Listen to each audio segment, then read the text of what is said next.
ಶ್ಯಾಮ್ ಭಟ್ ಅವರಿಂದ ಕೃಷಿಯ ಭವಿಷ್ಯ ಅಥವಾ ಭವಿಷ್ಯದ ಕೃಷಿ ಎನ್ನುವುದರ ಬಗ್ಗೆ ಶ್ಯಾಮ್ ಭಟ್ರು ನಮ್ಮ ಜೊತೆ ಮಾತಾಡ್ತಾರೆ. ಸರ್, ದಯವಿಟ್ಟು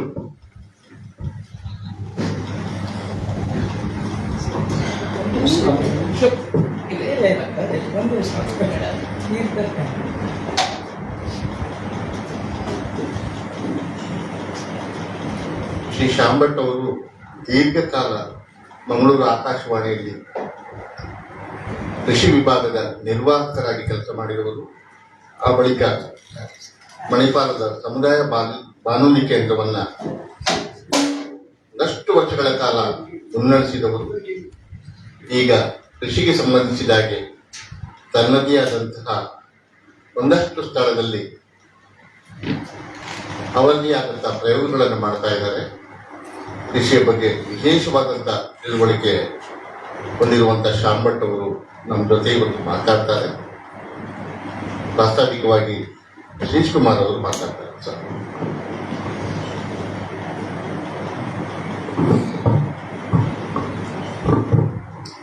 ಪ್ರೀತಿಯ ಎಲ್ಲ ಬಹುವಚನ ಬಂಧುಗಳೇ, ರಾಮನವಮಿಯ ನಂತರ ವಿಶ್ವ ರಂಗಭೂಮಿಯ ದಿನ ಆದ್ಮೇಲೆ ಇವತ್ತು ನಾವು ಮತ್ತೆ ಮಳೆಗಾಲ ಪ್ರಾರಂಭ ಆಗುವಾಗ ಕೃಷಿ ಬಗ್ಗೆ ಚಿಂತನೆ ಮಾಡುವ ಒಂದು ಆಲೋಚನೆ ಇಟ್ಟುಕೊಂಡು ಕೃಷಿಯ ಭವಿಷ್ಯ ಅಥವಾ ಭವಿಷ್ಯದ ಕೃಷಿ ಅಂತ ಎರಡು ಪದಗಳ ಒಟ್ಟಿಗೆ ಒಂದು ರೀತಿಯ ಜಂಜಾಟವು ಅಥವಾ ಇಲ್ಲ ಕುತೂಹಲ ಇದೆ ಅಂತ ಹೇಳುವ ಆಲೋಚನೆಯು ಗೊತ್ತಿಲ್ಲ.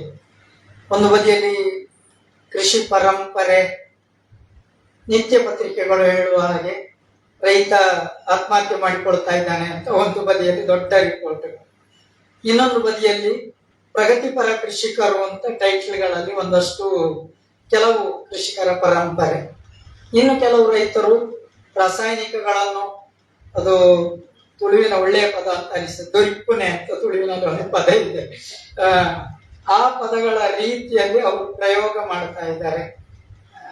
ಎಷ್ಟೋ ಕಡೆಗಳಲ್ಲಿ ನಾವು ನೋಡಿದ ಸತ್ಯಗಳು ಅದು ಮಿಲಿ ಲೀಟರ್ಗಳಲ್ಲಿ ಹಾಕಬೇಕಾದ್ದನ್ನೆಲ್ಲ ಲೀಟರ್ಗಳಲ್ಲಿ ಹಾಕಿ ಅದನ್ನು ಅದರ ಭವಿಷ್ಯ ಏನು ಅಂತ ಹೇಳುವ ಚರ್ಚೆಗಳೆಲ್ಲ ಇವೆ. ಪ್ರಾಚೀನರು ಹೇಳ್ಕೊಂಡು ಬಂದ ಪದ ಕೃಷಿತೋ ನಾಸ್ತಿ ದುರ್ಭಿಕ್ಷಂ, ಅದು ಪ್ರಾಚೀನರ ಪದ. ಆದರೆ ನಮ್ಮ ಇತ್ತೀಚಿನ ದಿನಗಳಲ್ಲಿ ಯಾವನೇ ಒಬ್ಬ ರೈತನ ಹತ್ರ ಕೇಳಿದ್ರೆ ನೀವೇ ವಾಸಿ ಮಾರ್ಯಾರೆ, ತಿಂಗಳ ಕೊನೆಯಲ್ಲಿ ಸಂಬಳ ಬರ್ತದೆ, ಊಟ ಮಾಡ್ತೀವಿ ಅಂತ ಹೇಳುವ ಒಂದು ಗ್ರೂಪ್ ಇದೆ. ಇಲ್ಲ, ನಮ್ಮ ಹತ್ರ ಬೇಕಾದಷ್ಟು ದುಡ್ಡಿದೆ, ವರ್ಷ ವರ್ಷ ಜೀಪ್ ಬದಲಾಯಿಸ್ತೇವೆ ಅಂತ ಹೇಳುವ ಹಾಗೆ ಹೇಳುವ ಕೃಷಿ ಪದ್ಧತಿ ಇದೆ. ಇದೆಲ್ಲ ಎರಡು ಎಕ್ಸ್ಟ್ರೀಮ್ ಎಂಡ್ಗಳು. ನಾವು ಅದರ ಮಧ್ಯದಲ್ಲಿ ಸುಮ್ಮನೆ ಕುತೂಹಲಕ್ಕೆ ಒಂದಷ್ಟು ಚರ್ಚೆಗಳನ್ನು ಮಾತ್ರ ಮಾಡ್ಕೊಳ್ಬೋದು ಏನೋ ಅಂತ ಅನಿಸ್ತದೆ. ಯಾಕೆಂದ್ರೆ ನಾವು ಲಾರ್ಜ್ ಸ್ಕೇಲ್ ಫಾರ್ಮರ್ಸು ಅಲ್ಲ, ಈ ಕಡೆಯಿಂದ ಸ್ಮಾಲ್ ಸ್ಕೇಲ್ ಫಾರ್ಮರ್ಸು ಅಲ್ಲ, ನಾವು ಸುಮ್ಮನೆ ಒಂದು ಅದನ್ನು ನೋಡ್ತಾ ಖುಷಿ ಪಡೋದು ಅಷ್ಟೇ. ಈ ಎಲ್ಲ ಆಲೋಚನೆಗಳಿಂದ ಒಂದು ಸಣ್ಣ ಮಟ್ಟದ ಕೃಷಿ ಆಲೋಚನೆ ಮತ್ತು ಅದರ ಪ್ರಸಾರದ ಆಲೋಚನೆಗಳಲ್ಲಿ ತುಂಬಾ ಕೆಲಸ ಮಾಡಿದ ಶ್ಯಾಮ್ ಭಟ್ರು ತುಂಬಾ ದಿನಗಳಿಂದ ಆಲೋಚನೆಯಲ್ಲಿ ಇತ್ತು. ಮೊನ್ನೆ ಸಿಕ್ಕಿದಾಗ ಕೆಲವು ಸಲ ಅದು ಫ್ಲಾಶ್ ಆಗೋದು ಕಾಣಬೇಕು, ಕೂಡ್ಲೆ ಅವರನ್ನು ಹಿಡ್ಕೊಳ್ಳುವ ಅಂತ ಅನಿಸ್ತು. ಪ್ರೀತಿಯಿಂದ ಮಾತುಕತೆ ಆಯ್ತು, ಬರ್ತೇನೆ ಹೇಳಿದ್ರು, ಹೊಂದಾಣಿಕೆಗಳಾಯ್ತು. ಇವತ್ತು ನಮ್ಮೊಟ್ಟಿಗೆ ಇದ್ದಾರೆ. ಶ್ಯಾಮ್ ಭಟ್ರು ಅವರನ್ನು ಅತ್ಯಂತ ಪ್ರೀತಿಯಿಂದ ಗೌರವದಿಂದ ಮತ್ತೊಮ್ಮೆ ಸ್ವಾಗತಿಸ್ತಾ ಇದ್ದೀನಿ. ಸ್ನೇಹಿತರೆ, ಮುಂದಿನ ತಿಂಗಳು ಜೂನ್ 14 ಜೀವನ್ ರಾಮ್ ಸುಳ್ಯ ಅವರ ಟೀಮ್ನೊಟ್ಟಿಗೆ ಬರ್ತಾರೆ. ಅವರು ಒಂದಷ್ಟು ರಂಗಗೀತೆಗಳನ್ನು, ಕನ್ನಡದ ಒಂದಷ್ಟು ಹಾಡುಗಳನ್ನೆಲ್ಲ ಹಾಡ್ತಾರೆ. ಅದು ಜೂನ್ನ ಪ್ರೋಗ್ರಾಮ್. ಅದಕ್ಕಿಂತ ಹೆಚ್ಚು ನಾಳೆ ಸ್ವಾತಂತ್ರ್ಯದ ಓಟ ನಾಟಕ ಜೈನ್ ಭವನದಲ್ಲಿ ಆಗ್ತದೆ. ಅದಕ್ಕೂ ಕೂಡ ತಾವೆಲ್ಲರೂ ಕೂಡ ಬರಬೇಕು ಅಂತ ವಿನಂತಿ ಮಾಡುತ್ತಾ, ಅದಾದ್ಮೇಲೆ ಜುಲೈ, ಆಗಸ್ಟ್, ಸೆಪ್ಟೆಂಬರ್ಗಳ ಚರ್ಚೆಗಳಾಗ್ತಾ ಇವೆ. ಸಂಗೀತ ಕಚೇರಿಗಳನ್ನು ಮಾಡಲಿಕ್ಕೆ ಸಹಜವಾಗಿಯೇ ಮಳೆರಾಯ ಸ್ವಲ್ಪ ತೊಂದರೆಗಳನ್ನು ಮಾಡುತ್ತಾನೆ. ಆದರೂ ಕೂಡ ಪ್ರಯತ್ನಗಳನ್ನು ಮಾಡ್ತಾ ಇದ್ದೇವೆ. ಸೆಪ್ಟೆಂಬರ್ನಲ್ಲಿ ಒಂದು ಕಚೇರಿ ಬಗ್ಗೆ ಆಲೋಚನೆ, ಅಕ್ಟೋಬರ್ನಲ್ಲಿ ಆತ್ರೇಯ ಕೃಷ್ಣ ಅವರ ಕಚೇರಿ ಅಕ್ಟೋಬರ್ 25ಕ್ಕೆ ಅದು ಮಹಾಬಲ ಸಂಗೀತ ಕಲಾಸಭಾ ಮತ್ತು ಬಹುವಚನ ಆಶ್ರಯದಲ್ಲಿ ನಡೆಯುತ್ತದೆ. ಇದಿಷ್ಟು ಈಗ ಸದ್ಯದ ಆಲೋಚನೆಗಳಲ್ಲಿ. ಅಶ್ವತ್ಥವನದಲ್ಲಿ ಕ್ಲೀನಿಂಗ್ ಇತ್ಯಾದಿಗಳೆಲ್ಲ ಆಗಿವೆ. ಮತ್ತೆ ಮಳೆ ಬಂದದ್ರಿಂದ ವಾಪಸ್ ಕೆಳಗೆ ಹಸಿರಾಗ್ತಾ ಇದೆ, ಮೇಲೆ ಎತ್ತರಕ್ಕೆ ಹಸಿರಾಗುವ ಕೆಲಸಗಳು ಬಾಕಿ ಹಾಗೆ ಆಗ್ತಾ ಇವೆ. ಮತ್ತೆ ನಿಮ್ಮೆಲ್ಲರನ್ನೂ ಕೂಡ ಅತ್ಯಂತ ಪ್ರೀತಿಯಿಂದ ಗೌರವದಿಂದ ಸ್ವಾಗತಿಸ್ತಾ CBCRA ಅಥವಾ NRCCಯ ಈಗ ಮತ್ತು ICARನ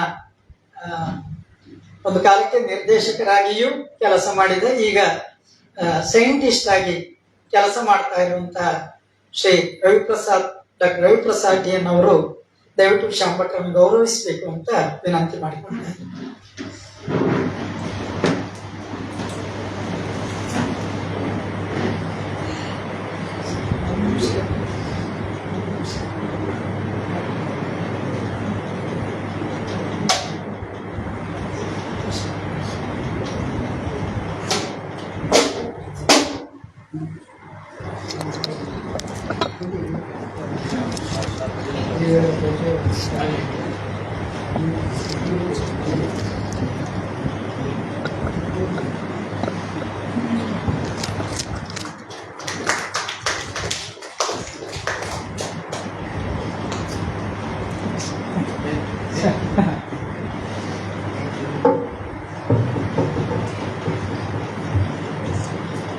ಸ್ನೇಹಿತರೆ, ಸುಮಾರು 1 ರಿಂದ 1.5 ಗಂಟೆಗಳಷ್ಟು ಕಾಲ ಅವರ ಮಾತುಕತೆಗಳು ಉಪನ್ಯಾಸಗಳಾಗ್ತವೆ. ಆಮೇಲೆ ಸಮಯದ ಹೊಂದಾಣಿಕೆಗಳಲ್ಲಿ ನಾವು ಅವರೊಟ್ಟಿಗೆ ಅಥವಾ ನಾವು ಪರಸ್ಪರ ಮರ್ಮರಿಂಗ್ ಅಲ್ಲ, ನಾವು ಇವರೊಟ್ಟಿಗೆ ಚರ್ಚೆಗಳನ್ನು ಮಾಡ್ತಾ ನಮ್ಮ ಅನುಭವಗಳನ್ನು ಹಂಚಿಕೊಳ್ತಾ ಇವತ್ತಿನ ಭವಿಷ್ಯದ ಕೃಷಿಯ ಭವಿಷ್ಯದ ಬಗ್ಗೆ ಶ್ಯಾಮ್ ಭಟ್ ಅವರು ಮಾತನಾಡಬೇಕು ಅಂತ ವಿನಂತಿ ಮಾಡಿಕೊಳ್ತೇವೆ. ಎಲ್ರಿಗೂ ನಮಸ್ಕಾರ. ಇದೊಂದು ಆಕಸ್ಮಿಕ ವಿಷಯವನ್ನು ನನಗೆ ಇತ್ತೀಚೆಗೆ ಭೇಟಿಯಾದ ನಾವು ನಮ್ಮ ಬಹಳ ಆತ್ಮೀಯರಾದ ಯದುಕುಮಾರ್ ಅವರ ಮೊಮ್ಮಗನ ಉಪನಯನ ಸಂದರ್ಭ. ಆಗ ನಾವು ಊಟಕ್ಕೆ ಹತ್ತಿರವೇ ಕೂತಿದ್ದು, ಮಾತಾಡ್ತಾ ಇರುವಾಗ ಅವರಿಗೆ ಏನೋ ಹೊಳೀತು. ಹಾಗೆ ಇದೊಂದು ಸಂದರ್ಭ ಒದಗಿ ಬಂತು. ಡಾಕ್ಟರ್ ರವಿ ಅವರು ನನ್ನ ಸ್ನೇಹಿತರು, ಹಳೆ ಸ್ನೇಹಿತರು. ಬಹಳ ವರ್ಷದ ICAR ಸಂಸ್ಥೆಯ ಜೊತೆಗಿನ ಸಂಬಂಧದ ಜೊತೆಗೆ ಅವರು ಯಾವಾಗಲೂ ಸಿಗ್ತಾ ಇರ್ತಿದ್ರು. ಇತ್ತೀಚೆಗೆ ಅವರನ್ನು ಕೂಡ ಭೇಟಿಯಾಗಿದ್ದೆ. ಕೃಷಿಯ ಬಗ್ಗೆ ನಾವು ಅನೇಕ ವಿಚಾರಗಳ ಬಗ್ಗೆ ಆಗಾಗ ಚರ್ಚೆ ಮಾಡಿದ್ದಿದೆ. ನಾನು ಕೃಷಿಯಲ್ಲಿ ಪದವಿ ವ್ಯಾಸಂಗ ಮುಗಿಸಿ ಆಕಾಶವಾಣಿಗೆ ಸೇರಿದವರು. ಆಕಾಶವಾಣಿಯಲ್ಲಿ ಕೃಷಿ ವಿಭಾಗದಲ್ಲೇ ಬಹಳ ವರ್ಷ ಸೇವೆ ಸಲ್ಲಿಸಿದ್ದೆ, ಕೃಷಿ ಬಾನುಲಿ ಅಧಿಕಾರಿಯಾಗಿ. 1980ನೇ ಇಸ್ವಿ ಅಷ್ಟು ಹಿಂದಕ್ಕೆ ಹೋಗ್ಬೇಕಾಗ್ತದೆ ನಾವು. ಹಾಗಾಗಿ ಆಗಿನ ಆ ಸಂದರ್ಭದ ಕೃಷಿ ಪರಿಸ್ಥಿತಿ, ಆಗಿನ ಕೃಷಿಕರ ಸಮಸ್ಯೆಗಳು, ಆಗಿನ ನಮ್ಮ ಒಂದು ಜೀವನ ಪದ್ಧತಿ, ಜೀವನ ಶೈಲಿ, ನಾವು ಇಂದು ಅದನ್ನು ಊಹಿಸ್ಲಿಕ್ಕೂ ಆಗುದಿಲ್ಲ. ಅಷ್ಟು ಬದಲಾವಣೆ ಆಗೋಗಿದೆ. ಬದಲಾವಣೆ ಎಷ್ಟು ಆಗ್ಬೇಕೋ ಅದಕ್ಕಿಂತಲೂ ಶೀಘ್ರವಾಗಿ ಬದಲಾವಣೆ ಆಗೋಗಿದೆ. ಅದು ಪರಿಸರದ ಮೇಲೆ ಇರ್ಬೋದು, ನಮ್ಮ ಕೃಷಿ ಬೇಸಾಯ ಪದ್ಧತಿ ಮೇಲೆ ಇರಬಹುದು, ಅದರ ಜೊತೆಗೆ ವಾತಾವರಣದಲ್ಲೂ ಕೂಡ ಆದ ಬದಲಾವಣೆ. ಅದು ಖಂಡಿತವಾಗಿಯೂ ನಮ್ಮ ಕೈಯಲ್ಲಿ ಇರುವಂತಹದ್ದಲ್ಲ, ನಮ್ಮ ಹತೋಟಿಯಲ್ಲಿ ಇರುವಂತಹದ್ದಲ್ಲ. ಆದರೂ ಇದು ಕೃಷಿ ಮೇಲೆ ಪ್ರಭಾವ ಬೀರುವಂಥದ್ದು. ಇದನ್ನೆಲ್ಲ ನಾವು ನೋಡಿದ್ರೆ 80ನೇ ಇಸವಿಯಲ್ಲಿ ಈ ರೀತಿಯ ಒಂದು ಬದಲಾವಣೆ ನಾವು ನಿರೀಕ್ಷೆ ಮಾಡಿರ್ಲಿಲ್ಲ, ಮಾಡೋಕ್ಕೂ ಸಾಧ್ಯ ಇರಲಿಲ್ಲ. ಅಷ್ಟೊಂದು ಬದಲಾವಣೆ ಆಗಿದೆ. ನಾವು ಈಗ ಎದುರಿಸುವ ಸಮಸ್ಯೆಗಳು ಅದು ಬೇರೆನೇ ತರ. 81-82ನೇ ಇಸವಿ ಇರ್ಬೋದು. ಆ ಸಂದರ್ಭದಲ್ಲಿ ಪುರುಷೋತ್ತಮ ರಾಯರು ಅಂತಿದ್ರು. ಇಲ್ಲಿ ನಮ್ಮ ಬಾರ್ಕೂರ್ ಹತ್ರ ಪುರುಷೋತ್ತಮರಾಯರು ಅಂತ, ಅವರು 1.5 ಎಕರೆ 2 ಎಕರೆ, 2 ಎಕರೆ ಪೂರ್ತಿ ಇರಲಿಲ್ಲ, 1.5 ಎಕರೆ ಜಾಗ ಇರ್ಬೋದು. ಅವರ ಒಂದು ಕೃಷಿ ತೋಟಕ್ಕೆ ನಾವು ಆಗಾಗ ಭೇಟಿ ಕೊಡ್ತಾ ಇದ್ವಿ. ಬಹಳ ಸಮಯ ನಾವು ಆಕಾಶವಾಣಿಯಲ್ಲಿ ಅವರ ಸಂದರ್ಶನವನ್ನು ಪ್ರಸಾರ ಮಾಡಿದ್ದೇವೆ. ಆಗ ಪತ್ರಿಕೆಗಳಲ್ಲೂ ಕೂಡ ಅವರ ಒಂದು ಕೃಷಿ ಪದ್ಧತಿ, ಅವರ ಜೀವನ ಶೈಲಿ ಇದೆಲ್ಲವೂ ಕೂಡ ಬೇರೆ ಬೇರೆ ಲೇಖನದ ಮೂಲಕ ಜನರಿಗೆ ಒದಗ್ತಾ ಇತ್ತು. ಅವರು ಹೇಳ್ತಾ ಇದ್ರು, ಕೇವಲ 1.5 ಎಕರೆಯ ಈ ಜಾಗದಲ್ಲಿ ನಾನು ಸ್ವಾವಲಂಬಿಯಾಗಿ ಬದುಕಲಿಕ್ಕೆ ಸಾಧ್ಯ ಅನ್ನೋದನ್ನು ನಾನು ಮಾಡಿ ತೋರಿಸ್ತೇನೆ. ಆ ರೀತಿಯ ಬೇಸಾಯ ಪದ್ಧತಿಯನ್ನು ಮಾಡಲಿಕ್ಕೆ ಸಾಧ್ಯ ಇದೆ. ನಮಗೆ ಯಾವುದೇ ರೀತಿಯ ಹೊರಗಿನ ಕೂಲಿ ಆಳುಗಳ ಅವಶ್ಯಕತೆ ಇರುವುದಿಲ್ಲ. ಮನೆಯವರೇ ನಾವು ನಿರ್ವಹಣೆ ಮಾಡಬಹುದಾದದ್ದು. ಯಾವುದೇ ರೀತಿಯ ಬೋರ್ವೆಲ್ನ ಅಗತ್ಯ ಇಲ್ಲ. ಜಾಗದಲ್ಲಿರುವಂತಹ ಒಂದು ತೆರೆದ ಬಾವಿಯ ನೀರನ್ನೇ ಉಪಯೋಗಿಸಿ ನಾನು ಕೃಷಿ ಮಾಡಬಲ್ಲೆ. ಇದನ್ನು ಸಾಧಿಸಿ ತೋರಿಸಿದೆ. ಇಲ್ಲಿ ಬಹಳ ಜನರಿಗೆ ಅವರ ಹೆಸರು ಕೇಳಿಯೂ ಕೂಡ ಗೊತ್ತಿರೋದು ಸಂಶಯ. ಶ್ರೀಶವರಿಗೆ ಗೊತ್ತಿದೆಯೋ ಗೊತ್ತಿಲ್ಲ. ಪುರುಷೋತ್ತಮರಾಯ ಅವರು ಒಂದು ರೀತಿಯಲ್ಲಿ ಸರ್ವೋದಯ ತತ್ವವನ್ನು ಅಳವಡಿಸಿಕೊಂಡು ವಿನೋಬಾ ಭಾವೆಯವರ ಒಂದು ಸಿದ್ಧಾಂತವನ್ನು ನಂಬಿಕೊಂಡು ಅದನ್ನು ಸ್ವತಃ ಕಾರ್ಯರೂಪಕ್ಕೆ ತಂದವರು. ಕೆಲವು ವಿಷಯ ಅವರದ್ದು ನಮಗೆ ಒಪ್ಪಲಿಕ್ಕೆ ಸಾಧ್ಯ ಇಲ್ಲ, ಸ್ವಲ್ಪ ಕಷ್ಟವೇ. ಯಾಕಂದ್ರೆ ಬಟ್ಟೆಯನ್ನು ಕೂಡ ಹತ್ತಿ ಬೆಳೆದು ಹತ್ತಿಯಿಂದ ನೂಲು ತೆಗೆದು ಆ ನೂಲಿನಿಂದ ಬಟ್ಟೆಯನ್ನು ಮಾಡಿ ನಾವು ನಮಗೆ ಬೇಕಾದ ಬಟ್ಟೆಯನ್ನು ನಮಗೆ ನಾವೇ ಮಾಡ್ಕೊಳ್ಳಿಕ್ಕೆ ಸಾಧ್ಯ ಅನ್ನೋದು ಅವರು ಪ್ರತಿಪಾದಿಸ್ತಾ ಇದ್ರು. ಅದನ್ನೆಲ್ಲ ನಮಗೆ ಕೆಲವೊಮ್ಮೆ ಆ ಸಮಯದಲ್ಲಿ ನಮಗೂ ಕೂಡ ಅದನ್ನು ಇದೆಲ್ಲ ಪ್ರಾಯೋಗಿಕ ಅಲ್ಲ ಅಂತ ಅನಿಸುವಷ್ಟು. ಆದರೆ ಅವರ ಕೃಷಿ ಪದ್ಧತಿ ಏನಿದೆ ಅದು ಮಾತ್ರ ಖಂಡಿತವಾಗಿಯೂ ನಾವು ಒಪ್ಪಲೇಬೇಕಾದದ್ದು. ಕೇವಲ ಅಷ್ಟು ಎಕರೆ ಆ ಸೀಮಿತ ಜಾಗದಲ್ಲಿ ಅವರಿಗೆ ಇಡೀ ವರ್ಷಕ್ಕೆ ಬೇಕಾದಷ್ಟು ಆಹಾರ ಧಾನ್ಯ, ಇನ್ನಿತರ ಈಗ ತೆಂಗಿನಕಾಯಿ ಇರ್ಬೋದು, ಹಣ್ಣು ಹಂಪಲು ಇರ್ಬೋದು, ಎಲ್ಲವನ್ನು ಕೂಡ ಬೆಳೆಸಲಿಕ್ಕೆ ಸಾಧ್ಯ ಅನ್ನೋದನ್ನು ಅವರು ಪ್ರತಿಪಾದಿಸ್ತಾ ಇದ್ದಾರೆ. ಈ ಪ್ರತಿಪಾದನೆ ಜೊತೆಗೆ ಅವರು ಪ್ರಕೃತಿಯ ಬಗ್ಗೆ ತುಂಬಾ ಕಾಳಜಿ ವಹಿಸ್ತಾ ಇದ್ದಾರೆ. ಪ್ರಕೃತಿಯನ್ನು ನಾವು ಪೂಜಿಸಿದರೆ, ಪ್ರಕೃತಿಯನ್ನು ಈ ಮೂಲಕ ಪೂಜಿಸಿದ್ರೆ ಅದು ತನ್ನಿಂತಾನೇ ನಮ್ಮನ್ನು ಸಾಕ್ತದೆ. ಇರುವ ಭೂಮಿಯನ್ನು ನಾವು ಸರಿಯಾಗಿ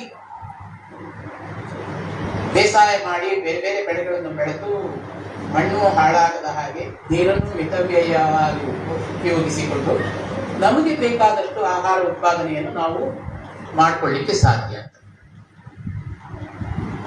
ಇದು ಎಷ್ಟು ಜನರಿಗೆ ಸಾಧ್ಯ ಇದೆ ಅನ್ನುವಂಥದ್ದು ಕೂಡ ನನಗೆ ಪ್ರಶ್ನೆ ಆಗಿತ್ತು. ಆಗ ಎಷ್ಟೋ ಸಂದರ್ಭದಲ್ಲಿ ಅವರನ್ನು ಕೇಳಿದ್ದೂ ಇದೆ, ಇದು ಎಲ್ರಿಗೂ ಮಾಡ್ಲಿಕ್ಕೆ ಸಾಧ್ಯವ ಅಂತ. ಆದ್ರೆ ಅದಕ್ಕೊಂದು ಏನು ಆತ್ಮಸ್ಥೈರ್ಯ ಬೇಕು. ನಮಗೆ ಅತಿಯಾದ ಆಸೆ ಇರಬಾರ್ದು. ಇರುವುದರಲ್ಲೇ ತೃಪ್ತಿ ಪಡುವಂತಹ ಒಂದು ಜಾಣ್ಮೆಯನ್ನು ನಾವು ಬೆಳೆಸ್ಕೊಳ್ಬೇಕು. ಹಾಗಿದ್ರೆ ಮಾತ್ರ ಈ ಒಂದು ಪ್ರತಿಪಾದನೆಯನ್ನು ಅಳವಡಿಸಿಕೊಳ್ಳಿಕ್ಕೆ ಸಾಧ್ಯ ಇದೆ. ಹೌದು, ಅದು ಈಗ ನಾವು ನೋಡುವಾಗ ಖಂಡಿತವಾಗಿ ಅದು ಅನ್ವಯ ಆಗ್ತದೆ ಅಂತ ನಾವು ಹೇಳ್ಬೋದು. ಇವತ್ತು ಮಂಗಳೂರಿನ ಬಾಳಮಠ ಹಾಲ್ನಲ್ಲಿ ಒಂದು ಹಲಸು ಮೇಳ ನಡೀತಾ ಇದೆ. ಈಗ ಇವತ್ತು ಕೊನೆ, ನಿನ್ನೆ ಮತ್ತೆ ಇವತ್ತು ನಡೆದಿದೆ. ಒಂದು ಸುತ್ತು ನಾನು ಇಡೀ ಆ ಸ್ಟಾಲ್ಗಳನ್ನು ಸುತ್ತಾಡಿ ಬಂದಿದ್ದೇನೆ. ಎಷ್ಟು ವಿಧ ವಿಧವಾದ ಉತ್ಪನ್ನಗಳು ಅಲ್ಲಿ ಈಗ ಮಾರಾಟಕ್ಕೆ ಬರ್ತವೆ. ಅದನ್ನೆಲ್ಲ ಅವಲೋಕಿಸಿದ್ರೆ ಹಾಗಾದ್ರೆ ಇದಕ್ಕೆ ಕೃಷಿ ಭವಿಷ್ಯ ಇದೆಯಾ? ಖಂಡಿತ ಇದೆ ಅನ್ನಿಸ್ತದೆ. ಆದರೆ ನಾವು ಮಾಡುವಂತಹ ಪದ್ಧತಿಯಲ್ಲಿ ಸಾಕಷ್ಟು ಬದಲಾವಣೆಗಳು ಆಗಬೇಕಾಗಿದೆ. ಉತ್ಪಾದನೆ ಮಾಡುವವರೇ ಮೌಲ್ಯವರ್ಧನೆ ಮಾಡಿ ನೇರವಾಗಿ ಗ್ರಾಹಕರಿಗೆ ನಮಗೆ ತಲುಪಿಸುವಂತಹ ವ್ಯವಸ್ಥೆ ಇದ್ರೆ, ಅಥವಾ ಆ ವ್ಯವಸ್ಥೆಯನ್ನು ನಾವು ಅಳವಡಿಸಿಕೊಂಡ್ರೆ ಖಂಡಿತವಾಗಿ ನಮಗೆ ಇದರಲ್ಲಿ ಲಾಭ ಇದೆ ಅನ್ನೋದು ಅಲ್ಲಿ ಗೋಚರಿಸ್ತದೆ. ಎಷ್ಟೋ ಸ್ಟಾಲ್ಗಳಲ್ಲಿ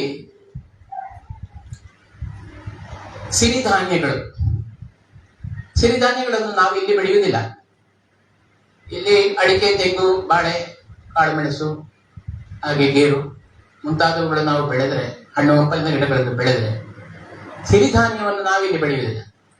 ಆದರೆ ಸಿರಿಧಾನ್ಯದ ಮೌಲ್ಯವರ್ಧಿತ ಉತ್ಪನ್ನಗಳು ಎಷ್ಟರ ಮಟ್ಟಿಗೆ ಇಲ್ಲಿ ಮಾರಾಟ ಆಗ್ತವೆ ಅದನ್ನು ನೋಡಿದರೆ ನಮ್ಮ ಜನರಿಗೆ ಆರೋಗ್ಯದ ಕಾಳಜಿ ಮತ್ತಷ್ಟು ಹೆಚ್ಚಿದೆ. ಇಂತಹ ಉತ್ಪನ್ನಗಳಿಗೆ ಖಂಡಿತವಾಗಿಯೂ ಬೇಡಿಕೆ ಇದೆ. ಈ ಮೌಲ್ಯವರ್ಧನೆಯನ್ನು ನಾವು ಮಾಡಿದರೆ ಕೃಷಿಯಲ್ಲಿ ಒಂದು ಹೊಸತನ್ನು ಕಾಣಲಿಕ್ಕೆ ಸಾಧ್ಯ ಇದೆ ಅನ್ನೋದನ್ನು ನಮಗೆ ಅಲ್ಲಿ ಕಾಣ್ಬೋದು. ಹಲಸಿನ ಹಣ್ಣು, ನಾವು ಈ ಹಿಂದೆ ನಾನು ಅದೇ ಪುರುಷೋತ್ತಮರಾಯರ ಕಾಲಕ್ಕೆ ಹೋದರೆ ಆಗ ಹಲಸಿನ ಹಣ್ಣು ಮನೆ ಮಟ್ಟದಲ್ಲಿ ಮಾತ್ರ ನಾವು ಸೇವನೆ ಮಾಡುವಂಥದ್ದು. ಉಳಿದದ್ದು ಹೆಚ್ಚಿದ್ರೆ ಸ್ನೇಹಿತರಿಗೆ, ಅಕ್ಕಪಕ್ಕದವರಿಗೆ ಕೊಡುವಂಥದ್ದು. ಇನ್ನೂ ಜಾಸ್ತಿ ಆದರೆ ದನಗಳಿಗೆ ಸ್ವಲ್ಪ ಮಟ್ಟದಲ್ಲಿ ತಿನ್ಲಿಕ್ಕೆ ಹಾಕುವಂಥದ್ದು. ಅದು ಬಿಟ್ಟರೆ ಕೊಳೆತು ಗೊಬ್ಬರದ ಗುಂಡಿಯಲ್ಲಿ ಗೊಬ್ಬರವಾಗಿ ಪರಿವರ್ತನೆ ಆಗ್ತಾ ಇದೆ. ಇಂದು ಅದೇ ಮೇಳದಲ್ಲಿ ನಾವು ನೋಡಿದರೆ ಪೇಟೆಯಲ್ಲಿರುವವರು ಹಲಸಿನ ಹಣ್ಣನ್ನು ಅರ್ಧ ಭಾಗ, ಕಾಲು ಭಾಗ, ಒಂದು ತುಂಡು ತೆಕ್ಕೊಂಡು ಹೋಗುವುದಿದ್ದಾರೆ. 70-80 ರೂಪಾಯಿಯಿಂದ 150-300 ರೂಪಾಯಿವರೆಗೂ ಒಂದು ಹಲಸಿನ ಹಣ್ಣನ್ನು ಮಾರಿ ಸಂಪಾದನೆ ಆಗ್ತಾ ಇದೆ. ಯಾಕೆ ಅಂದ್ರೆ ಅಷ್ಟರ ಮಟ್ಟಿಗೆ ಬದಲಾವಣೆಗಳು ಆಗ್ತಾ ಇದೆ. ಹಾಗಾಗಿ ನಾವು ಹೊಸ ದಾರಿಗಳನ್ನು ಕಂಡುಕೊಳ್ಳುವಂತಹದ್ದು ಅತ್ಯಗತ್ಯ. ಇನ್ನೊಂದು ಸಣ್ಣ ಉದಾಹರಣೆ ಕೊಡ್ತೇವೆ. ಕೃಷಿಗೆ ನಾವು ಹೇಗೆ ಬದಲಾವಣೆ ತರಬೇಕು ಅಂತ.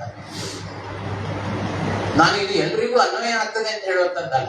ಯಾಕಂದ್ರೆ ಕೃಷಿ ಅಭಿವೃದ್ಧಿ ಅನ್ನುವಂಥದ್ದು ಅದು ಸಣ್ಣ ಹಿಡುವಳಿ, ದೊಡ್ಡ ಹಿಡುವಳಿ, ದೊಡ್ಡ ಮಟ್ಟಕ್ಕೆ ಇನ್ನೂ ವಿಸ್ತಾರವಾದ 50 ಎಕರೆ ಇರುವಂತಹ ಕೃಷಿ, ಇದೆಲ್ಲ ಬೇರೆ ಬೇರೆ ಇದಕ್ಕೆ ಹೊಂದ್ಕೊಳ್ತದೆ. ಸಣ್ಣ ಹಿಡುವಳಿಯವರಿಗೆ ದೊಡ್ಡ ಮಟ್ಟದ ಕೃಷಿ ಹಿಡುವಳಿ ಇರುವವನು ಮಾಡುವಂತಹ ವ್ಯವಹಾರವನ್ನು ಮಾಡಲಿಕ್ಕೆ ಸಾಧ್ಯ ಇಲ್ಲ. ಮೌಲ್ಯವರ್ಧನೆ ವಿಚಾರವೂ ಅಷ್ಟೇ. ತುಂಬಾ ಉತ್ಪಾದನೆ ಆಗುವ ಉತ್ಪನ್ನಗಳಿಗೆ ಅಥವಾ ಆಹಾರ ಧಾನ್ಯಕ್ಕೆ ಅವರವರೇ ಮೌಲ್ಯವರ್ಧನೆ ಮಾಡಲಿಕ್ಕೆ ಸಾಧ್ಯ ಆಗ್ಬೋದು. ಆದ್ರೆ ಸಣ್ಣ 1 ಎಕರೆ 2 ಎಕರೆ ಇರುವವರಿಗೆ, 4 ಹಲಸಿನ ಮರ ಇರುವವರಿಗೆ ಮೌಲ್ಯವರ್ಧನೆ ವಿಚಾರ ನಾವು ಹೇಳಲಿಕ್ಕಾಗೋದಿಲ್ಲ, ಮಾಡ್ಲಿಕ್ಕೆ ಸಾಧ್ಯವೂ ಇಲ್ಲ. ದೊಡ್ಡ ಮಟ್ಟಕ್ಕೆ ಹೋದ್ರೆ ಅದೆಲ್ಲ ಸಾಧ್ಯ ಇದೆ. ಆದ್ರೆ ಅವಕಾಶಗಳಿವೆ ಅಂತ ಹೇಳುವಂಥದ್ದನ್ನು ನಾನು ಒತ್ತಿ ಹೇಳುವಂಥದ್ದು. ಈಗ ರೈತ ಉತ್ಪಾದಕ ಕಂಪನಿ ಅಂತ ಕೇಂದ್ರ ಸರ್ಕಾರ ಕೂಡ ಅದಕ್ಕೆ ಬಹಳ ಪ್ರೋತ್ಸಾಹ ನೀಡ್ತಾ ಇದೆ. ರೈತ ಉತ್ಪಾದಕ, ಫಾರ್ಮರ್ಸ್ ಪ್ರೊಡ್ಯೂಸರ್ಸ್ ಆರ್ಗನೈಸೇಷನ್, ಅದಕ್ಕೆ ತುಂಬಾ ಬೆಂಬಲ ಕೊಡ್ತಾ ಇದ್ದಾರೆ. ಅದಕ್ಕೆ ರೈತರೆಲ್ಲ ಒಗ್ಗಟ್ಟಾಗಿ ಬೇರೆ ಬೇರೆ ಪ್ರಾಡಕ್ಟ್ಗೆ ಸಂಬಂಧಪಟ್ಟ ಹಾಗೆ FPO, ರೈತ ಉತ್ಪಾದಕ ಕಂಪನಿ ಸ್ಥಾಪನೆ ಮಾಡಬೇಕು. ತುಂಬಾ ಬಂದಿದೆ ನಮ್ಮಲ್ಲಿ. ಹಾಗಾಗಿ ಇಂಥ ವಿಚಾರಕ್ಕೆ ಸಂಬಂಧಪಟ್ಟಾಗ ಈ ರೀತಿಯ ರೈತ ಉತ್ಪಾದಕ ಕಂಪನಿಗಳಾಗಿ ಆ ನೆಲೆಯಲ್ಲಿ ಮಾಡಿ ನಮಗೆ ಬಹಳ ಉತ್ಪನ್ನಗಳನ್ನು ನೇರವಾಗಿ ಗ್ರಾಹಕರಿಗೆ ತಲುಪಿಸಲಿಕ್ಕೆ ಸಾಧ್ಯ ಇದೆ. ಮಧ್ಯವರ್ತಿಗಳ ಹಾವಳಿಯನ್ನು ತಪ್ಪಿಸಿಕೊಂಡು ನಮಗೆ ಲಾಭಾಂಶ ಪಡೆಯಲಿಕ್ಕೆ ಸಾಧ್ಯ.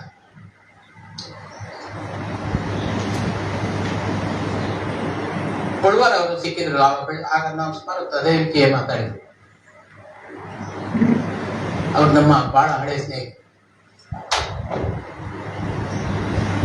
ಭೂಮಿ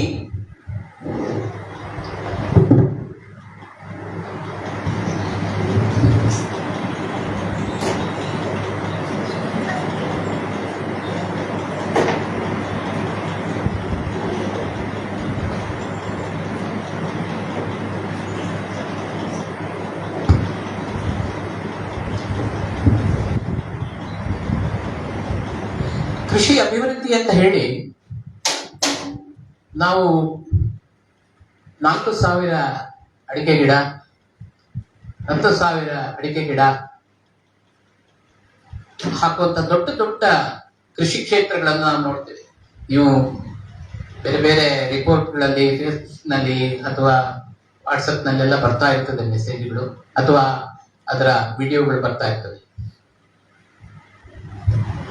ಎಲ್ಲ ಕೃಷಿಯೂ ಕೂಡ ಇದರಲ್ಲಿ ನಾವು ಕನಿಷ್ಠ ಕೂಲಿ ಕಾರ್ಮಿಕರನ್ನು ಉಪಯೋಗಿಸಿ ಸ್ವತಃ ಮಾಡಬಹುದಾದ ಕೃಷಿ ಹೀಗಿದೆ ಅಂತ ಮಾಡೋದನ್ನು ನಾವು ನೋಡ್ತೇವೆ. ಆದರೆ ಕಾರ್ಮಿಕರನ್ನು ನೀವು ಕೃಷಿ ಕಾರ್ಮಿಕರು ಅಥವಾ ನಮಗೆ ಮನೆಯಲ್ಲಿ ಜನ ಇದ್ರೆ ಅವರೇ ನೋಡ್ಕೊಳ್ಳುವವರಾದ್ರೂ ಕೂಡ ಯಂತ್ರೋಪಕರಣಗಳನ್ನು ನಾವು ನಿರ್ವಹಿಸುವಷ್ಟಾದರೂ ನಮಗೆ ಜನ ಬೇಕಲ್ಲ, ಅದನ್ನಾದ್ರೂ ಹೇಗೆ ಮಾಡುವಂಥದ್ದು, ಆ ಮೂಲಕ ಕೃಷಿಯನ್ನು ಮಾಡುವಂಥದ್ದು ಹೇಗೆ? ಇದಕ್ಕೆ ಬೇಕಾದಂತಹ ಸಾವಯವ ಗೊಬ್ಬರ, ಮಣ್ಣಿನ ಫಲವತ್ತತೆಯನ್ನು ಹೆಚ್ಚಿಸುವಂತಹ ವಿಧಾನಗಳು,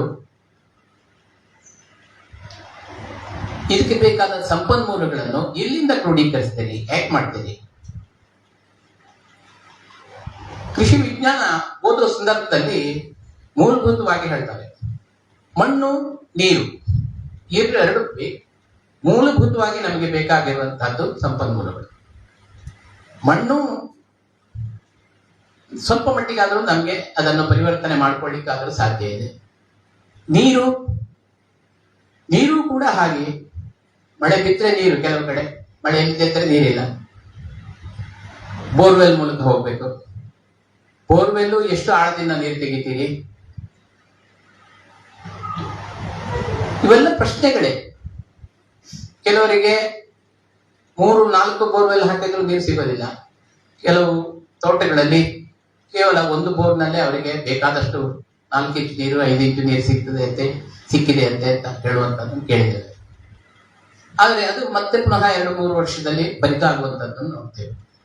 ಅಂದ್ರೆ ಬದಲಾವಣೆಗಳು ನಮ್ಮ ಕೈ ಮೀರಿ ನಡೀತಾ ಇವೆ. ಅದು ಯಾವುದು ಕೂಡ ನಮ್ಮ ಹತೋಟಿಯಲ್ಲಿ ಇಲ್ಲ. ನಮ್ಮ ಹತೋಟಿಯಲ್ಲಿ ಇರುವಂತಹದ್ದೇನು? ಕೃಷಿ ಕೆಲಸ ಮಾಡುವಂತಹದ್ದು ನಮ್ಮ ಹತೋಟಿಯಲ್ಲಿ ಮಾಡ್ಬೋದು, ಗಿಡ ನೆಡುವಂತಹದ್ದನ್ನು ಮಾಡ್ಬೋದು, ಅಥವಾ ಬೇರೆ ಇನ್ನಿತರ ಕೃಷಿ ಕೆಲಸಗಳನ್ನು ಮಾಡುವಂಥದ್ದನ್ನೆಲ್ಲ ನಾವು ನಮ್ಮ ಹತೋಟಿಯಲ್ಲಿ ನಿರ್ವಹಣೆ ಮಾಡ್ಬೋದು. ಹತೋಟಿ ಮೀರಿ ಇರುವುದನ್ನು ನಮಗೆ ಮಾಡ್ಕೊಳ್ಳಿಕ್ಕೆ ಸಾಧ್ಯ ಇಲ್ಲ. ಅದು ಈ ಪರಿಸರದ ಮೇಲೆ ಆದಂತಹ ಒಂದು ದೊಡ್ಡ ಹೊಡೆತ. ಪರಿಸರದ ಮೇಲೆ ಎಷ್ಟು ಹೊಡೆತ ಆಗಿದೆ ಅಂದ್ರೆ ನಮಗೆ ಮಣ್ಣನ್ನು ಪುನಃ ನಮ್ಮ ಮೊದಲಿನ ಸ್ಥಿತಿಗೆ ತಕೊಂಡು ಹೋಗ್ಲಿಕ್ಕೆ ಇನ್ನು ಎಷ್ಟು ಕಾಲ ಬೇಕೋ.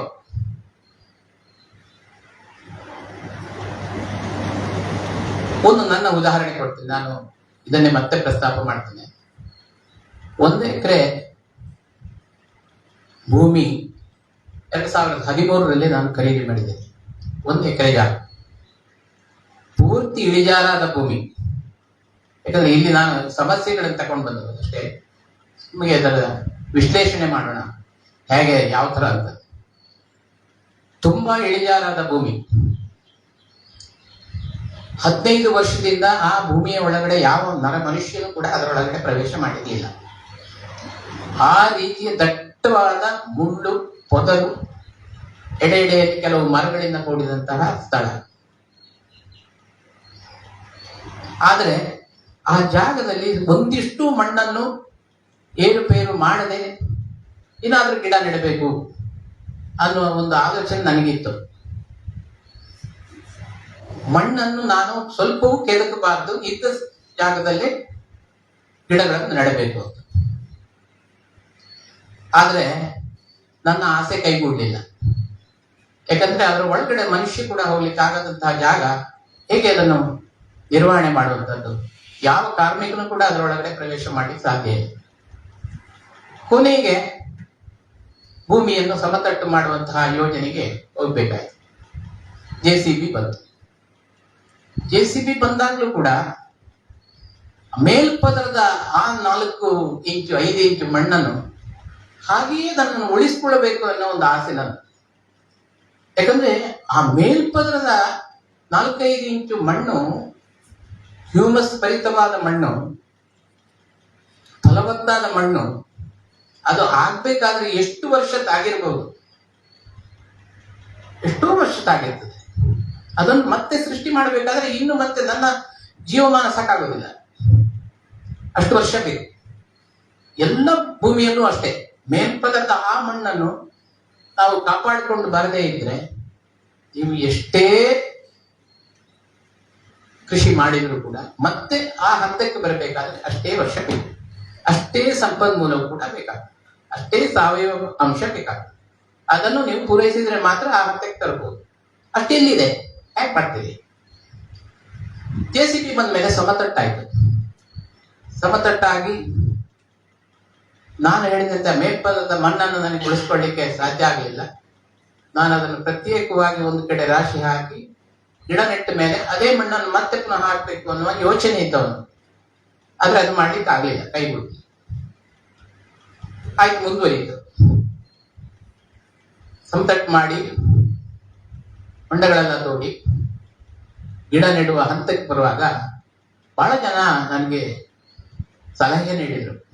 ಒಳ್ಳೆಯ ಭೂಮಿ, ಬಹಳ ಫಲವತ್ತಾದ ಮಣ್ಣಿದೆ, ನೀವಿಲ್ಲಿ ಒಂದು ಬೋರ್ ತೆಗೀರಿ, ಬೋರ್ ತೆಗೆದು ಒಂದಷ್ಟು ಅಡಿಕೆ ಗಿಡ ಹಾಕಿದ್ರೆ ನಿಮಗೆ 5-6 ವರ್ಷದಲ್ಲಿ ಫಸಲು ಬರ್ತದೆ, ಮತ್ತೆ ಆರಾಮಾಗಿರ್ಬೋದು, ತೊಂದರೆ ಇಲ್ಲ, ಬೇರೆ ಏನು. ಆ ಯೋಚನೆ ಇದ್ದಿರ್ಲಿಲ್ಲ. ನಾನು ಹೇಳಿದ ಮೊದಲೇ ಆ ಸಾವಯವ ಮಣ್ಣಿನ ಫಲವತ್ತತೆಯನ್ನು ಉಳಿಸಿಕೊಂಡು ಅಲ್ಲಿ ಹಣ್ಣಿನ ಗಿಡಗಳು, ಕೆಲವು ನಿಸರ್ಗದತ್ತವಾದಂತಹ ವೃಕ್ಷಗಳನ್ನು ನೆಟ್ಟು ಬೆಳೆಸಬೇಕು ಅನ್ನೋ ಒಂದು ಯೋಚನೆ. ಹಾಗಾಗಿ ಬೋರ್ವೆಲ್ ತೆಗೆಸ್ಲಿಕ್ಕೂ ಹೋಗ್ಲಿಲ್ಲ, ಅಡಿಕೆ ಗಿಡ ಹಾಕ್ಲಿಕ್ಕೂ ಹೋಗ್ಲಿಲ್ಲ. ಮಳೆ ನೀರನ್ನೇ ಉಪಯೋಗಿಸಿಕೊಂಡು ಏನ್ ಗಿಡ ನೆಡಬಹುದು ಅಂತ. ಅದರಲ್ಲಿ ಅರ್ಧ ಭಾಗದಲ್ಲಿ ಪೂರ್ತಿಯಾಗಿ ಇಂತಹ ವೃಕ್ಷ ಸಂಪತ್ತು, ಅಂತಹ ಗಿಡಗಳನ್ನೇ ನೆಟ್ಟು ಬೆಳೆಸಿದೆ. ಇನ್ನೊಂದು ಅರ್ಧ ಭಾಗದಲ್ಲಿ, ಯಾಕಂದ್ರೆ ಅಲ್ಲಿ ಒಂದು ಹೈ ಟೆನ್ಷನ್ ಲೈನ್ ಹೋಗ್ತಾ ಇತ್ತು, ಹಾಗಾಗಿ ಅಲ್ಲಿ ನಮಗೆ ದೊಡ್ಡ ಮರ, ಎತ್ತರವಾಗಿ ಬೆಳೆಯುವಂತ ಮರಗಳನ್ನು ಬೆಳೆಸಲಿಕ್ಕೆ ಸಾಧ್ಯ ಇಲ್ಲ. ಹಾಗಾಗಿ ಅಲ್ಲಿ ಏನ್ ಮಾಡೋಣ ಅಂತ, ಅಲ್ಲಿ ಮಾಡೋಣ ಅನ್ನುವಾಗ ಗೇರು ಗಿಡಗಳನ್ನು ನೆಟ್ಟು ಬೆಳೆಸೋಣ ಅಂತ. ಅದರಲ್ಲಿ ಈಗ ತೀವ್ರ ಬೇಸಾಯ ಪದ್ಧತಿ ಅಂತಿದೆ, ಸಾಂದ್ರ ಬೇಸಾಯ ಪದ್ಧತಿ, ಹೈ ಡೆನ್ಸಿಟಿ ಪ್ಲಾಂಟೇಶನ್ ಅಂದ್ರೆ ತುಂಬಾ ಹತ್ತಿರದಲ್ಲಿ ಗಿಡ ನೆಡುವಂತ. ಅದಕ್ಕೆ ಬೇಕಾದಂತಹ ತಳಿಗಳು ಇವೆ, ಆ ಗಿಡವನ್ನು ನೆಟ್ಟು ಬೆಳೆಸಿದೆ. ಇಷ್ಟು ಜಾಗದಲ್ಲಿ ಬೇಕಾದಂತಹ ಸಾವಯವ ಅಂಶವನ್ನು ಆದಷ್ಟು ಮಟ್ಟಿಗೆ ಉಳಿಸಿಕೊಂಡು, ಮೇಲ್ಪದರವನ್ನು ಸ್ವಲ್ಪ ಮಟ್ಟಿಗೆ ಉಳಿಸಿಕೊಂಡು, ಹೆಚ್ಚು JCBಯಲ್ಲಿ ಮಣ್ಣನ್ನು ಅಡಿಮೇಲೆ ಮಾಡದೆ ಗಿಡವನ್ನು ನೆಟ್ಟು ಬೆಳೆಸಿದ ಪರಿಣಾಮ ಕೇವಲ 3 ವರ್ಷದಲ್ಲಿ ನನ್ಗೆ ಗೊತ್ತಾಯ್ತು. 3ನೇ ವರ್ಷದಲ್ಲಿ ಅದೇ ಗೇರು ಗಿಡಗಳಲ್ಲಿ 65 ಕಿಲೋಗ್ರಾಂನಷ್ಟು ಗೇರು ಬೀಜದ ಉತ್ಪತ್ತಿ ಈ ವರ್ಷ ಬರ್ತದೆ. ಇದು ಸಣ್ಣ ಕೃಷಿ ಆದ್ರಿಂದ ಆಯ್ತು, ಇಲ್ಲದೆ ಸಾಧ್ಯ ಇಲ್ಲ. ಯಾಕಂದ್ರೆ ನಾನು ಕೃಷಿ ಕಾರ್ಮಿಕರನ್ನು ಇಟ್ಟು ಅವರಿಗೆ ಸಂಬಳ ಕೊಟ್ಟು ಅವರಿಗೆ 850 ರೂಪಾಯಿ ದಿನಕ್ಕೆ ದಿನಗೂಲಿ ಕೊಟ್ಟು ನಮ್ಗೆ ವ್ಯವಸಾಯ ಮಾಡಿದ್ರೆ ಇದರಿಂದ ಯಾವ ಲಾಭವೂ ಇಲ್ಲ, ಯಾವ ಇದರಿಂದ ನಮ್ಗೆ ಆರ್ಥಿಕವಾಗಿ ಲಾಭ ಗಳಿಸಲಿಕ್ಕೆ ಸಾಧ್ಯ ಇಲ್ಲ. ಹಾಗಾದ್ರೆ ಇದರಲ್ಲಿ ನಿಮ್ಗೆ ಸಿಕ್ಕಿದ್ದೇನು? ಒಂದು, ಪ್ರಕೃತಿಯನ್ನು ಅದೇ ರೀತಿ ಉಳಿಸ್ಕೊಳ್ಳೋಣ, ಆದಷ್ಟು ಮಟ್ಟಿಗೆ ವೃಕ್ಷ ಸಂಪತ್ತನ್ನು ಬೆಳೆಸಿಕೊಳ್ಳೋಣ. ನಮ್ಮ ಸ್ನೇಹಿತ ಮನೋಹರ್ ಉಪಾಧ್ಯಾಯರು ಒಂದ್ ಕಡೆ ಹೇಳ್ತಾ ಇದ್ದಾರೆ, ಅವರು ಹೀಗೆ ಒಂದು ರೀತಿಯಲ್ಲಿ ಅವರ ಪ್ರೇರಣೆ ನನಗೆ ಈ ರೀತಿ ಮುಂದುವರಿಯಲಿಕ್ಕೆ ಕಾರಣ. ಅವರು ಒಂದು ಕಡೆ ಹೇಳ್ತಾ ಇದ್ರು, 300-350 ನಾಟಿ ಮಾವಿನ ಗಿಡಗಳನ್ನು ಅವರು, ನಾಟಿ ಜಾತಿದ್ದು ಮಾವಿನ ಗಿಡಗಳನ್ನು ಬೆಳೆಸಿದ್ದಾರೆ. ಇನ್ನು ಈ ಗೋಡಿ ಜಾತಿಯ ಸುಮಾರು 150ಕ್ಕೂ ಹೆಚ್ಚು ಗಿಡಗಳನ್ನು ಅವರು ಬೇರೆ ಬೇರೆ ಕಡೆಯಿಂದ ಸಂಗ್ರಹಿಸಿ ನೆಟ್ಟು ಬೆಳೆಸಿದ್ದಾರೆ. ಹಣ್ಣು ಹಂಪಲಿನ ಗಿಡಗಳು ಇವೆ. ಅವರು ಹೇಳ್ತಾ ಇದ್ರು, ಇದು ನನ್ನ ಜೀವಮಾನಕ್ಕೆ ನಾನು ಹಣ್ಣು ತಿಂದು ಇದನ್ನು ಸಂಭ್ರಮಿಸ್ತೇನೆ ಅನ್ನುವ ಯಾವ ಉದ್ದೇಶದಿಂದಲೂ ಇದನ್ನ ಮಾಡ್ತಾ ಇಲ್ಲ. ಹಾಗಾಗಿ ಈ ಗಿಡಗಳನ್ನು ನೆಟ್ಟು ಬೆಳೆಸಿ ಇದರಲ್ಲಿ ಬಂದು ಫಸಲು ನಮ್ಗೆ ಸಿಕ್ಕಿ ನಾವು ಅದನ್ನು ತಿಂದು ಅನುಭವಿಸ್ತೇವೆ ಎನ್ನುವ ಹೇಳುವ ಯಾವ ರೀತಿಯ ಒಂದು ಕಲ್ಪನೆಯು ನನ್ನ ಮನಸ್ಸಲ್ಲಿ ಇಲ್ಲ. ಅದು ನಿಜವಾಗ್ಲೂ ನಮ್ಗೆ ಹಾಗೆ ಅನ್ನಿಸ್ತದೆ ಕೆಲವೊಮ್ಮೆ. ಇದನ್ನು ನಾವು ಎಲ್ರಿಗೂ ಹೀಗೆ ಮಾಡಿ ಅಂತ ಹೇಳುವಂತದ್ದು ಹಾಗೂ ಇಲ್ಲ. ಕೃಷಿ ಮಾಡೋದು ಯಾಕೆ? ನಮ್ಮ ಜೀವನ ನಡಿಬೇಕು, ನಮ್ಗೆ ಅದರಲ್ಲಿ ಪ್ರತಿಫಲ ಸಿಕ್ಬೇಕು. ಪ್ರತಿಫಲ ಸಿಕ್ಕದೆ ಇದ್ರೆ ನಮ್ಗೆ ಇದೇ ಉದ್ಯೋಗವಾಗಿರುವವರಿಗೆ ಖಂಡಿತವಾಗಿ ಇದು ಸಾಧ್ಯ ಇಲ್ಲ. ನಾವು ಹೇಳಲಿಕ್ಕೂ ಆಗೋದಿಲ್ಲ. ಹಾಗಾಗಿ ಭೂಮಿ, ಮಣ್ಣಿನ ಸಂರಕ್ಷಣೆ, ಅದರ ಜೊತೆಗೆ ಪರಿಸರದ ಸಮತೋಲನವನ್ನು ಕಾಪಾಡಿಕೊಂಡು ನಾವು ಹೇಗೆ ಬೆಳೆ ಬೆಳೀಬಹುದು, ಯಾವ ರೀತಿ ಬೆಳೀಬಹುದು ಅನ್ನುವಂಥದ್ದು ಅದು ಅವರವರ ಕಲ್ಪನೆಗೆ ಬಿಟ್ಟದ್ದು. ಯಾರೋ ಮಾಡ್ತಾರೆ, ಏನೋ ಮಾಡ್ತಾರೆ, ಅದನ್ನೇ ನಾವು ಮಾಡೋಣ ಅಂತ ಹೇಳಿದ್ರೆ ಖಂಡಿತವಾಗಿಯೂ ಅದರಲ್ಲಿ ಯಶಸ್ಸು ಎಲ್ಲ ಕಡೆ ಸಿಗ್ತದೆ ಅಂತ ಹೇಳಲಿಕ್ಕೂ ಆಗುದಿಲ್ಲ. ಯಾಕಂದ್ರೆ ಒಂದು ಜಮೀನು ಇನ್ನೊಂದು ಜಮೀನಿಗೆ ಹೊರತಾಗಿರ್ತದೆ, ಅದ್ರ ಹಾಗೆ ಇರೋದೇ ಇಲ್ಲ. ಮಣ್ಣು ಹಾಗೆ, ಪರಿಸರವೂ ಹಾಗೆ. ಈಗ ನೋಡಿದ್ರೆ ಮಳೆಯೂ ಹಾಗೆ. ಮಂಗಳೂರಿನಲ್ಲಿ ಇವತ್ತು ಬೆಳಿಗ್ಗೆ ಮಳೆ ಬಂದಿಲ್ಲ, ಪುತ್ತೂರಿನಲ್ಲಿ ನಿನ್ನೆ ಮೊನ್ನೆ ಧಾರಾಕಾರ ಮಳೆ. ಅಂದ್ರೆ ಅಷ್ಟು ವ್ಯತ್ಯಾಸ ಇದೆ. ಇದನ್ನು ನಾವು ಎಲ್ಲಿ ಸರಿಪಡಿಸಲಿಕ್ಕೆ ಸಾಧ್ಯ ಇದೆ? ಹಾಗಾದ್ರೆ ಭವಿಷ್ಯ ಹೇಗೆ ಅಂತ ನಾವೇನು ನಿರಾಶಾದಾಯಕ ಅಲ್ಲ. ಈಗ ದೊಡ್ಡ ದೊಡ್ಡ ಉದ್ಯೋಗದಲ್ಲಿದ್ದು ಕೃಷಿಗೆ ಮರಳಿದವರಿದ್ದಾರೆ. ವಿದೇಶದಲ್ಲಿ ಕೆಲಸದಲ್ಲಿದ್ದು ಸಾಕಷ್ಟು ಹಣ ಸಂಪಾದನೆ ಮಾಡಿ ಅದನ್ನು ಉದ್ಯೋಗ ಬಿಟ್ಟು ಕೃಷಿಗೆ ಇಳಿದವರಿದ್ದಾರೆ. ಅವರೆಲ್ಲ ಮಾಡುವ ಕೃಷಿಯನ್ನು ನೋಡಿದ್ರೆ ನಿಮಗೆ ಕೃಷಿ ಎಷ್ಟರ ಮಟ್ಟಿಗೆ ಮುಂದುವರೆದಿದೆ ಅಂದ್ರೆ ಅದು ಊಹಿಸಲಿಕ್ಕೂ ಸಾಧ್ಯ. ಆಟೋಮೇಷನ್ ಬಂದಿದೆ. ಮನೆಯಲ್ಲಿ ಇಲ್ಲದಿದ್ರೆ ನೀವು ಎಲ್ಲೋ ನೆಂಟರ ಮನೆಗೆ ಹೋದಾಗ ಕೇವಲ ಮೊಬೈಲ್ನಲ್ಲಿ ನೀವು ನಿಮ್ಮ ತೋಟಕ್ಕೆ ನೀರಾವರಿ ಮಾಡಲಿಕ್ಕೆ ಅಷ್ಟು ಸಾಧ್ಯ ಇದೆ. ಅಷ್ಟು ಆಟೋಮೇಷನ್ ಆಗಿದೆ.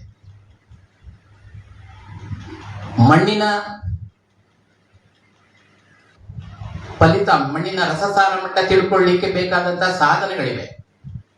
ಕೇವಲ ಕ್ಷಣ ಮಾತ್ರದಲ್ಲಿ ನಿಮಗೆ ಮಣ್ಣಿನ ರಸಸಾರ ಹೇಗಿದೆ, pH ವ್ಯಾಲ್ಯೂ ಎಷ್ಟು, ಇದಕ್ಕೇನು ಹಾಕಬೇಕು, ಯಾವುದು ಕೊಡಬೇಕು ಅನ್ನೋದು ತಕ್ಷಣದಲ್ಲಿ ತಿಳ್ಕೊಳ್ಳಿಕ್ಕೆ ಸಾಧ್ಯ ಇದೆ. ಅದರದ್ದು AI ನೀವು ಇದಕ್ಕೆ ಹೋದ್ರೆ, ನಾನು ಮೊನ್ನೆ ಇವರು ಶೇಷ ಅವ್ರು ನಮ್ಗೆ ಹೇಳಿದ ಕೂಡಲೇ ಕೃಷಿಯ ಭವಿಷ್ಯ ಅಂದ ಕೂಡಲೇ ನಾನು AI ಕೇಳಿದೆ, ಹೇಗೆ ಏನಿದೆ ವಿಷಯ. 2 ಪೇಜ್ ವಿಷಯ ಬಂತು ನಿಮ್ಗೆ. 2 ಪೇಜಿನಷ್ಟು ವಿಷಯ ಬಂದಿದೆ.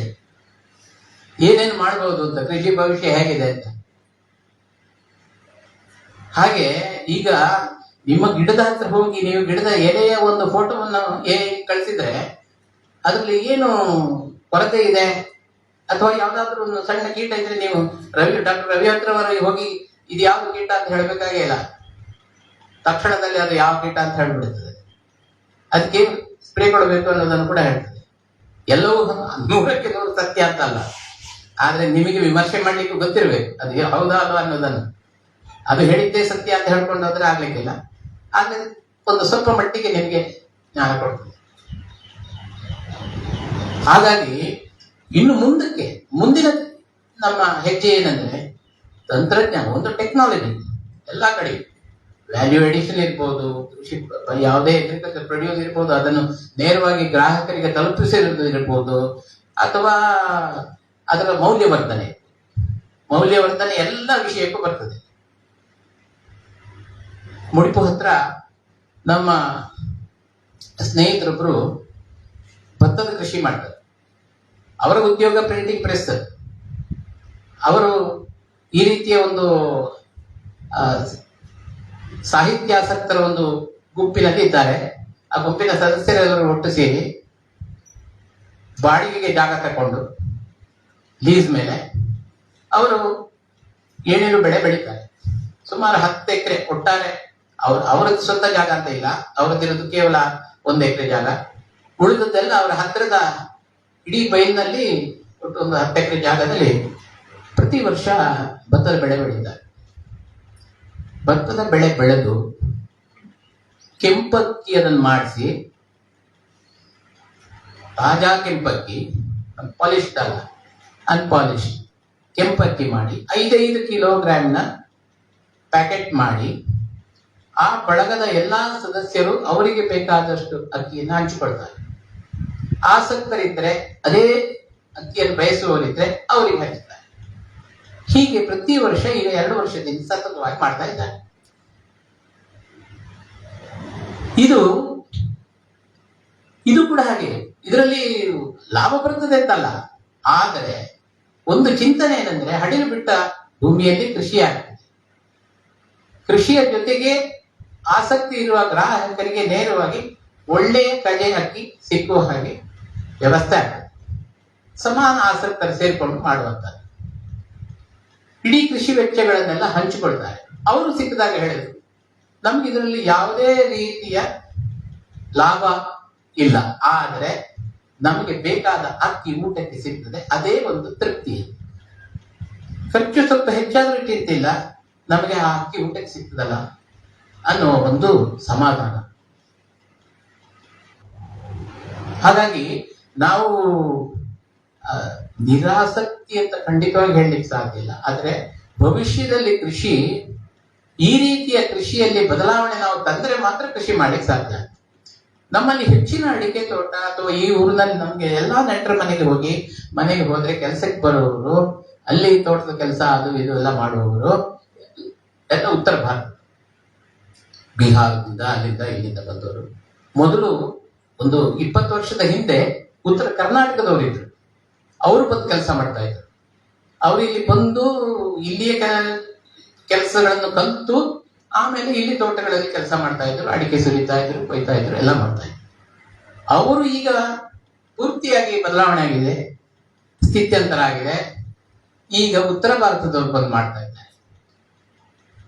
ಉತ್ತರ ಭಾರತದವರು ಕೂಡ ಅವರ ಭಾಗದಲ್ಲಿ ಏನಾದರೂ ಬದಲಾವಣೆ ಆದರೆ ಅವರೆಲ್ಲ ಇಲ್ಲಿಂದ ನಮಗೆ ಕಾಲು ಕಿತ್ತರೆ ಮುಂದೆ ನಮ್ಮ ಪರಿಸ್ಥಿತಿ ಏನು? ಹೇಗೆ? ಭವಿಷ್ಯ ನಮಗೆ ಹಾಗೆ ಕಾಣಿಸ್ತದೆ. ಭವಿಷ್ಯದಲ್ಲಿ ಈ ರೀತಿಯ ಒಂದು ಪ್ರಶ್ನೆ ನಮ್ಮಲ್ಲಿ ಕಾಡ್ತಾ ಇದೆ. ಅದಕ್ಕೆ ಸರಿಯಾಗಿ ನಾವು ಸಿದ್ಧತೆ ಮಾಡಿಕೊಳ್ಳಬೇಕಾಗ್ತದೆ. ಎಷ್ಟೋ ಮನೆಗಳಲ್ಲಿ ಹಿರಿಯರು ಮಾತ್ರ ಬೇಸಾಯದಲ್ಲಿ ತೊಡಗಿಕೊಂಡವರು. ಅವರು ಬೇಸಾಯದಲ್ಲಿ ತೊಡಗಿಕೊಂಡವರು ಅಂತೇಳಿ ನಾವು ಹೇಳುವಾಗೂ ಇಲ್ಲ. ಅವರು ಬಿತ್ತ ಕಾಯಿ ಹೆಕ್ಕುವವರು, ಅಥವಾ ಅಡಿಕೆ ತೋಟದಲ್ಲಿ ಎಷ್ಟು ಬಿದ್ದಿದೆ ಅದನ್ನು ಹೆಕ್ಕಿ ತಕೊಂಡೋಗಿ ಸಿಕ್ಕಿದಷ್ಟು ಸಾಕು. ಯಾವ ಕೆಲಸದವರು ಬೇಡ, ಏನು ಬೇಡ, ತೋಟದ ಅಡಿಕೆ ಮರದ ಬುಡದಲ್ಲಿ ಸಿಕ್ಕಿದ್ದನ್ನು ಹೆಕ್ಕಿ ಜೀವನ ಮಾಡ್ತೇವೆ. ಯಾಕಂದ್ರೆ ಇದು ದೊಡ್ಡ ಸಮಸ್ಯೆ. ಈ ಸಮಸ್ಯೆಗೆ ನಮಗೆ ಉತ್ತರ ಕೊಡುವಂಥದ್ದು ಸ್ವಲ್ಪ ಕಷ್ಟವೇ. ಆ ಬದಲಾವಣೆಗೆ ನಾವು ಹೇಗೆ ಸಿದ್ಧತೆ ಮಾಡಬೇಕು? ಅಲ್ಲಿ ಈಗ ನೀವು ಅಡಿಕೆ ಪತ್ರಿಕೆಯಲ್ಲೆಲ್ಲ ಓದಿರ್ಬೋದು, ಅದರಲ್ಲಿ ಕಾಂಟ್ರಾಕ್ಟ್ ಮಾಡುವಂಥದ್ದು. ನೀವು ಹುಲ್ಲು ಕಟಾವು ಮಾಡಬೇಕು, ಕಳೆ ತೆಗಿಬೇಕು ಅಂತ ಅಂದ್ರೆ ನೀವು ಯಾರಿಗೋ ಒಬ್ಬರಿಗೆ ಫೋನ್ ಮಾಡಿದ್ರೆ ಆಯ್ತು, ಅವರು ಇಡೀ ತಂಡವಾಗಿ ಬಂದ್ಬಿಡ್ತಾರೆ. ಇಡೀ ತಂಡವಾಗಿ ಬಂದು ನಿಮ್ಮ ಇಡೀ ತೋಟದ ಕಳೆಗಳನ್ನೆಲ್ಲ ಕೇವಲ 1 ದಿವಸದಲ್ಲೋ 2 ದಿವಸದಲ್ಲೋ ಕಟಾವು ಮಾಡಿ ಅದಕ್ಕಾಗುವಂತಹ ವೆಚ್ಚವನ್ನ ತಗೊಂಡು ಹೋಗ್ತಾರೆ. ಕೊಯ್ಲಿಕ್ಕೂ ಹಾಗೆ, ಅಡಿಕೆ ಕೊಯ್ಲಿಕ್ಕೂ ಕೂಡ ಈಗ ಪಿಂಗಾರದಂತಹ ಒಂದು ರೈತ ಉತ್ಪಾದಕ ಕಂಪನಿ ಇದೆ ಇಲ್ಲೇ ವಿಟ್ಲದಲ್ಲಿ. ಆ ಕಂಪನಿಯವರು ಈ ರೀತಿ ಒಂದಷ್ಟು ಜನರನ್ನು ತರಬೇತಿಗೊಳಿಸಿ ವ್ಯವಸ್ಥೆ ಮಾಡಿದ್ದಾರೆ. ನಿಮ್ಮ ತೋಟದ ಕೆಲಸ ಇರ್ಬೋದು, ಅಡಿಕೆ ಕೊಯ್ಯುವುದಿರ್ಬೋದು, ಸ್ಪ್ರೇ ಕೊಡುವುದಿರ್ಬೋದು, ಅಥವಾ ಈ ರೀತಿ ಕಳೆ ತೆಗೆಯುವುದಿರ್ಬೋದು, ಇಡೀ ತಂಡವಾಗಿ ಹೋಗಿ ಆ ಕೆಲಸವನ್ನು ನಿರ್ವಹಿಸಿ ಮಾಡಿ ಬರ್ತಾರೆ.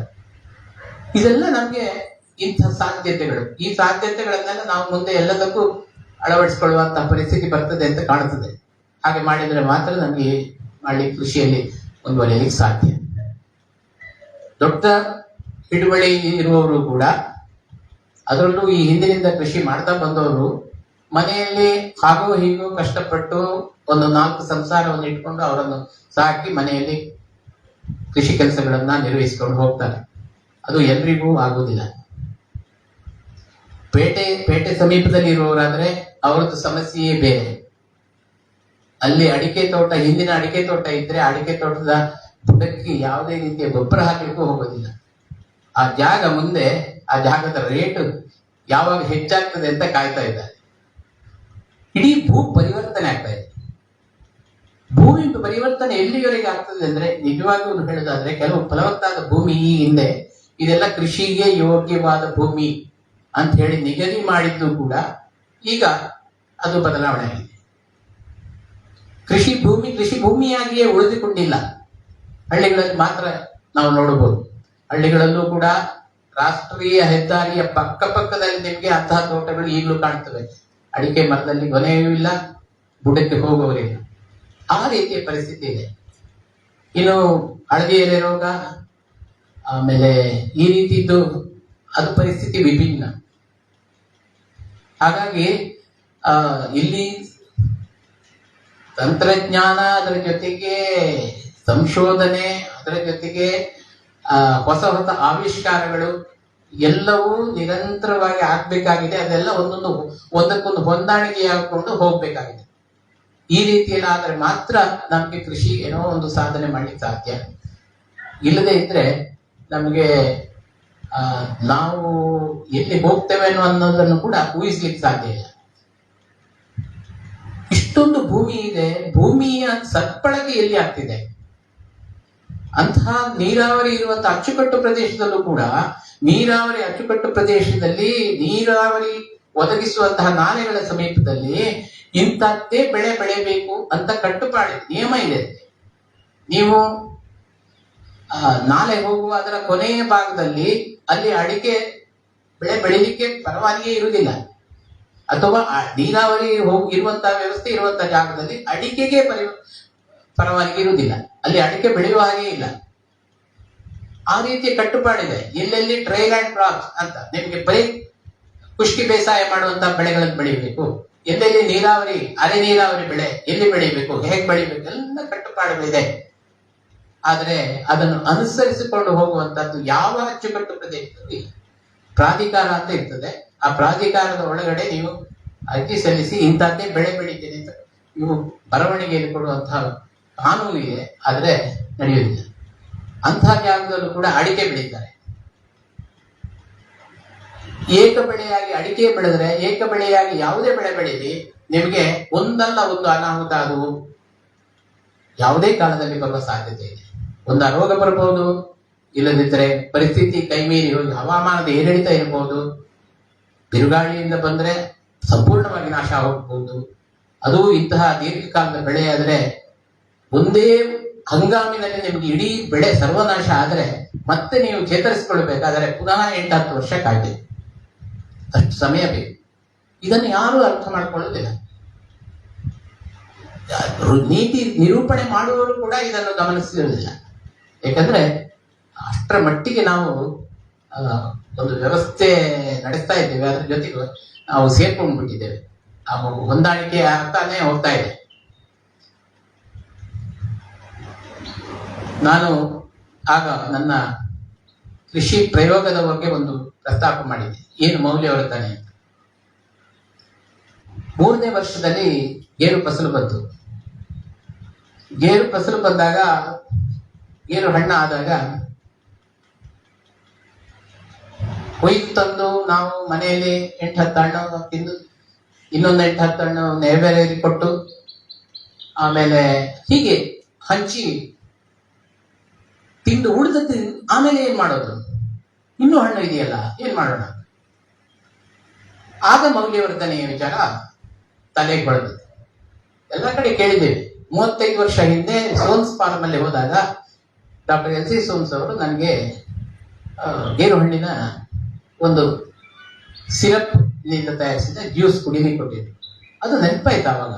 ಇಷ್ಟು ಹಿಂದೆ ಗೇರು ಹಣ್ಣಿನ ಜ್ಯೂಸ್ ಅವರು ಮಾಡಿ.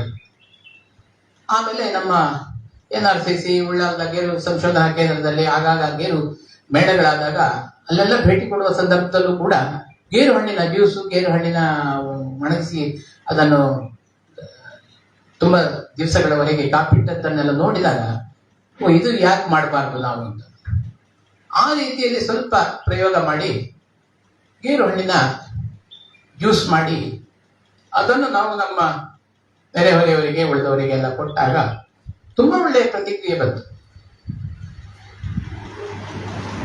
ಶ್ರೀಪಟ್ರಿ ಅವರ ಒಂದು ವಾಟ್ಸಪ್ ಗ್ರೂಪ್ ರಚನೆ ಆಗಿದೆ, ಕ್ಯಾಶ್ಯೂ ಆಪಲ್ ಟು ಮಾರ್ಕೆಟ್ ಅಂತ. ದೊಡ್ಡ ಗ್ರೂಪ್ ಅದು 25-30 ಜನರಿಂದ ಪ್ರಾರಂಭ ಆಗಿ ಈಗ 300 ಸದಸ್ಯರಿಗಿಂತ ಹೆಚ್ಚಿದ್ದಾರೆ. ಅದರಲ್ಲಿ ಕಾರ್ಖಾನೆಯವರಿದ್ದಾರೆ, ಸಂಶೋಧನಾ ಕೇಂದ್ರದ ವಿಜ್ಞಾನಿಗಳಿದ್ದಾರೆ, ಈ ಸ್ವಸಹಾಯ ಸಂಘದ ಸದಸ್ಯರು ಇದ್ದಾರೆ, ನಮ್ಮಂಥವರು ಇದ್ದೇವೆ. ಎಲ್ಲ ಸೇರಿ ಪರಸ್ಪರ ವಿಚಾರ ವಿನಿಮಯ ಕೇವಲ 4 ದಿನಗಳಲ್ಲಿ ನಡೆದಂತ ವಿಚಾರ ವಿನಿಮಯ. ಅದರಲ್ಲಿ ಮೌಲ್ಯವರ್ಧನೆಯ ಬಗ್ಗೆ ಮತ್ತಷ್ಟು ವಿಚಾರಗಳು ಬಂತು. ಯಾರೋ ಒಬ್ರು ಆಗ ಗೋವಾದಲ್ಲಿ ಕ್ಯಾಶ್ಯೂ ಫೆಸ್ಟಿವಲ್ ನಡೀತದೆ ಅಂತ ಹೇಳಿದ್ರು. ಹಾಗಾದ್ರೆ ನೋಡೋಣ ಅಲ್ಲಿ ಏನ್ ನಡೀತದೆ ಅಂತ.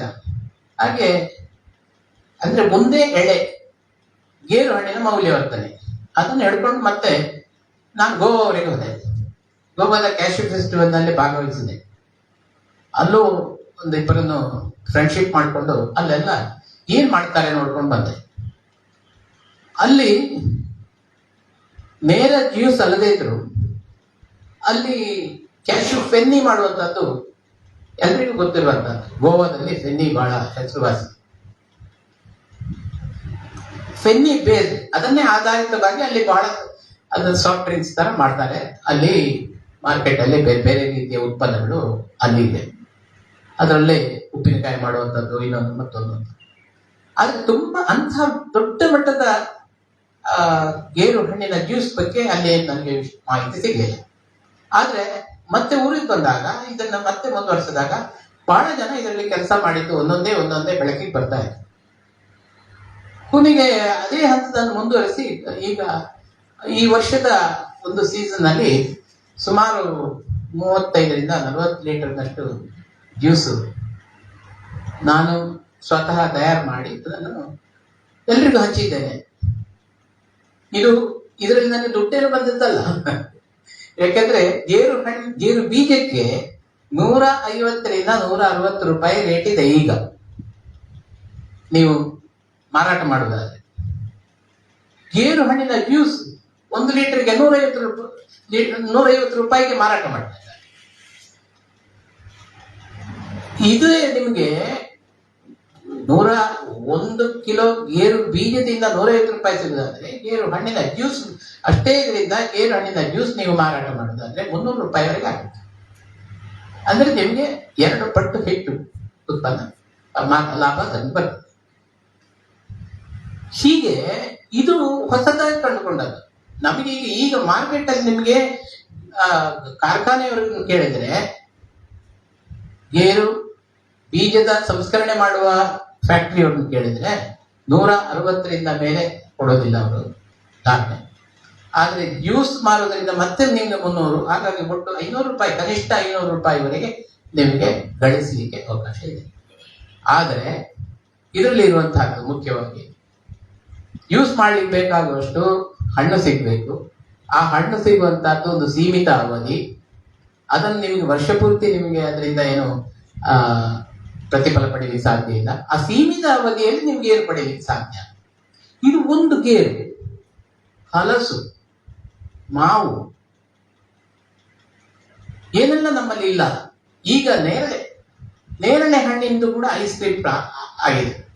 ಇವತ್ತು ಬಾಳಪಟ್ಟ ಅಂಗಡಿಯಲ್ಲಿ ನೇರಳೆ ಹಣ್ಣಿನ ಐಸ್ ಕ್ರೀಮ್, ಕಾಟು ಮಾವಿನ ಹಣ್ಣಿನ ಐಸ್ ಕ್ರೀಮ್, ಇನ್ನು ಗೇರು ಹಣ್ಣಿನ ಐಸ್ ಕ್ರೀಮ್, ಹಲಸು ಹಣ್ಣಿನ ಐಸ್ ಕ್ರೀಮ್, ಯಾವುದೆಲ್ಲ ಇದೆ, ಎಲ್ಲವೂ ಇದೆ. ನೈಸರ್ಗಿಕವಾಗಿ ಸಿಗುವ ಹಣ್ಣಿನ ಸ್ವಾದ ಇರುವಂತಹ ಐಸ್ ಕ್ರೀಮ್ಗಳು ಮಾರುಕಟ್ಟೆಯಲ್ಲಿ ಈಗ ಬೇಕಾದಷ್ಟಿವೆ. ಹಾಗೆಯೇ ಆ ಹಣ್ಣಿನ ಬೇರೆ ಬೇರೆ ಮೌಲ್ಯವರ್ಧಿತ ಉತ್ಪನ್ನಗಳು, ಅದು ಜ್ಯೂಸ್ ಇರಬಹುದು ಅಥವಾ ಸಿರಪ್ ತರ ಮಾಡಿ ಇರಬಹುದು. ಕೆಲವು ಈಗ ಜೇನುತುಪ್ಪದ್ದು ಇನ್ನೊಂದು ಮುಖ್ಯವಾದ ಜೇನುತುಪ್ಪದ ಎರಿಯನ್ನು ಹಾಗೆ ಕಟ್ ಮಾಡಿ ಎರಿಯನ್ನೇ ಬಾಕ್ಸ್ ನಲ್ಲಿಟ್ಟು ಮಾರಾಟ ಮಾಡುವಂತ ಸ್ಟಾಲ್. ನಿನ್ನೆ ಇವತ್ತು ಅವರಿಗೆ ಸೇರಿ 200ರಿಂದ 300 ಪ್ಯಾಕೆಟ್ನಷ್ಟು ಎರಿ ಸಮೇತ ಜೇನು ಅವರಿಗೆ ಮಾರಾಟ ಆಗಿದೆ. ಸಣ್ಣ 3-4 ತುಂಡಿರುವಂತಹ ಎರಿ ಇರುವಂತಹ ಒಂದು ಬಾಕ್ಸ್ 150 ರೂಪಾಯಿ ತರ ಮಾರಾಟ ಮಾಡಿದ್ದಾರೆ. ಹಲಸಿನ ಬೀಜವನ್ನು ಡಿಹೈಡ್ರೇಟ್ ಮಾಡಿ ಅದನ್ನು ಪೌಡರ್ ಮಾಡಿ ಅದನ್ನು ಬಾಕ್ಸ್ಗಳಲ್ಲಿ ಹಾಕಿ ಅದನ್ನು ಮಾರಾಟ ಮಾಡ್ತಾ ಇದ್ದಾರೆ. ಎಷ್ಟು ಕಡೆ ನಮ್ಮಲ್ಲಿ ಹಲಸಿನ ಬೀಜ ಹಾಗೆ ನಾವು ಬಿಸಾಡ್ತೇವೆ. ಅದನ್ನು ತುಂಬಾ ಇದ್ರೆ ಅದನ್ನು ದನಗಳಿಗೂ ಕೂಡ ಒಂದೇ ಸಾರಿಗೆ ನಮಗೆ ಆಹಾರವಾಗಿ ಕೊಡ್ಲಿಕ್ಕೆ ಆಗೋದಿಲ್ಲ. ವೆಟರ್ನರಿ ಡಾಕ್ಟರೇ ಹೇಳ್ತಾರೆ ಅದನ್ನು ಒಂದೇ ತಿಂಡಿ ಕೊಡಬೇಡಿ. ಸ್ವಲ್ಪ ಸ್ವಲ್ಪ ಸ್ವಲ್ಪ ಸ್ವಲ್ಪ ಕೊಡ್ತಾ ಇರಿ ದಿನ. ಅಷ್ಟೊಂದು ಹಲಸಿನ ಬೀಜ ಇದೆ, ಅದನ್ನು ನಾವು ತ್ಯಾಜ್ಯವಾಗಿ ಬಿಸಾಕ್ತೀವಿ. ಆದರೆ ಇದು ತುಂಬಾ ಪೌಷ್ಟಿಕವಾದ್ದು, ಆಹಾರವಾಗಿ ಇದನ್ನು ಬಳಕೆ ಮಾಡಲಿಕ್ಕೆ ಸಾಧ್ಯ ಇದೆ. ಬೇರೆ ನಮ್ಮ ಗೋಧಿ ಹಿಟ್ಟು, ಮೈದಾ ಹಿಟ್ಟು ಇದರ ಜೊತೆಗೆ ಅದನ್ನು ಮಿಕ್ಸ್ ಮಾಡಿ ಚಪಾತಿ, ಇನ್ನೊಂದು ಮತ್ತೊಂದು ಪರೋಟ ಮಾಡಿ ತಿನ್ನಬಹುದು. ಆದರೆ ಅದನ್ನು ಉಳಿಸ್ಕೊಳ್ಳೋದು ಹೇಗೆ, ದೀರ್ಘಕಾಲದವರೆಗೆ ಉಳಿಸ್ಕೊಳ್ಳೋದು ಹೇಗೆ? ಅದಕ್ಕೆ ಬೇಕಾದಂತ ತಂತ್ರಜ್ಞಾನ ನಮ್ಮಲ್ಲಿ ಇದೆ. ಆದರೆ ಆ ತಂತ್ರಜ್ಞಾನ ನಮ್ಮ ಮನೆ ಮಟ್ಟಕ್ಕೆ ತಲುಪಬೇಕಾಗಿದೆ. ಮನೆ ಮಟ್ಟಕ್ಕೆ ತಲುಪಿದರೆ ಮಾತ್ರ ಅದು ಮನೆ ಮಟ್ಟದಲ್ಲಿ ಹಾಗೆ ಬಳಕೆಯಾಗಿ ಉಪಯೋಗಕ್ಕೆ ಬರ್ತದೆ. ಇಲ್ಲದೆ ಇದ್ರೆ ಪುನಃ ವ್ಯರ್ಥವಾಗ್ತದೆ. ಇದೆಲ್ಲ ನಿಸರ್ಗದತ್ತವಾಗಿ ಸಿಗುವಂತದ್ದನ್ನು ನಾವು ಹೇಗೆ ನಾವು ಮೌಲ್ಯವರ್ಧಿತವಾಗಿ ಮಾಡಿ ಉಪಯೋಗ ಮಾಡ್ತೇವೆ, ಇದು ಮುಂದಕ್ಕೆ ನಮಗೆ ದೊಡ್ಡ ಸಮಸ್ಯೆ ಆಗುವಂಥದ್ದು. ಆಹಾರ ಧಾನ್ಯದ ಬೆಳೆಗಳು ನಮಗೆ ಕಡಿಮೆ ಆದಾಗ, ನಾವು ಹಿಂದೆ ಒಂದು ಕಾಲದಲ್ಲಿ ಅಕ್ಕಿ ಸಿಗದೆ ಇದ್ದಾಗ ಹೇಗೆ ಹಲಸಿನಕಾಯಿ ಆಹಾರವಾಗಿ ಉಪಯೋಗಿಸಿದ್ದೇವೆಯೋ ಅದೇ ತರದ ಒಂದು ಹಂತ ಬಂದಾಗ ಎದುರಿಸಲಿಕ್ಕೆ ನಾವು ಸಿದ್ಧರಾಗಿರ್ಬೇಕು. ಕೊನೆ ಪಕ್ಷ ನಮ್ಮ ಆಹಾರಕ್ಕೆ ಪ್ರತಿಯಾಗಿ ಅಕ್ಕಿ ದವಸ ಧಾನ್ಯನ ಉಪಯೋಗಿಸಿದ ಹಾಗೆ ಅದಕ್ಕೆ ಪ್ರತಿಯಾಗಿ ಇವುಗಳನ್ನು ಕೂಡ ಉಪಯೋಗಕ್ಕೆ ಹೇಗೆ ಮಾಡಿ ಸಾಧ್ಯ ಅನ್ನೋದನ್ನು ಕೂಡ ಕಂಡುಕೊಳ್ಬೇಕು. ಇದಕ್ಕೆ ಬೇಕಾದಂತಹ ಎಲ್ಲ ಪ್ರಯತ್ನಗಳು ಎಲ್ಲ ಕಡೆಯಿಂದ ನಡೆಯಬೇಕು. ವಿಜ್ಞಾನಿಗಳು ಬೇರೆ ಬೇರೆ ರೀತಿಯಲ್ಲಿ ಇದರ ಪ್ರಯೋಗವನ್ನು ನಡೆಸಿದರೆ ಆ ಪ್ರಯೋಗಾಲಯದಿಂದ ಅದು ಹೊರಗೆ ಬಂದ ಆ ತಂತ್ರಜ್ಞಾನ ಜನರಿಗೆ ತಲುಪಬೇಕು. ಜನರು ಆ ಕಾರ್ಯದಲ್ಲಿ ಮುಂದುವರಿಯಬೇಕಾಗ್ತದೆ. ಸಮಸ್ಯೆಗಳನ್ನು ಎದುರಿಸಬೇಕಾದ್ರೆ ನಾವು ಮೊದಲೇ ಸಿದ್ಧರಾಗಬೇಕಾಗ್ತದೆ. ಸಿದ್ಧರಾಗಬೇಕಾದ್ರೆ ಇವೆಲ್ಲ ನಮಗೆ ಮೂಡುವಂತಹ, ನಮ್ಮ ಮನಸ್ಸಲ್ಲಿ ಮೂಡುವಂತಹ ಪ್ರಶ್ನೆಗಳು. ಹಾಗಾಗಿ ಇದು ಮುಕ್ತವಾದ ಚರ್ಚೆ. ನನಗೆ ಅನಿಸಿದ್ದನ್ನು ನಾನು ಇಲ್ಲಿ ಹೇಳಿದ್ದೇನೆ. ಬಹಳ ಜನ ಇಲ್ಲಿ ಕೃಷಿಕರು ಇದ್ದಾರೆ, ಎಲ್ಲರೂ ಕೂಡ ಅದರ ಕೃಷಿಯ ಒಳಹೊರಗನ್ನೆಲ್ಲ ತಿಳ್ಕೊಂಡವರೇ ಇರುವುದರಿಂದ ಮತ್ತೆ ನಾನು ಅದರ ಬಗ್ಗೆ ಪುನಃ ವಿಶ್ಲೇಷಣೆ ಮಾಡುವಂತ ಅಗತ್ಯ ಇಲ್ಲ. ನಮ್ಮ ಸ್ನೇಹಿತರಿದ್ದಾರೆ ಇಲ್ಲಿ, ಡಾಕ್ಟರ್ ರವಿ ಅವರು ಇನ್ನೂ ನಮ್ಮ ಜೊತೆಗೆ ಅವರು ಕೂಡ ಅಧ್ಯಯನ ಮಾಡಿದವರೇ. ಹಾಗಾಗಿ ಮುಕ್ತವಾಗಿ ಏನಾದರೂ ಪ್ರಶ್ನೆಗಳಿದ್ದರೆ ಅಥವಾ ಏನಾದರೂ ಕೇಳಿದ್ರೆ ಜಸ್ಟ್ ನೇರವಾಗಿ ಕೇಳ್ಬೋದು. ನನ್ಗೆ ಗೊತ್ತಿರೋದನ್ನ ನಾನು ಇದು ನಿಮ್ ಜೊತೆಗೆ ಹಂಚಿಕೊಳ್ತೇನೆ. ಸ್ನೇಹಿತರೆ, ನಮ್ಮ ಒಂದರ್ಥದ ಚರ್ಚೆಯು ಪ್ರಾರಂಭ ಮಾಡಬಹುದೇ ಏನೋ ಅಂತ ಅನಿಸ್ತದೆ. ಹಾಗೆ ಅಂತ ಫಲಿತಾಂಶ ಸಿಗ್ತದೆ ಅಂತ ಖಂಡಿತ ಅಲ್ಲ. ನಾನು ನಿಮಗೆ ಸರಳ ಉದಾಹರಣೆ ಕೊಡ್ತೇನೆ. ರಿಟೈರ್ ಆದ್ಮೇಲೆ ಒಂದು 6 ಸಲ ಮೆಣಸಿನ ಗಿಡ ನೆಟ್ಟಿದೆ. 6 ಸಲವೂ ಇಲಿ ಬಂದು ಕಟ್ ಮಾಡಿದೆ. ಆ ಗಿಡವೇ ಇಲ್ಲ, ನಾನು ಸಾಕ್ಷಿ. ಅಲ್ಲಿ ನೋಡಿ, ಅದರ ಮೇಲಿನ ಶೀಟನ್ನೇ ಕಟ್ ಮಾಡಬಲ್ಲ. ಇಲ್ಲಿ ಯಾರು ಹತ್ತಿರ ಭತ್ತ ಬೆಳೆಯುವುದಿಲ್ಲ. ಅಲ್ಲಿ ನನ್ನ ಸ್ಟೇಜ್ ಅಲ್ಲಿ ಒಟ್ಟು ಸಿಗ್ತದೆ ನನಗೆ. ಎಲ್ಲಿಂದ ತರ್ತದೆ ಅಂತ ಗೊತ್ತಿಲ್ಲ. ಅದು ಇಲ್ಲಿ ಯಾರು ಹತ್ರ ನನ್ಗೆ ಗೊತ್ತಿದ್ದಾಗ ಇನ್ನೊಂದು 2 ಕಿಲೋಮೀಟರ್ ಏರಿಯಾ ಡಿಸ್ಟೆನ್ಸ್ ಅಲ್ಲಿ ಭತ್ತ ಬೆಳೆಯುವ ಸಾಧ್ಯತೆ ಕಡಿಮೆ ಅಂತ ಅನಿಸ್ತದೆ. ಬಟ್ ನನಗೆ ಭತ್ತದ ಹೊಟ್ಟು ಸಿಗ್ತದೆ. ಈ ಹಠ ಮಾಡಿ ತೊಂಡೆ ನೆಟ್ಟೆ ಕಟ್ ಮಾಡಿ ಹಾಕಿದೆ. ಚಂದ ಚಿಗುರ್ತದೆ ಇನ್ನು ಕೆಲವು ದಿನ ಅಂತ ಹೇಳುವಾಗ ಇಲ್ವೇ ಇಲ್ಲ, ಡ್ರೆಸ್ ಇಲ್ಲ ಇರುತ್ತೆ. ಮೊನ್ನೆ ನೋಡ್ತೇನೆ ಅದನ್ನು ಕಟ್ ಮಾಡಿ ಹಾಕಿದೆ. ಇದನ್ನು ಸರಳವಾಗಿ ನಮ್ಮಂತವ್ರು ಇಲ್ಲಿಗೆ ಹೋದಾಗ ನನಗೆ ಆಗ ಗೊತ್ತಾಗುತ್ತೆ. ನಾನು ಸುಮ್ಮನೆ ಚರ್ಚೆ ತಗೊಳ್ಬೇಕು ಅಷ್ಟೇ. ಮನೆಯಲ್ಲಿ ತುಂಬಾ ಮಂಗಗಳು ಬರ್ತಾ ಇತ್ತು, ತಮ್ಮ ಕೃಷಿ ಮಾಡ್ತಾ ಇತ್ತು. ಮಂಗಗಳು ಬಂದು ಉಪದ್ರ ಮಾಡಿದಾಗ ಶೂಟ್ ಮಾಡ್ತಾ ಇತ್ತು. ನಾನು ನೀವು ತುಂಬಾ ಬೈತಾ ಇದ್ದೆ, ದೊಡ್ಡ ಪರಿಸರವಾದಿಗಳಾಗಿ. ಗಂಟೆ ಗಟ್ಟಲೆ ಅವನಿಗೆ ಬೈಯುದು, ನೋಡೋದು ಹಿಂಗ ಆಗಾಗ್ತದೆ ಹೀಗಾಗ್ತದೆ, ಹನುಮಂತನ ಶಾಪ ಇದೆಲ್ಲ ಬಿಟ್ಟು ಅವನಿಗೆ ನನ್ನ ತೋಟ ಕರ್ಕೊಂಡೋಗಿ ಎಷ್ಟೆಲ್ಲ ಹೊಂಡದ ಹೊಟ್ಟೆ ಏನಿದೆ ಅದನ್ನೆಲ್ಲ ತೋರಿಸಿದ. ನೀವು ನಂಬ್ತೀರ ಬಿಡ್ತೀರ ಗೊತ್ತಿಲ್ಲ, ನನ್ನ ಹತ್ರ 3 ತೆಂಗಿನ ಗಿಡ ಇರುವುದು.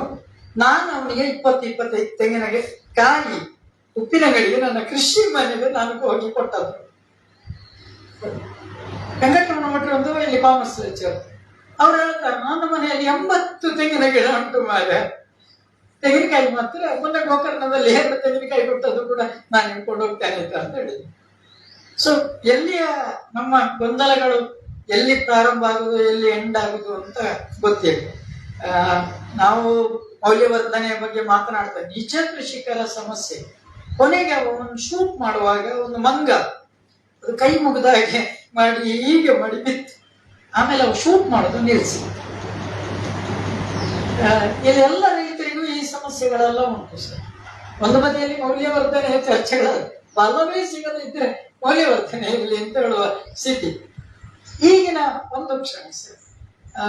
ರಾಮೋಟಾನ್ ತುಂಬಾ ಜನ ರಾಮೋಟಾನ್ ಬೆಳೆದು ನಮ್ಮ ಒಬ್ಬ ಕೊಲಿಗೆ ನಿಮ್ಗೆ ಗೊತ್ತಿದೆ ಅಂತ ಅನಿಸ್ತದೆ, ವಿಷ್ಣುಕುಮಾರ್ ಅಂತ ನಮ್ಮ ಸ್ನೇಹಿತ, ಈಗ ಎಕನಾಮಿಕ್ಸ್ ಪ್ರೊಫೆಸರ್ ಆಗಿದ್ದ, ಬಿಟ್ಟ, ಈಗ ಏನ್ ಮಾಡ್ತಾನೆ ಅಂತ ಪ್ರಶ್ನೆ.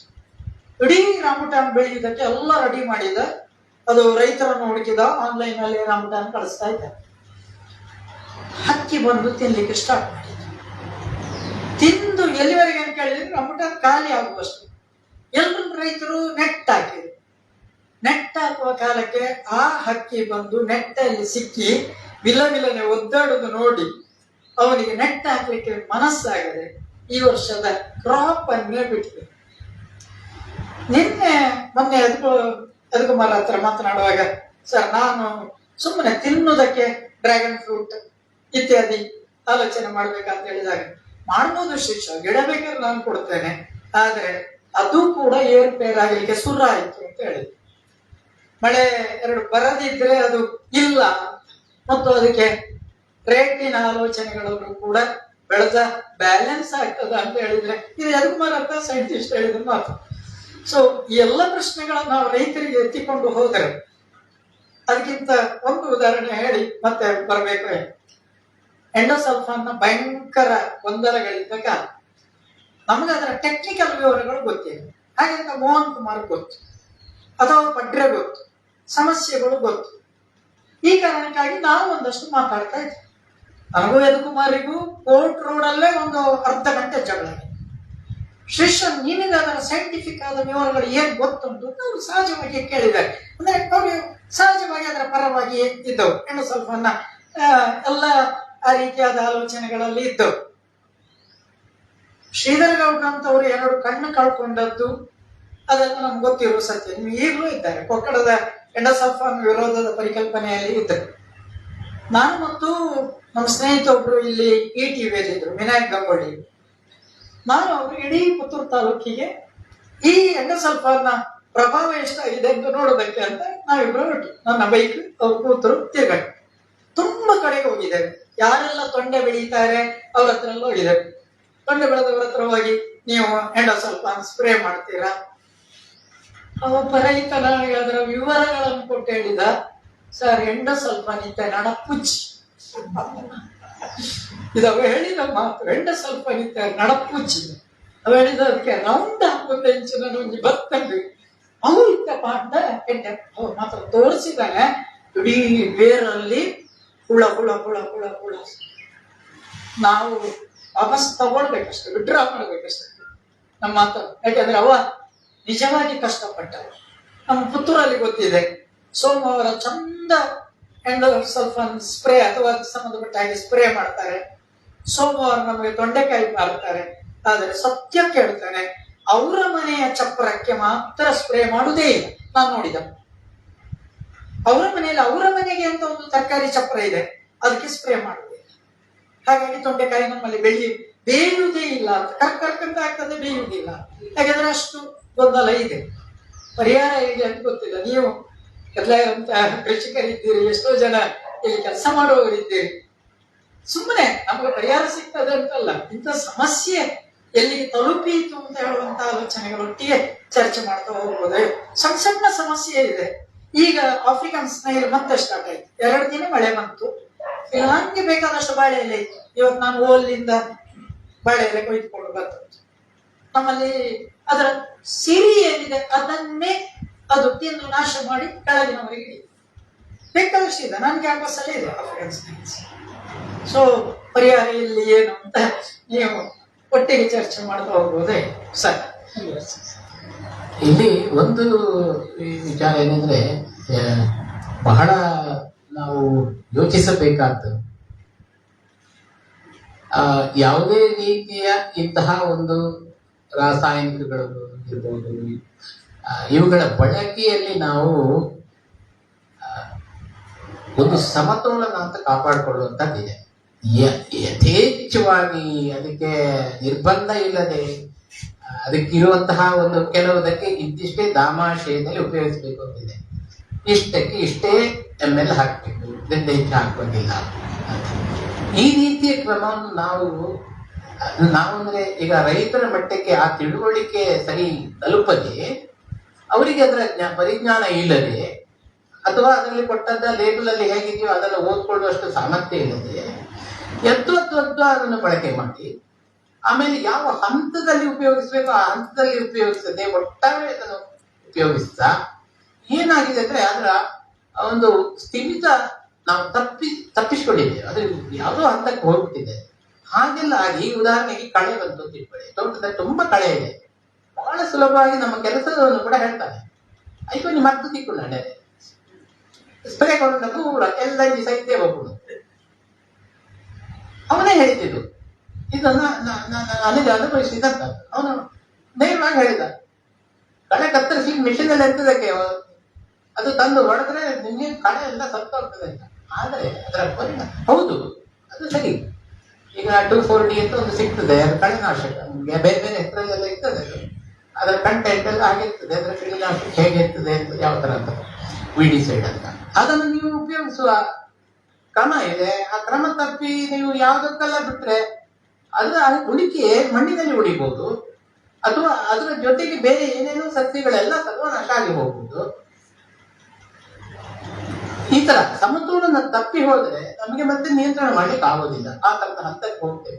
ಹಾಗಾಗಿ ಇದು ಎಲ್ಲಿ ತಪ್ಪಿದ್ದೇವೆ ಅನ್ನುವಂಥದ್ದೇ ಪ್ರಶ್ನೆ ಇರುವಂತದ್ದು. ಅವರಿಗೆ ನಾವು ಸರಿ ಹೇಳಿಲ್ಲ, ಅವನಿಗೆ ಅದರ ತಿಳುವಳಿಕೆ ಇಲ್ಲ, ಅವರು ಒಟ್ಟು ಬಳಕೆ ಮಾಡಿದ್ದಾರೆ. ಅದರ ಮೂಲಕ ನಾವು ಇಲ್ಲದ ಸಮಸ್ಯೆಗಳನ್ನ ಎದುರಿಸಿದ್ದೇವೆ. ಉದಾಹರಣೆಗೆ ನಾನು ಗೇರು ಬೀಜದ ಬಗ್ಗೆ ಮಾತನಾಡುವಾಗ, ಗೇರು ಹಣ್ಣು ಕೊಯ್ಲಿಗೆ ಬರುವ ಹಂತದಲ್ಲಿ ನೀವು ಗಿಡದಲ್ಲಿ ನೋಡಿದ್ದೀರಿ, ಮರು ದಿವಸ ಗೇರು ಮರದ ಬುಡಕ್ಕೆ ಹೋದ್ರೆ ಗೇರು ಬೀಜವನ್ನು ಸರಿಯಾಗಿ ನೀವು ಕತ್ತರಿಸಿದ ಹಾಗೆ ಅರ್ಧ ಕತ್ತರಿಸಿ ಅದರ ಒಳಗಿನ ಬೊಂಡನ್ನು ತಿಂದು ಹಾಕಿರುವ ಒಂದಷ್ಟು ತುಂಡುಗಳಲ್ಲಿವೆ ಬುಡದಲ್ಲಿ.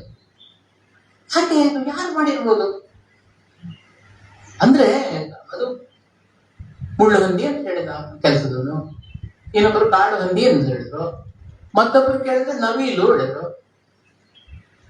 ಕೊನೆಗೆ ನೋಡಿದ್ರೆ ಅದು ಮುಳ್ಳು ಹಂದಿಯ ಕಾರ್ಬಾರ ಇರಬೇಕು ಅನ್ನೋದು ಖಾತ್ರಿ ಆಯ್ತು.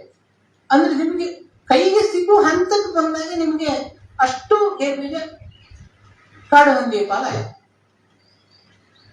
ಇದಕ್ಕೇನು ಉತ್ತರ? ಇದಕ್ಕೆ ಯಾವುದೇ ರೀತಿಯ ಕ್ರಮ ನಿಮಗೆ ಎಲ್ಲೇ ನೀವು ಎಐಗೆ ಹೋಗಿ ಕೇಳಿದ್ರೆ ಏನು ಹೇಳುವುದಿಲ್ಲ. ಅದು ನೀವು ಗನ್ನ ಮೂಲಕ ಹೊಡೀರಿ ಅಥವಾ ಹೆದರಿಸಿ ಸೌಂಡ್ ಮಾಡಿ ಅಂತ ಬರ್ತದೆ, ಅಥವಾ ಲೈಟ್ ಹಿಡಿಯುತ್ತೆ. ನಾನು ಮತ್ತೊಬ್ಬರು ಸ್ನೇಹಿತರು ಹೇಳಿದ್ರು, ನೀವು ಹಳೆ ಮನೆಯಲ್ಲಿ ನಿಮ್ಮ ಹಳೆ ಸೀರೆಗಳೇನಾದ್ರೂ ಇದೆಯಾ ನಿಮ್ಮ ಮನೆಯಲ್ಲಿ ಇದ್ರೆ ಹಿಡ್ಕೊಂಡು ಬನ್ನಿ, ಅದನ್ನು ಊದಕ್ಕೆ ಸುತ್ತಲೂ ಕಟ್ಟಿಬಿಡಿ. ಅದೊಂದು 4 ದಿವಸ ಇರುವುದಿಲ್ಲ, ಮತ್ತೆ ಅದಕ್ಕೆ ಅಭ್ಯಾಸ ಆಗ್ತದೆ, ಅದು ಮತ್ತೆ ಬರ್ತದೆ. ಒಂದು 2 ದಿವಸ ಅದು ಬರೋದಿಲ್ಲ, ಆಗ 10 ದಿವಸದ್ದು ನಿಮ್ಗೆ ತೆಗಿಬಹುದು. ಆ ಮೂಲಕ ನಿಯಂತ್ರಣ ಮಾಡ್ಬೋದು. ಇನ್ನೊಬ್ರು ಹೇಳಿದ್ರು, ನೀವು ಏನಿಲ್ಲ, ಈಗಿನ ರೆಡಿಮೇಡ್ ಇದು ಬರ್ತದೆ ಬೌಂಡ್ರಿ ವಾಲ್ ಕಟ್ಟುವಂಥದ್ದು, ಅದು 5 ಫೀಟ್ ನೀವು ಸುತ್ತಲೂ ಹಾಕಿಬಿಟ್ರೆ ನಿಮ್ಗೆ ಯಾವ ಕಾಡು ಪ್ರಾಣಿ ಒಳಗೆ ಬರುವುದಿಲ್ಲ, ಏನೂ ಆಗುದಿಲ್ಲ. ಅದಕ್ಕೆ ಇನ್ವೆಸ್ಟ್ಮೆಂಟ್ ಎಷ್ಟು ಬೇಕು ಮತ್ತೆ?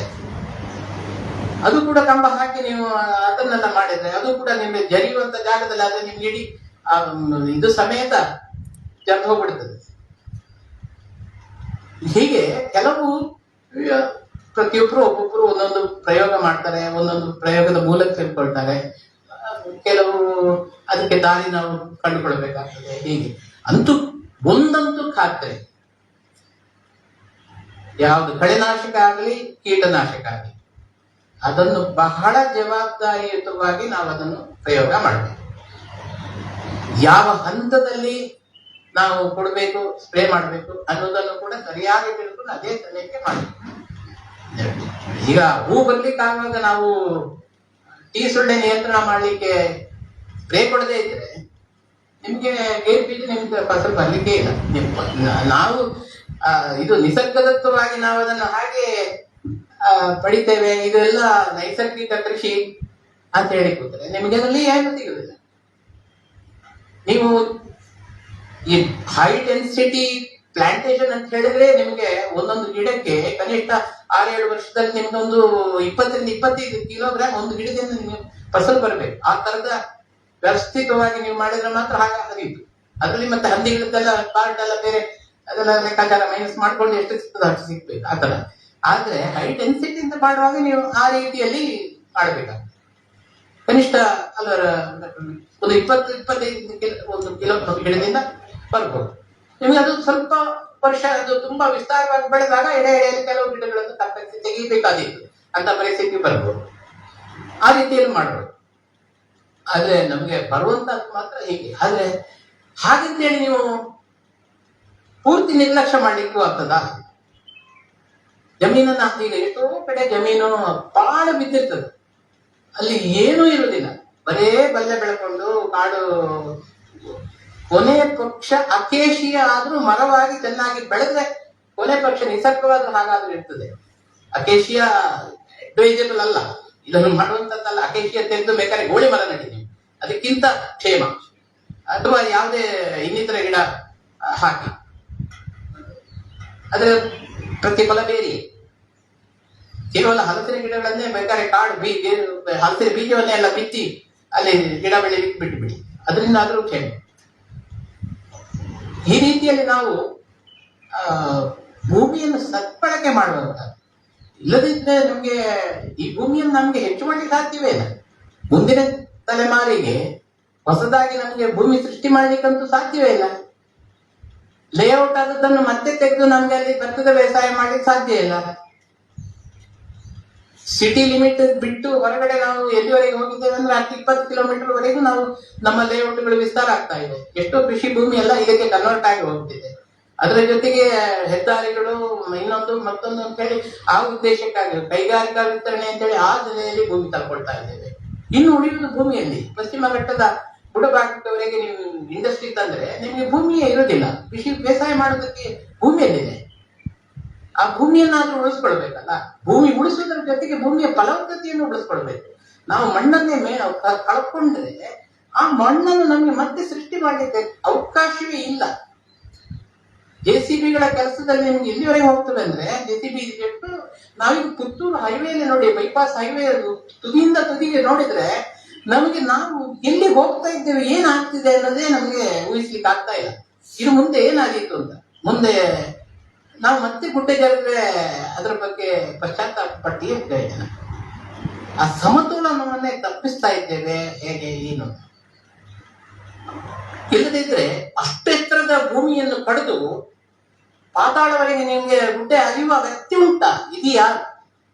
ರಸ್ತೆಗೆ ಬೇಕಾದಷ್ಟು ರಸ್ತೆ ಇದೆ ಸರಿ, ಉಳಿದಂತೆ ನೀವು ಅಲ್ಲಿವರೆಗೂ ನೀವು ಇಡೀ ಗುಡ್ಡೆಯನ್ನು ತೆಗೆದು ಅಲ್ಲಿ ತಟ್ಟು ಮಾಡಿ ಅಲ್ಲಿ ನಿಮ್ಗೆ ಪೆಟ್ರೋಲ್ ಬಂತು ಅಥವಾ ಇನ್ನೊಂದು ರೆಸಾರ್ಟ್, ಅದೊಂದು ಹೋಟೆಲ್, ರೆಸ್ಟೋರೆಂಟ್. ಹಾಗಾಗಿ ಇದಕ್ಕೆಲ್ಲ ಯಾರಲ್ಲಿ ನಾವು ಹೇಳುವಂಥದ್ದು, ಯಾವುದಾದ್ರು ಪಾಲಿಸಿ ಮಾಡುವಂಥದ್ದು, ಯಾರು ಇದರ ಬಗ್ಗೆ ನಿರ್ಧಾರ ಮಾಡುವಂಥದ್ದು, ಖಂಡಿತವಾಗಿ ಇದಕ್ಕೆ ಉತ್ತರ ಇಲ್ಲ. ಹಾಗಾಗಿ ಪ್ರಶ್ನೆಯಾಗಿಯೇ ಉಳಿದಿದೆ.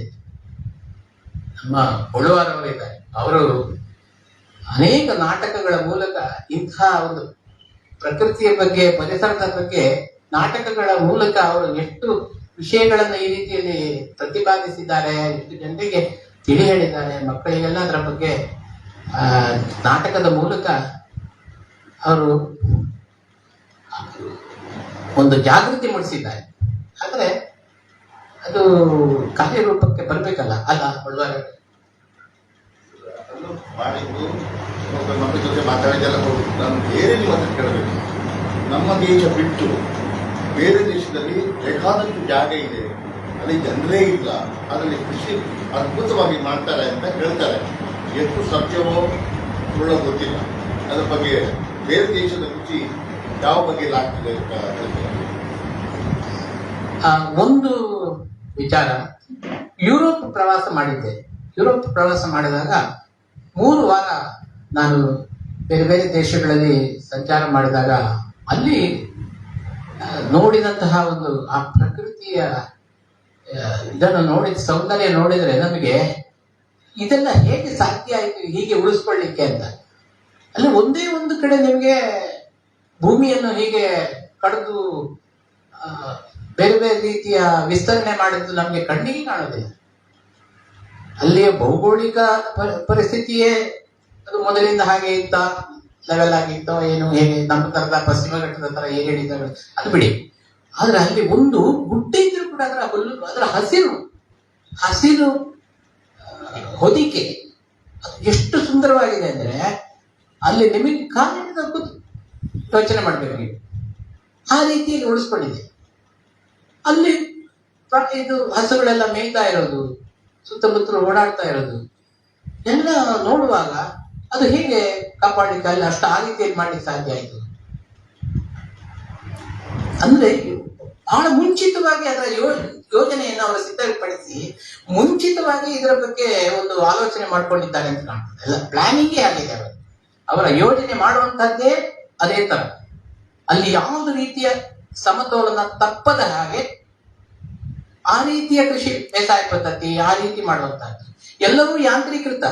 ಅಲ್ಲಿ ಕೊಯ್ಲು ಮಾಡುವಂತಹದ್ದು, ಸ್ಪ್ರೇ ಕೊಡುವಂತಹದ್ದು ಅಥವಾ ಇನ್ನೊಂದು ನಾಟಿ ಮಾಡುವಂತಹದ್ದು ಎಲ್ಲವೂ ಯಾಂತ್ರೀಕೃತ. ನೀರಾವರಿ ಎಲ್ಲವೂ ಕೂಡ ಹಾಗೆ ಯಾಂತ್ರೀಕೃತ. ಆದ್ರೂ ಕೂಡ ಆ ಪ್ರಕೃತಿಯ ಸಮತೋಲನವನ್ನು ಮಾತ್ರ ಅದೇ ತರ ಕಾಪಾಡಿಕೊಂಡು ಬಂದಿದೆ. ಇನ್ನು ನಮ್ಮ ಹಾಗೆ 32 ಮಾಳಿಗೆಯ ಕಟ್ಟಡಗಳು ಅಲ್ಲೆಲ್ಲೂ ನಿಮಗೆ ಕಾಣಲಿಕ್ಕೆ ಸಿಗೋದಿಲ್ಲ. ಹೆಚ್ಚಂದ್ರೆ 3 ಅಂತಸ್ತುವರೆಗೆ ಇರ್ಬೋದು ಕಟ್ಟಡಗಳು, ಮನೆಗಳು, ಅದು ಇನ್ನೊಂದು ಶಾಪಿಂಗ್ ಕಾಂಪ್ಲೆಕ್ಸ್ ತರ ಆ ತರದ್ದೆಲ್ಲ. ಉಳಿದದ್ದು ಅದಕ್ಕಿಂತ ಹೈ ರೈಸ್ ಬಿಲ್ಡಿಂಗೇ ಇಲ್ಲ. ಅರಬ್ ಕಂಟ್ರೀಸಿಗೆ ಹೋದ್ರೆ ಕಾಣ್ತದೆ ನಿಮ್ಗೆ. ಅದು ಯುರೋಪ್ನಲ್ಲಿ ಎಷ್ಟೋ ದೇಶಗಳಲ್ಲಿ ಈ ರೀತಿಯ ಒಂದು ಬಿಲ್ಡಿಂಗ್ಗಳೇ ಇಲ್ಲ. ಆ ಕಾಂಕ್ರೀಟ್ ಬಿಲ್ಡಿಂಗ್ಗಳೇ ಕಾಣುವುದೇ ಇಲ್ಲ. ನಮ್ಮದು ಅದರ ವಿರುದ್ಧ. ಮಂಗಳೂರಲ್ಲಿ ನೀವು ನೋಡಿದ್ರೆ ನೀವು 6 ತಿಂಗಳು ಕಳೆದು ಹೋದ್ರೆ ನಿಮಗೆ ಮತ್ತೆ 32 ಮಾಳಿಗೆ ಇನ್ನೊಂದು ಬಿಲ್ಡಿಂಗ್ ಬಂದಿರ್ತದೆ. ಒಟ್ಟು ಹತ್ತಿರ 3 ABC ಅಪಾರ್ಟ್ಮೆಂಟ್ಗಳು. ಅಷ್ಟು ದೊಡ್ಡ ಬಿಲ್ಡಿಂಗ್ಗಳು, ಅಪಾರ್ಟ್ಮೆಂಟ್ಗಳು ಬಂದ್ರೆ ಅಲ್ಲಿಗೆ ಬೇಕಾದ ಕುಡಿಯೋ ನೀರಿನ ಸೌಕರ್ಯ, ಅಲ್ಲಿಯ ಡ್ರೈನೇಜ್ ವ್ಯವಸ್ಥೆ, ಅಲ್ಲಿಗೆ ಬೇಕಾದಂತಹ ಮಾರ್ಗ ಸಂಚಾರ, ಇನ್ನು ಇದನ್ನು ಪಾರ್ಕಿಂಗ್ ಮಾಡಲಿಕ್ಕೆ ಬೇಕಾದಂತಹ ವ್ಯವಸ್ಥೆ, ಏನಾದ್ರೂ ಎಮರ್ಜೆನ್ಸಿ ಆದರೆ ಅಲ್ಲಿಗೆ ಆಂಬ್ಯುಲೆನ್ಸ್ ಹೋಗುವ ವ್ಯವಸ್ಥೆ, ಜನರನ್ನು ಆಪತ್ಕಾಲದಲ್ಲಿ ಆ ಜನರನ್ನು ಇಳಿಸಿ ರಕ್ಷಣೆ ಮಾಡುವಂತ ವ್ಯವಸ್ಥೆ. ಹೀಗೆ ಯಾವ ರೀತಿ ನಮ್ಗೆ ಅಂತ ಆಕ್ಸಿಡೆಂಟ್ ಆದ ಮೇಲೇನೆ ಅನುಭವ ಆಗೋದು. ಮತ್ತೆ ನಾವು ಪುನಃ ಅದ್ರ ಬಗ್ಗೆ ಚರ್ಚೆ ಮಾಡೋದು. ಟಿವಿಯಲ್ಲಿ ಬೇಕಾದ್ರೆ 4 ದಿವಸ ಚರ್ಚೆ ಆಗ್ತದೆ ಅದ್ರ ಬಗ್ಗೆ. ಆದ್ರೆ ಬಿಲ್ಡಿಂಗ್ ಮಾಡುವಾಗ, ಅದಕ್ಕೆ ಲೈಸೆನ್ಸ್ ಕೊಡುವಾಗ ಯಾವುದೇ ಕಟ್ಟುಪಾಡನ್ನು ಗಮನಿಸುವುದಿಲ್ಲ. ನೇರವಾಗಿ ಲೈಸೆನ್ಸ್ ಕೊಡ್ತಾರೆ. ಈ ನಮ್ಮ ಮನೆಯ ಹತ್ತಿರವೇ ಸುಮಾರು 14-15 ಅಂತಸ್ತುಳ್ಳ 3 ಅಪಾರ್ಟ್ಮೆಂಟ್ಗಳಿವೆ. ABC ನಾರ್ದರ್ನ್ ಸ್ಕೈ ಅಂತ. ಅದರಲ್ಲಿ ಮೇಲ್ಗಡೆ ಅಥವಾ ಎಷ್ಟು ಮನೆಗಳು ಆಕ್ಯುಪೈ ಆಗಿದೆ ಅದೆಲ್ಲ ನಮ್ಗೆ ಗೊತ್ತಿಲ್ಲ. ಆದ್ರೆ ಅಷ್ಟು ಬಿಲ್ಡಿಂಗ್ಗಳು ಬಂದ್ರೆ ಸಮಸ್ಯೆ ಹೇಗೆ ಆಗುದಿತ್ತು, ಯಾವ ತರ ಆಗಿತ್ತು, ಏನಾಗಿತ್ತು, ನಮಗೆ ಅಂತಹದ್ದು ಆಕಸ್ಮಿಕಗಳು ಆದಾಗಲೇ ಹೇಗೆ ವಯನಾಡಲ್ಲಿ ಇಡೀ ಗುಡ್ಡೆ ಜರಿದು ಇಡೀ ಮನೆ ನದಿಯ ಪ್ರವಾಹದಲ್ಲಿ ಕೊಚ್ಚಿಕೊಂಡು ಹೋದಾಗ ನಮಗೆ ಕಂಡಿದೆ. ಆಗ ನಾವು ಹೇಳಿದ್ದೇವೆ, ಅಲ್ಲಿ ಯಾಕೆ ಆ ತೋಡಿನ ಬದಿಯಲ್ಲಿ ಯಾಕೆ ಮನೆ ಕಟ್ಟಿದ್ರು ಅವರು ಅಂತ. ಅಂಥ ನದಿ ಬದಿಯಲ್ಲಿ ಅಷ್ಟು ದೊಡ್ಡ ರೆಸ್ಟೋರೆಂಟ್ ಯಾಕೆ ಕಟ್ಟಿದ್ರು ಅವರು ಅಂತ ನಾವು ಮತ್ತೆ ಪ್ರಶ್ನೆ ಮಾಡ್ತೇವೆ. ಈ ಪರಿಸ್ಥಿತಿ ಹೇಗೆ ಬರ್ಬಹುದು ಅನ್ನುವಂಥದ್ದು ಈಗ ನಮಗೆ ಕೆಲವು ಕಡೆ ಸಾಬೀತಾಗಿದೆ. ಮಡಿಕೇರಿ ಹೋಗುವ ಸಂಪಾಜೆ ಇದರಲ್ಲಿ ಆ ಮಾರ್ಗದಲ್ಲೂ ಕೂಡ ಮಲೆನಾಡಲ್ಲಿ ಇನ್ನೂ ನೆನಪಿದೆ. ಮಲೆನಾಡಲ್ಲಿ ಆದಂತಹ ಅವಾಂತರ, ವಯನಾಡಿನಲ್ಲಿ ಆದಂತಹ ಅವಾಂತರ, ಇನ್ನು ಹಿಮಾಚಲ ಪ್ರದೇಶದಲ್ಲಿ ಅಥವಾ ನಮ್ಮ ಕಾಶಿ ಇಲ್ಲಿಗೆ ಕೇದಾರ್ನಾಥ್ಗೆ ಹೋಗುವ ಆ ದಾರಿ ಬದಿಯದೆಯಲ್ಲ ಪ್ರತಿದಿನ ಅಷ್ಟೆತ್ತರದ ಗುಡ್ಡಗಳೆಲ್ಲ ಜರಿದು ಬೀಳ್ತಾ ಇರುವಾಗ ಜನ ಸಂಚಾರ ಆಗ್ತಾನೇ ಇರ್ತದೆ. ಅಲ್ಲಿ 24 ಗಂಟೆಯೂ ವೆಹಿಕಲ್ಗಳು ಓಡಾಡ್ತಾ ಇರ್ತವೆ. ಯಾವ ಸಮಯದಲ್ಲಿ ಗುಡ್ಡ ಜರಿದು ಹೇಗೆ ಬೀಳ್ತದೆ ಅನ್ನೋದು ಗೊತ್ತಿಲ್ಲ. ಕೇದಾರ್ನಾಥಕ್ಕೆ ಹೋಗುವ ಸಂದರ್ಭದಲ್ಲಿ ನಾವು ಕೇದಾರ್ನಾಥಕ್ಕೆ ತಲುಪಿ ವಾಪಸ್ ಬರಬೇಕು. ಬರ್ತಾ ಇದ್ದೇವೆ, ಮಳೆ ಜೋರು ಬೀಳ್ತಾ ಇತ್ತು. ಇನ್ನೇನು ಆ ಘಾಟ್ ಸೆಕ್ಷನ್ ಕಳೆದು ಇನ್ನು ಕೆಳಗಡೆ ನಾವು ತಲುಪಿಲ್ಲ, ಅಷ್ಟರೊಳಗಡೆ ಗುಡ್ಡ ಜರಿದು ಬಿದ್ದು 2 ದಿನ ಬ್ಲಾಕ್ ಆಗಿತ್ತು. ನಮ್ಮ ನಂತರ ಬಂದವರು ಅವರು ಅಲ್ಲೇ ಇದ್ದಾರೆ, ಅವ್ರು ಎಲ್ಲೂ ಬಂದಿಲ್ಲ, ನಾವು ಕೆಳಗೆ ಬಂದಾಗಿದೆ. ಇಂಥ ಒಂದು ಭೀಕರ ಸ್ಥಿತಿ ಅದೆಲ್ಲ ಯಾಕೆ ಆಗ್ತಿದೆ? ನಾರ್ತ್ ಈಸ್ಟ್ ನಮ್ಗೆ ಅಂತ ಚಿರಾಪುಂಜಿ, ನಾವು ಚಿಕ್ಕವರಿದ್ದಾಗ ಭಾರತದ ಅತ್ಯಂತ ಹೆಚ್ಚು ಮಳೆ ಬೀಳುವ ಪ್ರದೇಶ ಯಾವುದಂದ್ರೆ ಚಿರಾಪುಂಜಿ ಅಂತ ಓದಿದ ಜಾಗ. ಚಿರಾಪುಂಜಿಗೆ ಹೋಗಿ ಅಲ್ಲಿ ಕೇಳಿದರೆ ಈ ವರ್ಷ ಮಳೆಯೇ ಬರಲಿಲ್ಲ ಅಂತ. ಈ ವರ್ಷ ವಾಡಿಕೆಯ ಮಳೆಯೇ ಬರಲಿಲ್ಲ, ಹಾಗಾಗಿ ಗಿಡಗಳೆಲ್ಲ ಹೀಗಿವೆ, ಜಲಪಾತದಲ್ಲಿ ನೀರೇ ಬೀಳ್ತಾ ಇಲ್ಲ. ಯಾಕೆ ನೀವು ಇಷ್ಟು ವರ್ಷದ 12 ತಿಂಗಳು ನೀರು ಬೀಳ್ತಾ ಇರ್ತದೆ ಅಂತಲ್ಲಿ ಹೇಳ್ತಾರೆ, ಏನು ಕಾಣೋದಿಲ್ಲಲ್ಲ. ಈ ವರ್ಷ ಮಳೆಯೇ ಇಲ್ಲ. ಚಿರಾಪುಂಜಿಯಲ್ಲಿ ಆ ಪರಿಸ್ಥಿತಿ. ಇನ್ನು ನಮ್ಮ ದಕ್ಷಿಣ ಕನ್ನಡ ಜಿಲ್ಲೆ ಕೊಡಗು ಹೇಗಾಗ್ಬೋದು? ಒಂದು ಪ್ರಕೃತಿಯ ಮೇಲಿನ ನಮ್ಮ ಒಂದು ಅತ್ಯಾಚಾರ ಏನಿದೆ, ಪ್ರಕೃತಿ ಮೇಲೆ ಆದಂತಹ ಅತ್ಯಾಚಾರ, ಭೂಮಿಯ ಮೇಲೆ ಆದಂತಹ ಒಂದು ಅಸಮತೋಲನ, ನಾವು ಮಾಡಿದ ಕೃತ್ಯಗಳಿಂದ ಆದಂತಹ ಅಸಮತೋಲನ, ಇದನ್ನು ಎಂದಿಗೂ ನಮಗೆ ಸರಿಪಡಿಸಲಿಕ್ಕೆ ಸಾಧ್ಯ ಇಲ್ಲ. ಆದಷ್ಟು ಮುಂದೆ ಆದರೂ ಉಳಿಸ್ಕೊಳ್ಳೋಣ. ನಮ್ಮ ಬೆಳೆ ಉಳಿಬೇಕಾದ್ರೆ ಪರಿಸರ, ನಿಸರ್ಗ, ಮಣ್ಣು, ನೀರು ಇದನ್ನು ಉಳಿಸ್ಕೊಳ್ಳೇಬೇಕು. ಗಾಳಿಯನ್ನು ಕೂಡ ನಾವು ಸ್ವಲ್ಪ ಮಟ್ಟಿಗೆ ಈ ಪ್ಲಾಸ್ಟಿಕ್ ಸುಡುವುದನ್ನು ತಡೆಗಟ್ಟುವ ಮೂಲಕ ಅಥವಾ ಬೇರೆ ರಾಸಾಯನಿಕಗಳನ್ನು ನಾವು ಸುಟ್ಟು ಮಾಡುವಂತಹ ಇದೇನಿದೆ ಅನಿಲಗಳನ್ನು ತಡೆಯುವ ಮೂಲಕ ನಾವು ನಿಯಂತ್ರಣ ಮಾಡಬಹುದು. ಅದಕ್ಕಿಂತ ಮೀರಿ ನಮಗೆ ಅದನ್ನು ಕೂಡ ನಿಯಂತ್ರಿಸಲಿಕ್ಕೆ ಸಾಧ್ಯ ಇಲ್ಲ. ಯಾಕಂದ್ರೆ ಇಡೀ ಭೂಮಂಡಲದಲ್ಲಿ ಆಗುವಂತಹ ಒಂದು ವ್ಯತ್ಯಾಸ, ಪರಿವರ್ತನೆ, ಅದು ಇಡೀ ಭೂಮಂಡಲದಲ್ಲಿ ಇರುವ ಈ ದೇಶದವರು ಬರುವ ಇನ್ನೊಂದು ದೇಶದವರು ಕೂಡ ಸಹಿಸಿಕೊಳ್ಳಲೇಬೇಕು, ಅನುಭವಿಸಲೇಬೇಕು. ನಮಗೆ ಅದನ್ನು ನಿಯಂತ್ರಣ ಮಾಡಲಿಕ್ಕೆ ಅವಕಾಶವೇ ಇಲ್ಲ. ಈಗಿನ ಮಳೆಯ ಹಾಗೆ ಪರಿಸ್ಥಿತಿಯಾಗಿದೆ. 10 ದಿವಸದಿಂದ ಬರೀ ಮೋಡ ಇದೆ. ಆ ಮೋಡಕ್ಕೆ ತಕ್ಕ ಮಳೆ ಇದೆಯಾ? ಮಳೆ ಎಲ್ಲೋ ಬೀಳ್ತಿದೆ, ಗದಗದಲ್ಲಿ ಅಲ್ಲೆಲ್ಲ ಬೀಳ್ತಾ ಇದೆ ಮನೆ, ಆಗಿದೆ. ಶ್ರೇಣಿ ಮಾದರಿ ಅಂತ ತಿಳ್ಕೊಂಡು ನಮ್ಮ ರಾಜಕಾರಣಿಗಳೆಲ್ಲ ಹೋಗ್ತಾ ಇರ್ತಾರೆ, ಬರ್ತಾ ಇರ್ತಾರೆ. ಆ ಮಾದರಿಯಲ್ಲಿ ಏನಾದರೂ ಹಸಿರು ಮನೆಗಳ ಒಳಗೆಲ್ಲ ಕೃಷಿಯನ್ನು ಮಾಡುವಂಥದ್ದು ಏನಾದರೂ ಸಾಧ್ಯತೆ ಉಂಟಾ? ನಮ್ಮ ವಸಂತ ಗದ್ದೆಯವರಿದ್ದಾರೆ, ಐಟಿಯಿಂದ ಮೀಟಿಂಗಿಂದ ಬರೆದವರು, ಅವರ ಒಂದು ಇದು ಕೂಡ ಅದೇ ಪರಿಸರವನ್ನು ಉಳಿಸಿಕೊಂಡು ಕೃಷಿಯನ್ನು ಮಾಡುವಂಥದ್ದು ಇದೊಂದು ಮಾದರಿಯಾಗಿ ಕಾಣ್ತದೆ. ಇಸ್ರೇಲ್ನಲ್ಲೂ ಕೂಡ ಇಂತಹ ಈ ಕೃಷಿಯಲ್ಲಿ ಆದಂತಹ ಕ್ರಾಂತಿ ಇಸ್ರೇಲ್ನಲ್ಲೂ ಬಹಳ ತುಂಬಾ ಚೆನ್ನಾಗಿ ನಮಗೆ ನೋಡಬಹುದು. ಅದನ್ನು ಎಲ್ಲಾ ಕಡೆಯೂ ಇದೆ. ಈಗ ಬೆಂಗಳೂರು ಸುತ್ತಮುತ್ತ, ಮೈಸೂರು ಕಡೆಗೆ ಎಲ್ಲ ನೀವು ಹೋಗುವಾಗ ಅಲ್ಲೆಲ್ಲ ನೀವು ಎಷ್ಟೋ ಗ್ರೀನ್ ಹೌಸ್ ಕಾಣ್ಬೋದು. ಅಲ್ಲೆಲ್ಲ ಅದರೊಳಗಡೆ ತರಕಾರಿ ಬೆಳೀತಾರೆ, ಅದರೊಳಗಡೆ ಹೈಡ್ರೋಫೋನಿಕ್ಸ್ ಅಂತ ಇದೊಂದು ಬೇರೆನೇ ಒಂದು ವಿಜ್ಞಾನ ಇದೆ. ಅದರ ಮೂಲಕ ನಾವು ಸೊಪ್ಪು ತರಕಾರಿ ಬೆಳಿಬಹುದು, ಕೆಲವು ತರಕಾರಿಗಳನ್ನು ಬೆಳಿಬಹುದು, ಕೆಲವು ಔಷಧೀಯ ಅಂಶ ಇರುವಂತಹ ಕೆಲವು ಪುದೀನ ಇಂಥ ಸೊಪ್ಪುಗಳನ್ನೆಲ್ಲ ನಮಗೆ ಆ ಮೂಲಕ ಬೆಳೀಲಿಕ್ಕೆ ಸಾಧ್ಯ ಇದೆ.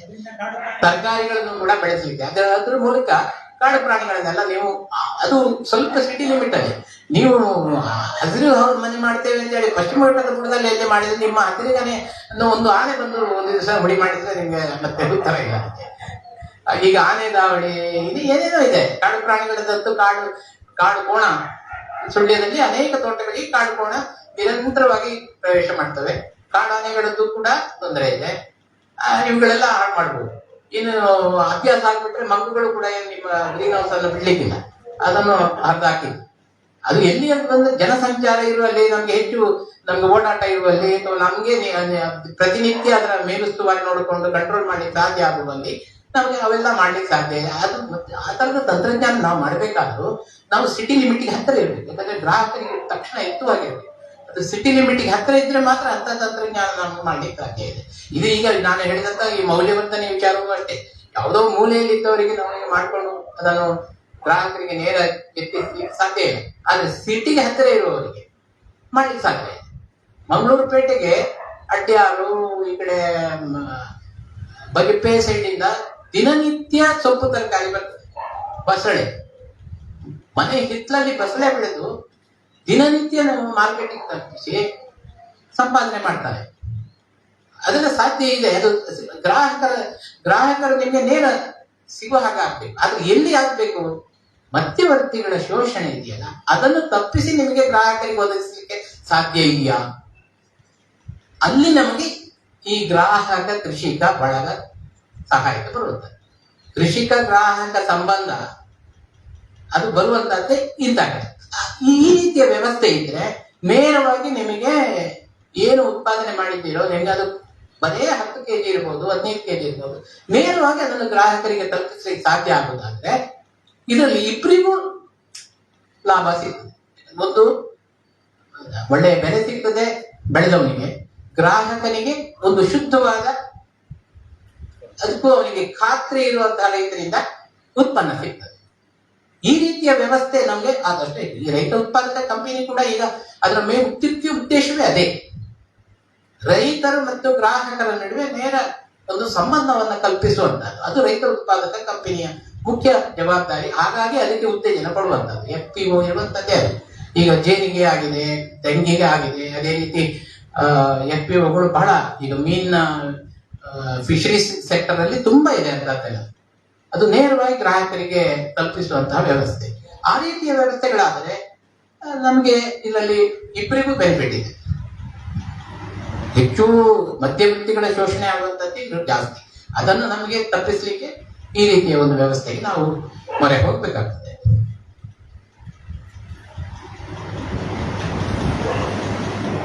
ಸರಿ, ಡೆನ್ಸ್ ಫಾರ್ಮಿಂಗ್ ಇದು ಗೇರಲ್ಲಿ ನಮ್ಗೆ ಯಾವುದೇ ರೀತಿಯ ಫಲಕ್ಕೆ ಯಾವುದೇ ಸ್ಪ್ರೇ ಬೇಕಾಗಿಲ್ವಾ? ಗೇರಿನಲ್ಲಿ ಈಗ ನನಗೆ ಕಂಡ ಹಾಗೆ ಮುಖ್ಯವಾಗಿ ಬರುವಂತದ್ದು ಟೀ ಸೊಳ್ಳೆದ್ದು ಕಾಟ. ಆ ಟೀ ಸೊಳ್ಳೆಯ ಕಾಟವನ್ನು ನಾವು ನಿಯಂತ್ರಣ ಮಾಡಬೇಕಾದ್ರೆ ಕನಿಷ್ಠ 1-2 ಸ್ಪ್ರೇ ನಾವು ಆ ಬ್ಲಾಕ್ ಹೂ ಬರುವ ಟೈಮಲ್ಲಿ ಕೊಡಬೇಕಾಗ್ತದೆ. ಅದು ಕೊಟ್ಟರೆ ನಿಮಗೆ ಏನು ಬೀಜ ಆಗ್ತದೆ. ಇಲ್ಲದೇ ಇದ್ರೆ ನಿಮಗೆ ಮೋಡ ಬಂದ್ರಿಂದ ಕರೆಗಿದ್ದು ಬೋಣು ಅಂತೇಳಿ ಹಾಗೆ ಆಗ್ತದೆ ಅಷ್ಟೇ ಹೊರತು ಅದು ಮೋಡಕ್ಕೂ ಅದಕ್ಕೂ ಸಂಬಂಧ ಇಲ್ಲ ಅಂತ. ಅದು ಮೋಡ ಬಂದ್ರೆ ನಿಮ್ಗೆ ಇದರ ಸಂತತಿ ವೃದ್ಧಿ ಆಗ್ತದೆ. ಈ ಟೀ ಮಾಸ್ಕಿಟೋದು ಸಂತತಿ ವೃದ್ಧಿ ಆಗ್ಲಿಕ್ಕೆ ಅದೊಂದು ಒಳ್ಳೆಯ ಅವಕಾಶ ಸಿಗ್ತದೆ. ಹಾಗಾಗಿ ಇದು ಫ್ಲವರಿಂಗ್ ಆಗುವ ಟೈಮಲ್ಲಿ, ಹೂ ಬಿಡುವ ಟೈಮಲ್ಲಿ ಸ್ಪ್ರೇ ಕೊಡಬೇಕು. ಮತ್ತೆ ಇನ್ನೊಂದು ಸ್ಪ್ರೇ ಕೊಡ್ಬೇಕು, 2 ಸ್ಪ್ರೇ ಕನಿಷ್ಠ 2 ಸ್ಪ್ರೇ ಕೊಟ್ಟರೆ ನಿಮಗೆ ಒಂದು ಅದರಲ್ಲಿ ಈಲ್ಡ್ ಸಿಗ್ತದೆ. ಈಗ ಕೆಲವೊಮ್ಮೆ ಆ ಫ್ಲವರಿಂಗ್ ಆಗಿ ಫ್ರೂಟ್ ಸೆಟ್ಟಿಂಗ್ ಟೈಮಲ್ಲಿ, ಫ್ರೂಟ್ ಸೆಟ್ಟಿಂಗ್ ಆದಾಗ ಸಣ್ಣಕ್ಕೆ ಆದಾಗ ನೀವು ಸ್ವಲ್ಪ ನೀರಾವರಿ ಕೊಟ್ಟರೆ ಒಳ್ಳೆಯ ಗೇರು ಬೀಜ, ಗೇರು ಹಣ್ಣು ನಿಮಗೆ ಉತ್ಪತ್ತಿ ಪಡಿ. ಆದ್ರೆ ನೀರು ಮೊದಲೇ ಕೊಡಬಾರದು. ಹೂ ಬರುವ ಟೈಮಲ್ಲಿ ಅದಕ್ಕಿಂತ ಮೊದಲೇ ನೀವು ನೀರಾವರಿ ಕೊಟ್ಟರೆ ಮತ್ತೆ ನಿಮಗೆ ಫಸಲು ಬರುವುದಿಲ್ಲ. ಹಾಗಾಗಿ ಫ್ರೂಟ್ ಸೆಟ್ಟಿಂಗ್ ಆದ್ಮೇಲೆ ನೀವು 1-2 ನೀರಾವರಿ ಕೊಟ್ಟರೆ ಸಾಧ್ಯ ಇದ್ರೆ, ಏನಿಲ್ಲ ಡ್ರಿಪ್ ಅಲ್ಲಿ ಒಂದು ಸ್ವಲ್ಪ ನೀವು ಇದ್ರೆ ವ್ಯವಸ್ಥೆ ಇದ್ರೆ ಆ ನೀರಾವರಿ ಕೊಟ್ಟರೆ ನಿಮಗೆ ಒಳ್ಳೆಯ ಗೇರು ಬೀಜವೂ ಕೂಡ ಒಳ್ಳೆ ತೂಕ ಬರ್ತದೆ. ಅದರ ಜೊತೆಗೆ ಗೇರು ಹಣ್ಣು, ಸ್ವಾದಿಷ್ಟ ಗೇರು ಹಣ್ಣು ಸಿಗ್ತದೆ. ಇಲ್ಲದೇ ಇದ್ರೆ ನಿಮಗೆ ನೀರಿನ ತೇವಾಂಶ ಮಣ್ಣಿನಲ್ಲಿ ಕಡಿಮೆ ಆದರೆ ಗೇರು ಹಣ್ಣೆಲ್ಲ ಸಣ್ಣ ಸಣ್ಣ ಆಗಿ ಕೊರಕಲ್ಲಾಗಿ ಅದು ಒಡೆದಾಗಿ ಗೇರು ಹಣ್ಣು ನಿಮಗೆ ಅದು ಯೂಸ್ ಮಾಡ್ಲಿಕ್ಕೂ ಆಗೋದಿಲ್ಲ. ಆದ್ರೆ ನಮ್ಗೆ ತಿನ್ಲಿಕ್ಕೆ ಎಷ್ಟೋ ಜನ ಹೇಳ್ತಾರೆ, ಯಾವ್ದು ಕ್ರ್ಯಾಕ್ ಬಂದಿದೆಯಲ್ಲ ಆ ಹಣ್ಣು ತಿನ್ಲಿಕ್ಕೆ ಹೆಚ್ಚು ಸಿಹಿ ಇರ್ತದೆ, ಸ್ವಾದಿಷ್ಟ ಆಗಿರ್ತದೆ ಅಂತ. ಕತ್ತರಿಸಿ ಮಾತ್ರ ಹುಳ ಇದೆಯಲ್ಲ ನೋಡ್ಕೋಬೇಕು. ಇಲ್ಲದಿದ್ರೆ ನಿಮ್ಗೆ ಹುಳವನ್ನು ತಿನ್ನುವ ಪರಿಸ್ಥಿತಿ ಬರ್ತದೆ. ಆದ್ರಿಂದ ಆ ಜಾಗ್ರತೆ ಮಾಡ್ಬೇಕು. ಇಲ್ಲದೇ ಇದ್ರೆ ಅದು ಕೂಡ ಒಳ್ಳೆಯದು. ಇನ್ನೊಂದು ನೀವು ಹೇಳಿದ ರೀತಿಯ ಕೃಷಿಯನ್ನು ನಾವು ಕಮರ್ಷಿಯಲ್ ಆಗಿ ತಗೊಂಡು ಲಾಭ ಅಂತೇಳಿ ಮಾಡಿದ್ರೆ ನಮ್ಗೆ ಆ ಕೃಷಿಯಲ್ಲಿ ಸಂತೃಪ್ತಿ ಬರ್ಲಿಕ್ಕಿಲ್ಲ. ಕೃಷಿಯನ್ನು ನಾವು ಬದುಕು ಮತ್ತು ಸಂತೃಪ್ತಿ ಈ ಒಂದು ವಿಷಯದಲ್ಲಿ ತಗೊಂಡು ಮಾಡ್ತಾ ಹೋದ್ರೆ ನಮಗೆ ಕೃಷಿ ಒಂದು ಲಾಭದಾಯಕ ಅಂತ ಹೇಳಿ ಅನಿಸ್ಬೋದು, ಕೃಷಿ ಅಂತ ತೃಪ್ತಿದಾಯಕ ಅಂತೇಳಿ ಅನಿಸ್ಬೋದು ಅಂತೇಳಿ ನನ್ನ ಭಾವನೆ. ಯಾಕೆಂದ್ರೆ ನಾವು ಕೃಷಿಯನ್ನು ನನ್ನ ತಂದೆ ನಂತರ ನಾವು ಕೂಡ ಕೃಷಿಯನ್ನು ಇದು ಮಾಡಿಕೊಂಡು ಬರ್ತಾ ಇದ್ದೆವು.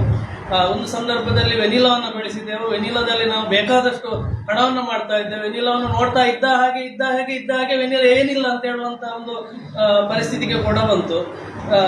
ಆಮೇಲೆ ನಿರಾಸೆ ಆಯ್ತು. ಆಮೇಲೆ ನಾವು ನರ್ಸರಿಯನ್ನು ಮಾಡ್ತಾ ಇದ್ದೆವು, ದೊಡ್ಡ ಸಾಲ ಮಾಡಿಕೊಂಡು ದೊಡ್ಡ ಮಟ್ಟಿಗೆ ನರ್ಸರಿಯನ್ನು ಮಾಡ್ತಾ ಇದ್ದೆವು. ಕೆಲವೊಮ್ಮೆ ನರ್ಸರಿಯಲ್ಲಿ ಹಣ ಬರ್ತಾ ಇತ್ತು, ನರ್ಸರಿಯಲ್ಲಿ ಹಣ ಬಾರದೇ ಇರ್ತಾ ಇತ್ತು.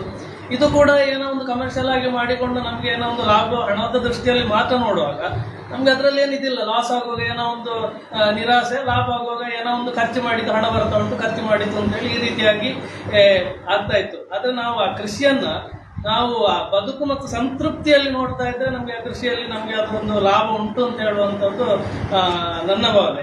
ನಾವು ಕೃಷಿಯಲ್ಲಿ ಗಿಡಗಳಲ್ಲಿ ನಾವು ಮಾತಾಡಬೇಕು ಅಂದ್ರೆ ನಮ್ಗೆ ಮಾತಾಡುವಾಗ ಅದು ಹೇಳ್ತದೆ ನಮ್ಗೆ ಏನು ಕಡಿಮೆ ಉಂಟು, ನನಗೆ ಏನು ಬೇಕು ಅಂತ ಹೇಳುವಂಥದ್ದನ್ನು ಹೇಳ್ತದೆ. ಕೆಲವೊಮ್ಮೆ ಅನಿವಾರ್ಯವಾಗಿ ನಮ್ಗೆ ನಷ್ಟ ಕೂಡ ಬರ್ತದೆ, ಹಾಗೆ ನಾವು ಅದಕ್ಕೆ ಬೇಕಾದಂಥ ವ್ಯವಸ್ಥೆಯನ್ನು ಮಾಡ್ಲಿಕ್ಕೆ ಆಗ್ತದೆ. ಉದಾಹರಣೆಗೆ ಹೇಳುವಂಥದ್ದು ಇದು ಸ್ನೇಹಿಲ್ ಕಾಟವನ್ನು ಕೂಡ ಹೇಳಿದರು.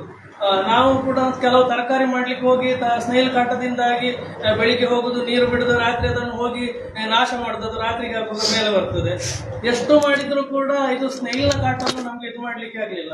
ಆಮೇಲೆ ನಮ್ಗೆ ಖಂಡಿತ ಕೃಷಿ ಇದು ತರಕಾರಿ ಮಾಡೋದಕ್ಕಿಂತ ಪೇಟೆಯಿಂದ ತರೋದು ನಮ್ಗೆ ಲಾಭ ಅಂತ ಹೇಳಿ ಸ್ವಲ್ಪ 2-3 ವರ್ಷ ಮಾಡೋದನ್ನೇ ಬಿಟ್ಟೆವು. ಆಮೇಲೆ ಏನಾಯ್ತು ಅಂತ ಹೇಳಿ ಪ್ರಕೃತಿಯ ವಿಚಿತ್ರ ಏನಂತ ಹೇಳಿದ್ರೆ ಒಂದು ಆ ದೊಡ್ಡ ಕೊಕ್ಕರೆಗಳ ಹೆಸರು ಅಂತ ಗೊತ್ತಿಲ್ಲ ಸರ್ ಹೇಳ್ಬೋದು. ಆ ದೊಡ್ಡ ಕೊಕ್ಕಿದ್ದು, ಆ ದೊಡ್ಡ ಕಾಲಿನ ಅದು ಕೂಡ ಹಾಗೆ ವಲಸೆ ಬರುವಂತದ್ದು. ಹಾಗೆ ಇದು ಹಕ್ಕಿಗಳು ರಾಶಿಯಾಗಿ ಹಿಂಡಾಗಿ ಬಂತು. ಅದು ಕೆಲವೊಮ್ಮೆ ರಾತ್ರಿ ಎಲ್ಲ ಕೆಲವು ನಮ್ಮ ಮರಗಳಲ್ಲಿ, ತೆಂಗಿನ ಮರಗಳಲ್ಲಿ ಕೂತ್ಕೊಳ್ತಾ ಇತ್ತು. ಅದು ಬಂದುಕೊಂಡು ಅದರ ಕಣ್ಣು ಕೂಡ ಅಷ್ಟು ಸೂಕ್ಷ್ಮ. ಅದು ಇದನ್ನು ಸ್ನೇಹಿಲನ್ನು ಎಲ್ಲಿ ಎಡೆಯಲ್ಲಿದ್ರು ಕೂಡ ಅದು ಅದರ ಸ್ನೇಹಿಲಿನ ಕವರ್ ಅಷ್ಟು ಗಟ್ಟಿ ಇದ್ರೆ ಅದನ್ನು ಕಾಲಲ್ಲಿ ಹಿಡಿದು ಅದರ ಒಳಗಿಂದ ಆ ಸ್ನೇಹಿಲನ್ನು ಹಿಡ್ಕೊಂಡು ಹೋಗಿ ಎಲ್ಲ ಈಗ 1-2 ವರ್ಷದಲ್ಲಿ ಕಳೆದ ವರ್ಷಕ್ಕಿಂತ ಸ್ವಲ್ಪ ಕಳೆದ ವರ್ಷ ಒಂದೊಂದಿತ್ತು.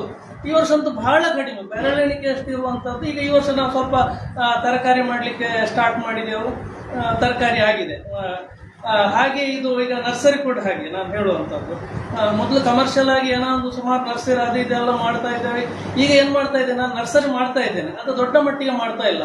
ಈ ನರ್ಸರಿ ಮಾಡೋದ್ರಿಂದ ನನಗೆ ಏನು ಲಾಭ ಆಗ್ತದೆ ಅಂತ ಹೇಳಿದ್ರೆ, ನಮ್ಮ ಮನೆಗೆ ಬೇಕಾದಂತಹ, ಈಗ ನಮ್ಮ ತೋಟಕ್ಕೆ ಬೇಕಾದಂತಹ ಗಿಡಗಳು ಕೂಡ ನಡ್ಲಿಕ್ಕೆ ನಮ್ಮಲ್ಲಿ ಇಲ್ಲದ್ರೆ ನಾನು ಅದಕ್ಕೆ ಕೂಡ ಬೇರೆ ಕಡೆಗೆ ಹೋಗ್ಬೇಕಾಗ್ತದೆ. ಹಾಗೆ ಮಾಡುವಾಗ ಸ್ವಲ್ಪ ಗಿಡಗಳನ್ನು ಜಾಸ್ತಿ ಮಾಡುವಾಗ ಆ ಗಿಡಗಳು ಉಳಿದವರು, ಈಗ ನಮ್ಮ ಪಕ್ಕದಲ್ಲಿರುವವರು ಅಥವಾ ನಮ್ಗೆ ಗೊತ್ತಿದ್ದವರು ಗಿಡ ಉಂಟಂತ ಹೇಳಿ ಕೇಳಿಕೊಂಡು ಹೋಗ್ತಾರೆ, ಗಿಡ ತಗೊಂಡು ಹೋಗ್ತಾರೆ.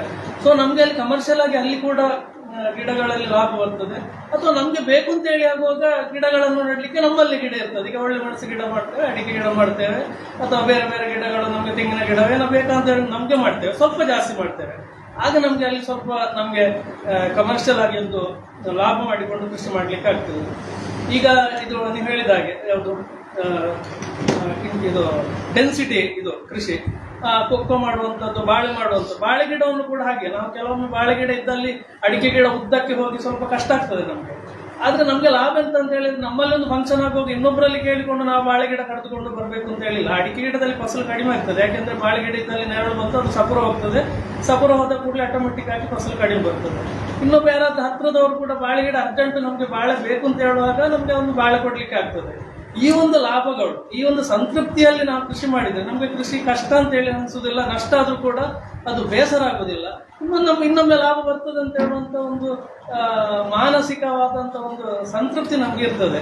ಹಾಗೆ ನಾವು ಕಮರ್ಷಿಯಲ್ ಆಗಿ ಕೂಡ ನಾವು ವೆನಿಲಾವನ್ನು ನೋಡಿಕೊಂಡು ವೆನಿಲಾಕ್ಕೆ ರೇಟ್ ಜಾಸ್ತಿ ಆದಾಗ ಇನ್ನೂ ಬರಬೇಕು ಅಂತ ಹೇಳಿ ಆಸೆಯಲ್ಲಿ ಅದನ್ನು ವೆನಿಲಾವನ್ನು ಇಟ್ಟುಕೊಂಡು ಏನಿಲ್ಲ ಅಂತ ಹೇಳಿ ಆದದ್ದು ಕೂಡ ನಾವು ನೋಡಿದ್ದೇವೆ.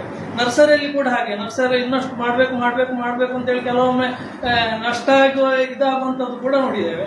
ಆಗ ಅದನ್ನು ನಾವೊಂದು ಸಮತೋಲಿತವಾಗಿ ಆ ಕೃಷಿಯನ್ನು ತಗೊಂಡು ಮಾಡ್ತಾ ಹೋದ್ರೆ ಕೃಷಿ ನಮ್ಗೊಂದು ತೃಪ್ತಿ ಸಹ ಕೊಡ್ತದೆ, ನಮ್ಮ ಜೀವನವನ್ನು ಕೊಂಡೋಗುವಷ್ಟು ನಮ್ಗೆ ಒಂದು ಆದಾಯವನ್ನು ಸಹ ಕೊಡ್ತದೆ ಅಂತ ಹೇಳುವಂಥದ್ದು.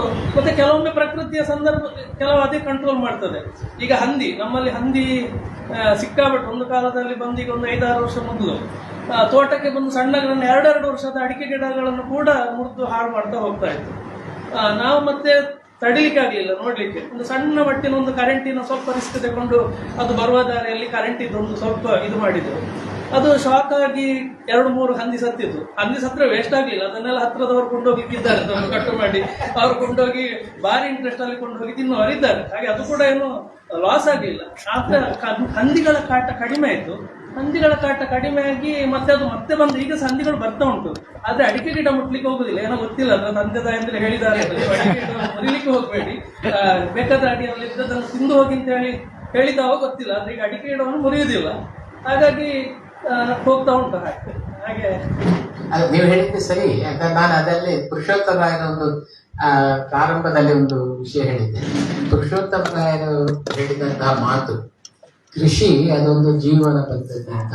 ಅಂದ್ರೆ ನೀವು ಅದರಲ್ಲಿ ಎಷ್ಟು ಬರ್ತದೆ ಅಷ್ಟಕ್ಕೆ ನೀವು ತೃಪ್ತಿ ಪಡ್ಕೊಳ್ಬೇಕು ಅಂತ. ದೇವರು ನಿಮಗೆ ಅಷ್ಟೇ ಕೊಟ್ಟದ್ದು ಅಂದ್ರೆ ಅವರ ತತ್ವ. ಅದನ್ನು ನಾವು ಎಲ್ಲರೂ ಒಪ್ಪುತ್ತೇವೆ ಅನ್ನೋ ಪ್ರಶ್ನೆ ಅಲ್ಲ. ಆದ್ರೆ ಅವರು ಹೇಳುವ ವಿಚಾರ ನಿಜವಾಗ್ಲೂ ಸತ್ಯ ಅನ್ನಿಸ್ತದೆ. ಯಾಕಂದ್ರೆ ಎಷ್ಟೋ ಅದು ಈ ವರ್ಷ ನಮಗೆ ದೇವರು ಕೊಟ್ಟದ್ದು ಇಷ್ಟೇ, ಅದಕ್ಕೆ ತೃಪ್ತಿ ಪಟ್ಕೊಳ್ತು. ನಮ್ಗೆ ಇನ್ನೂ ದೊಡ್ಡದು ಮತ್ತೂ ಹೆಚ್ಚಾಗ್ಬೇಕು, ಇನ್ನೂ ಹೆಚ್ಚಾಗ್ಬೇಕು ಅನ್ನೋ ಒಂದು ಆಸೆಯನ್ನೇ ಇಟ್ಕೊಳ್ಬಾರ್ದು ಅಂತ. ಅದೊಂದು ಅಲ್ಲ, ಪುರುಷೋತ್ತಮ ರಾಯರಲ್ಲ, ಇವರು ಬೈದು ಬಾಕೂರು ಹತ್ರ ಇದ್ದವರು, ಚೇರ್ಕಾಡಿ ರಾಮಚಂದ್ರ ರಾಯ. ಅದೇ ನಾನು ಹೇಳಿದೆ, ಪುರುಷೋತ್ತಮ ರಾಯ, ಚೇರ್ಕಾಡಿ ರಾಮಚಂದ್ರ ರಾಯ. ಯಾಕಂದ್ರೆ ಅವರನ್ನು ನಾನು ಬಹಳ ಸಾರಿ ಅವರ ಜಾಗಕ್ಕೆ ಹೋಗಿದ್ದೇನೆ, ಅವರ ಜೊತೆಗೆ ಮಾತಾಡಿದ್ದೇನೆ. ಅವರು ಆ ಪ್ರಾಯದಲ್ಲಿ ಆವಾಗಲೂ ಕೂಡ ನಿರಂತರವಾಗಿ ಅವರ ತೋಟದ ಸುತ್ತ ಏನಾದ್ರೂ ಒಂದು ಕೆಲಸ ಮಾಡ್ತಾ ಇರ್ತಾ ಇದ್ರು. ಒಂದು ಸಣ್ಣ ಬಟ್ಟೆ ಸುತ್ತಿಕೊಂಡಿದ್ರೆ ಅವ್ರು ಬರ್ತಿದ್ದ ಜೀವನ ಬೇರೆ ಏನೂ ಇಲ್ಲ. ಅವರು ಒಮ್ಮೆ ಮಣಿಪಾಲಕ್ಕೆ ಏನಾದ್ರು ಬರೋದಿದ್ರೆ ಒಂದು ಖಾದಿ ಅಂಗಿ ಹಾಕೊಂಡು ಬರ್ತಾರೆ, ಅದು ಬಿಟ್ಟರೆ ಬೇರೆ ಏನೂ ಇಲ್ಲ. ಅವ್ರು ಹೇಳ್ತಾರೆ, ನನ್ಗೆ ಯಾವ ಆಸೆಯೂ ಇಲ್ಲ, ನನಗೆ ನನ್ನ ಹೆಂಡತಿಗೆ ಮಗನಿಗೆ ಊಟಕ್ಕೆ ಬೇಕಾಗುವಷ್ಟು ನನಗೆ ಈ ಜಮೀನಲ್ಲಿ ಸಿಗ್ತದೆ. ಅದರಲ್ಲಿ ಏನು ಬೆಳೆ ಬರ್ತದೋ ನಾನು ಎಲ್ಲವನ್ನೂ ಬೆಳ್ಕೊಳ್ತೇನೆ. ಅದರಲ್ಲಿ ಬಂದದ್ದಷ್ಟರಲ್ಲಿ ನಾನು ತೃಪ್ತಿ ಪಟ್ಕೊಳ್ತೇನೆ. ನಾನು ಹೊರಗಿಂದ ಯಾವ ಒಳಸುರಿಗಳನ್ನು ಕೂಡ ತರೋದಿಲ್ಲ. ಇಲ್ಲಿ ಏನ್ ಸಿಗ್ತದೋ ಅದನ್ನೇ ಉಪಯೋಗಿಸ್ತೇನೆ. ಇಲ್ಲಿ ಏನೇನು ತರಗೆಲೆ, ಗೊಬ್ಬರ, ದನದ ಸಗಣಿ, ಇನ್ನೊಂದು ಮತ್ತೊಂದು ಅದನ್ನು ಅದು ಸಿಗ್ತದೆ, ಅದನ್ನೇ ಉಪಯೋಗಿಸಿ ನಾನು ಕೃಷಿ ಮಾಡುವಂಥದ್ದು. ಇನ್ನು ಯಾವುದೇ ಬೋರ್ವೆಲ್ ಇಲ್ಲ, ಬಾವಿ ನೀರನ್ನೇ ಎತ್ತಿ ನಾನು ಬುಡಕ್ಕೆ ಗಿಡಗಳಿಗೆ ನೀರು ಕೊಟ್ಟು ಸಾಕುವಂಥದ್ದು. ತೆಂಗಿನಕಾಯಿ ಎಷ್ಟು ಬರುತ್ತೋ ಅಷ್ಟರಲ್ಲಿ ತಿಳ್ಕೊಳ್ತೇನೆ ಅಂತ. ಎಷ್ಟು ತರಕಾರಿ ಬೆಳೀತೋ ಆ ತರಕಾರಿಗಳನ್ನೇ ಉಪಯೋಗಿಸಿಕೊಂಡು ನಾನು ಅಡಿಗೆ ಮಾಡ್ಕೊಂಡು ಉಪಯೋಗಿಸ್ತೇನೆ. ನಿಸರ್ಗದತ್ತವಾಗಿ ಸಿಗುವಂತಹ ಸೊಪ್ಪು, ಇನ್ನೊಂದು ಮತ್ತೊಂದು ಚಿಗುರು, ಅವುಗಳನ್ನು ಉಪಯೋಗಿಸಿ ಬೇರೆ ಬೇರೆ ರೀತಿಯ ಊಟ ಖಾದ್ಯಗಳನ್ನು ಮಾಡಿ ನಾನು ಉಪಯೋಗಿಸ್ತೇನೆ ಅಂತ. ಅದು ಅದರೊಟ್ಟಿಗೆ ನಾವು ಹೀಗೆ ಕೃಷಿ ಮಾಡ್ತಾ ಹೋದ್ರೆ ನಮ್ಗೆ ಬೇಕಾದಂತದ್ದು ಐಡಿಯಾಗಳು ಕೃಷಿ ಕೊಡ್ತದೆ ಅಂತ ಹೇಳಿ. ಈಗ ನಮ್ಗೆ ಜೀವನಕ್ಕೆ ಬೇಕಾದಂತದ್ದು ಅಥವಾ ಏನು ಮಾಡ್ಬೇಕು, ಈಗ ಸಮಸ್ಯೆ ಬಂದಾಗ ನಾನು ಹೇಳಿದಾಗ, ಈಗ ಹಂದಿ ಇದು ಮಾಡುವಾಗ ನಾನು ಹೀಗೆ ಮಾಡಿದೆ ಅಂತ ಹೇಳಿ ನಮ್ಗೆ ಏನೋ ಒಂದು ಅದನ್ನು ನಾವು ಪ್ರೀತಿಯಿಂದ ನೋಡಿದಾಗ ನಮ್ಗೆ ಏನೋ ಒಂದು ಸಮಸ್ಯೆಗೆ ಪರಿಹಾರಗಳ ಅಥವಾ ಹೊಸ ಕೃಷಿ ನಾವು ಮಾಡ್ಬೇಕಾಗ್ತದೆ. ಯಾಕಂದ್ರೆ ಕೆಲವೊಮ್ಮೆ ನಾವು ಹೀಗೆ ಅಂತ ಹೇಳಿ ಆಗುದಿಲ್ಲ. ಆ ರೀತಿಯಾದಂತ ಒಂದು ಐಡಿಯಾಗಳು ನಮ್ಗೆ ಬರ್ತದೆ. ನಾವು ಅದನ್ನು ಸಂತೃಪ್ತಿಯಲ್ಲಿ ಮಾಡ್ಬೇಕು ಅಂತ ಹೇಳಿ. ಈಗ ಕೇರ್ಬ್ಯಾಟ್ ಅವರಿಗೆ ಕೂಡ ಅಷ್ಟೇ, ಆ ಸಂತೃಪ್ತಿಯಿಂದ ಮಾಡಿದ ಕಾರಣ ಏನೋ ಒಂದು ರೀತಿಯಾದಂತ ಒಂದು ಪರಿಹಾರ ಕೃಷಿಯಲ್ಲಿ ಸಂತೋಷ ಸಿಗ್ತದೆ. ನಾನು ಕೂಡ ಹೇಳುವಂಥದ್ದು, ನಾನು ಸುಮ್ಮನೆ ಕೂತ್ಕೊಳ್ಳೋದಿಲ್ಲ. ಕೃಷಿ ಅಂತ ಹೇಳಿದ್ರೆ ಇದ್ದದ್ರಲ್ಲಿ ನಾವು ಸಂತೃಪ್ತಿ ಪಡುವುದಲ್ಲ. ಆದ್ರೆ ನಾವು ಕೃಷಿಯನ್ನು ಮಾಡ್ತಾ ಹೋಗುವಾಗ ಅದು ನಮ್ಗೆ, ನಾವು ಅದರಲ್ಲಿ ಮಾತು ಹೇಳ್ತಾ ಹೋಗುವಾಗ ನಮ್ಗೆ ಹೇಳ್ತದೆ, ಇಂಥದ್ದು ಸ್ವಲ್ಪ ಸಮಸ್ಯೆ ಆಗಿದೆ, ಹೀಗೆ ಮಾಡ್ತಾ ಹೋದ್ರೆ ಒಳ್ಳೇದಾಗ್ತದೆ ಅಂತ ಹೇಳಿ. ನಾವೀಗ ಎರೆಹುಳ ಕೃಷಿಯನ್ನು ಕೂಡ ಅದರೊಟ್ಟಿಗೆ, ಯಾಕಂದ್ರೆ ಅದು ಮಣ್ಣಿನ ಫಲವತ್ತತೆ ಹೆಚ್ಚಿಸಲಿಕ್ಕೆ ಸ್ವಲ್ಪ ಎರೆಹುಳ ಗೊಬ್ಬರ ಮಾಡಿದ್ರೆ ಒಳ್ಳೇದು ಅಂತ ಹೇಳಿ ನಮ್ಗೆ ಆ ಕೃಷಿ ಹೇಳ್ತದೆ. ಹಾಗೆ ಅದು ನಾವು ಅದನ್ನು ಮಾಡ್ತಾ ಹೋಗ್ತೇವೆ, ನಾವು ಅದಕ್ಕೆ ಬೇಕಾಗಿ ಮಾಡ್ತಾ ಹೋಗ್ತೇವೆ. ಹಾಗೆ ನಾವು ಅದು ಕೂಡ ನಾವು ಅದರೊಟ್ಟಿಗೆ ನಾವು ಸಂಬಂಧ ಇಟ್ಟಾಗ ಅದು ಹೇಳ್ತಾ ಹೋಗ್ತದೆ. ಅದು ಎಲ್ಲದರಲ್ಲಿ ಅಷ್ಟೇ. ಈಗ ನಾವು ನಮ್ಮ ಫ್ರೆಂಡ್ಶಿಪ್ ಜಾಸ್ತಿ ಮಾಡಿದರೆ ಫ್ರೆಂಡ್ ನಮ್ಗೆ ಹೇಗೆ ಇದನ್ನು ಕೊಡ್ತಾರೆ, ನಮ್ಗೆ ಸಲಹೆ ಕೊಡ್ತಾರೆ, ಹಾಗೆ ಅದು ಕೂಡ ಹಾಗೆ ಮಾಡ್ತದೆ ಅಂತ ಹೇಳಿ ನಾನು ಕೃಷಿಕನಾಗಿ ನನ್ನದೊಂದು ಅನುಭವ. ಹೌದೌದು. ಅಲ್ಲ, ಹಾಗಂತ ನಿಮ್ಮ ಇರುವಂತಹ ಹಿಡುವಳಿ ಅದರಲ್ಲಿ ಕೃಷಿ ವಿಸ್ತರಣೆ ನೀವು ಮಾಡ್ಲೇಬೇಕು. ಹಾಗಂತೇಳಿ ನೀವು ಸೀಮಿತವಾಗಿ ಒಂದೆರಡು ಯಾವಾಗ ಒಂದೇ ಬೆಳೆಯನ್ನು ನಂಬ್ಕೊಂಡು ಇರುವ ಹಾಗಿಲ್ಲ. ನಮ್ಮಲ್ಲಿ ಕೃಷಿಯಲ್ಲಿ ಹೇಗೆಂದ್ರೆ ಮಿಶ್ರ ಇರಬೇಕು. ಈಗ ಸ್ವಲ್ಪ ಬೇರೆ ಆಹಾರ ಧಾನ್ಯಗಳು, ಸ್ವಲ್ಪ ದವಸ ಧಾನ್ಯಗಳು, ಸ್ವಲ್ಪ ಇನ್ನೊಂದು, ಈಗ ಅಡಿಕೆ ಇದ್ರೆ ಅಡಿಕೆ ಜೊತೆಗೆ ಕಾಳುಮೆಣಸು, ಬಾಳೆ, ಇನ್ನೊಂದು ಹಂತದಲ್ಲಿ ಬೇರೆ ರೀತಿಯ ಬೆಳೆಗಳು, ಮೇಲೆ ಮಲ್ಟಿ ಸ್ಟೋರಿ ಕ್ರಾಪಿಂಗ್ ಪ್ಯಾಟರ್ನ್ ಅಂತಾರೆ. ನಮ್ಮ ಬೇರೆ ಬೇರೆ ಹಂತದಲ್ಲಿ ಬೆಳೆಯುವಂತ ಬೆಳೆಗಳು. ಅದರಲ್ಲಿ ನಿಮ್ಗೆ ಕೆಳಗಡೆ ಏನು, ಮೇಲ್ಗಡೆ ಯಾವುದು, ಈ ಬೇರೆ ಸೂರ್ಯನ ಬಿಸಿಲು ಎಷ್ಟು ಸಿಗ್ತದೋ ಅಲ್ಲಿ ಯಾವ ಬೆಳೆ ಬೆಳೆಯುವುದು, ಯಾವ ತರ ಏನೆಲ್ಲ ಬೆಳಿಬಹುದು, ಹಾಗೆ ಬೆಳ್ಕೊಂಡು ಹೋಗುವಂತ. ಇನ್ನೊಂದು ಮಿಶ್ರ farming, fixed farming. Mixed farming ಅಂದ್ರೆ ನಿಮ್ಗೆ ಕೃಷಿ ಇರಬೇಕು, ಅದ್ರ ಜೊತೆಗೆ ಹೈನುಗಾರಿಕೆ ಇರಬೇಕು, ಅದ್ರ ಜೊತೆಗೆ ಬೇರೆ ಇನ್ನೇನಾದ್ರು ಪ್ರಾಣಿಗಳು ಸಾಕೋದಿದ್ರೆ ಅದನ್ನು ಸಾಕ್ಬೋದು, ಮೀನು ಸಾಕಣೆ ಮಾಡ್ಬೋದು, ಕೆರೆ ಇದ್ರೆ ಕೊಳದಲ್ಲಿ ಮೀನು ಸಾಕಿ ಅದೇ ಮೀನು ನಾವು ತಿಂದಿದ್ರು ಮೀನು ಸಾಕಣೆ ಮಾಡೋದ್ರ ಮೂಲಕ ನಿಮ್ಗೆ ಲಾಭ ಪಡೆಯಲಿಕ್ಕೆ ಸಾಧ್ಯ ಇದೆ. ಇದನ್ನು ಅದು ಪೂರಕವಾಗಿರ್ತದೆ, ಒಂದಕ್ಕೊಂದು ವಿರೋಧ ಅಲ್ಲ, ಒಂದಕ್ಕೊಂದು ಪೂರಕ ಇರ್ತದೆ. ಈ ರೀತಿಯ ಇದನ್ನು ನಮ್ಗೆ ಎಷ್ಟು ಮಟ್ಟಿಗೆ ಸಾಧ್ಯ ಇದೆಯೋ ಅಷ್ಟು ಮಟ್ಟಿಗೆ ಅಳವಡಿಸಿಕೊಳ್ಳಿಕ್ಕೆ ಸಾಧ್ಯ ಇದೆ. ಆದರೆ ಒಂದೇನಂದ್ರೆ ಈಗಿನ ಈ ಕಾರ್ಮಿಕರನ್ನು ಅವಲಂಬನೆ ಮಾಡ್ಕೊಂಡು ಮಾಡುವಂತಹ ಕೃಷಿ ಅದು ನಿಮಗೆ ಖಂಡಿತವಾಗಿಯೂ ಅದು ಯಾವಾಗ ಯಾವ ರೀತಿ ಹೋಗ್ತದೆ ಅಂತ ನಮ್ಗೆ ಹೇಳಲಿಕ್ಕೆ ಸಾಧ್ಯ ಇಲ್ಲ. ನಮ್ಮ ಮಟ್ಟಿಗೆ ಎಷ್ಟು ಸಾಧ್ಯ ಇದೆ, ನಮ್ಮ ಮೇಲುಸ್ತುವಾರಿಯಲ್ಲೇ ನಮಗೆ ಏನೇನ್ ಮಾಡ್ಕೊಳ್ಳಿಕ್ಕೆ ಸಾಧ್ಯ ಇದೆ ಅಷ್ಟು ಮಾಡ್ಕೊಳ್ಳುವುದರ ಬಗ್ಗೆ ಯಾವುದೇ ಅಭ್ಯಂತರ ಇಲ್ಲ. ಒಂದಲ್ಲ ಒಂದು ಬೆಳೆಯಿಂದ ನಿಮಗೆ ನಿರೀಕ್ಷಿತ ಅಲ್ಲದೆ ಇದ್ರು ನಿಮ್ಮ ಜೀವನ ನಡೆಸುವಷ್ಟು ಅದರಲ್ಲಿ ಇಳುವರಿ ಪಡೆಯಲಿಕ್ಕೆ ಸಾಧ್ಯ ಇದೆ, ಲಾಭ ಪಡೆಯಲಿಕ್ಕೆ ಸಾಧ್ಯ ಇದೆ. ನಷ್ಟ ಅನ್ನುವಂಥದ್ದು ನಮಗೆ ಕೆಲವರಲ್ಲಿ ಖಂಡಿತ ಆಗ್ಬಹುದು, ಆದ್ರೆ ಹೆಚ್ಚಿನದನ್ನು ಅಂತ ಅಲ್ಲಿಂದಲಿಗೆ ಆಗ್ತದೆ ಖಂಡಿತ ಹೋಗ್ತೀರಾ. ಮತ್ತೆ ಇದು ಅಷ್ಟೇ, ಈಗ ಕಾರ್ಮಿಕರ ಅವಲಂಬನೆ ಇದ್ರೂ ಕೂಡ ನಾವಲ್ಲಿ ರೆಡಿ ಇರ್ಬೇಕು. ಯಾಕಂದ್ರೆ ಕೃಷಿಕನಾದವ ಈಗ ನಮ್ಗೆ ಕೆಲವೊಮ್ಮೆ ಕೆಲವು ಸೋಷಲ್ ಆಚೀಚೆ ಹೋಗುವಾಗ ನಮ್ಗೆ ಕೆಲವೊಮ್ಮೆ ಕೆಲಸ ಮಾಡ್ಲಿಕ್ಕೆ ಆಗುದಿಲ್ಲ. ಆದ್ರೆ ನಮ್ಗೆ ಏನಂತ ಹೇಳಿದ್ರೆ ನಮ್ಮಲ್ಲಿ ಡೈರಿ ಇದೆ, ಕೆಲಸದವರು ಕೆಲಸ ಮಾಡ್ತಾರೆ. ಹಾಗೆಂತೇಳಿ ಅವ್ರು ಬರ್ಲಿಲ್ಲ ಅಂತ ಹೇಳುವಾಗ ನಾವು ಮಾಡ್ತೇವೆ ಅಂತ ಹೇಳುವಂತ ಧೈರ್ಯ ನಮ್ಗೆ ಬೇಕು. ನಾವು ಅದನ್ನು ಮುಂದುವರಿಸಿಕೊಂಡು ಒಮ್ಮೆಗೆ ಆದ್ರೂ ಒಂದು ಸ್ವಲ್ಪ ದಿನಕ್ಕಾದ್ರೂ ನಾವು ನಡೆಸ್ತೇವೆ ಅಂತ ಹೇಳುವಷ್ಟು ನಮ್ಗೆ ಅಷ್ಟಕ್ಕೆ ನಾವು ಅಷ್ಟು ಕೃಷಿಯಲ್ಲಿ ನಾವು ಅದಕ್ಕಿಂತ ಜಾಸ್ತಿ ಹೋಗ್ಲಿಕ್ಕೆ ಬಾರದು, ಅಷ್ಟು ಕೃಷಿಯನ್ನು ನಾವು ಮಾಡ್ಬೋದು. ಈಗ ನಾವು ಹಾಗೆ ಡೈರಿ ಈಗ ನಮ್ಮಲ್ಲಿ ಇದ್ರೂ ಕೂಡ 3-4 4 ಒಂದು ದಿವಸ ಅವರು ಇಲ್ಲ ಅಂತ ಹೇಳಿ ಆದ್ರೆ ನಾವು ಅದನ್ನು ಸುಧಾರಿಸ್ತೇವೆ. ಅಡಿಕೆ ಕೂಡ ನೀರು ಹಾಕುವಂಥದ್ದು, ಈಗ ನೀರು ಹಾಕುವಂಥದ್ದೆಲ್ಲ ನಾವು ಸಾಕ ಕೆಲಸದವರು ಆಗ್ತೇವೆ. ಕೆಲಸದವರು ಇಲ್ಲದಿದ್ರೆ ನಾವು ಆರಾಮದಲ್ಲಿ ನಾವು ಕೂಡ ಅದನ್ನು ಮುಂದುವರಿಸಿಕೊಂಡು ಹೋಗ್ತೇವೆ.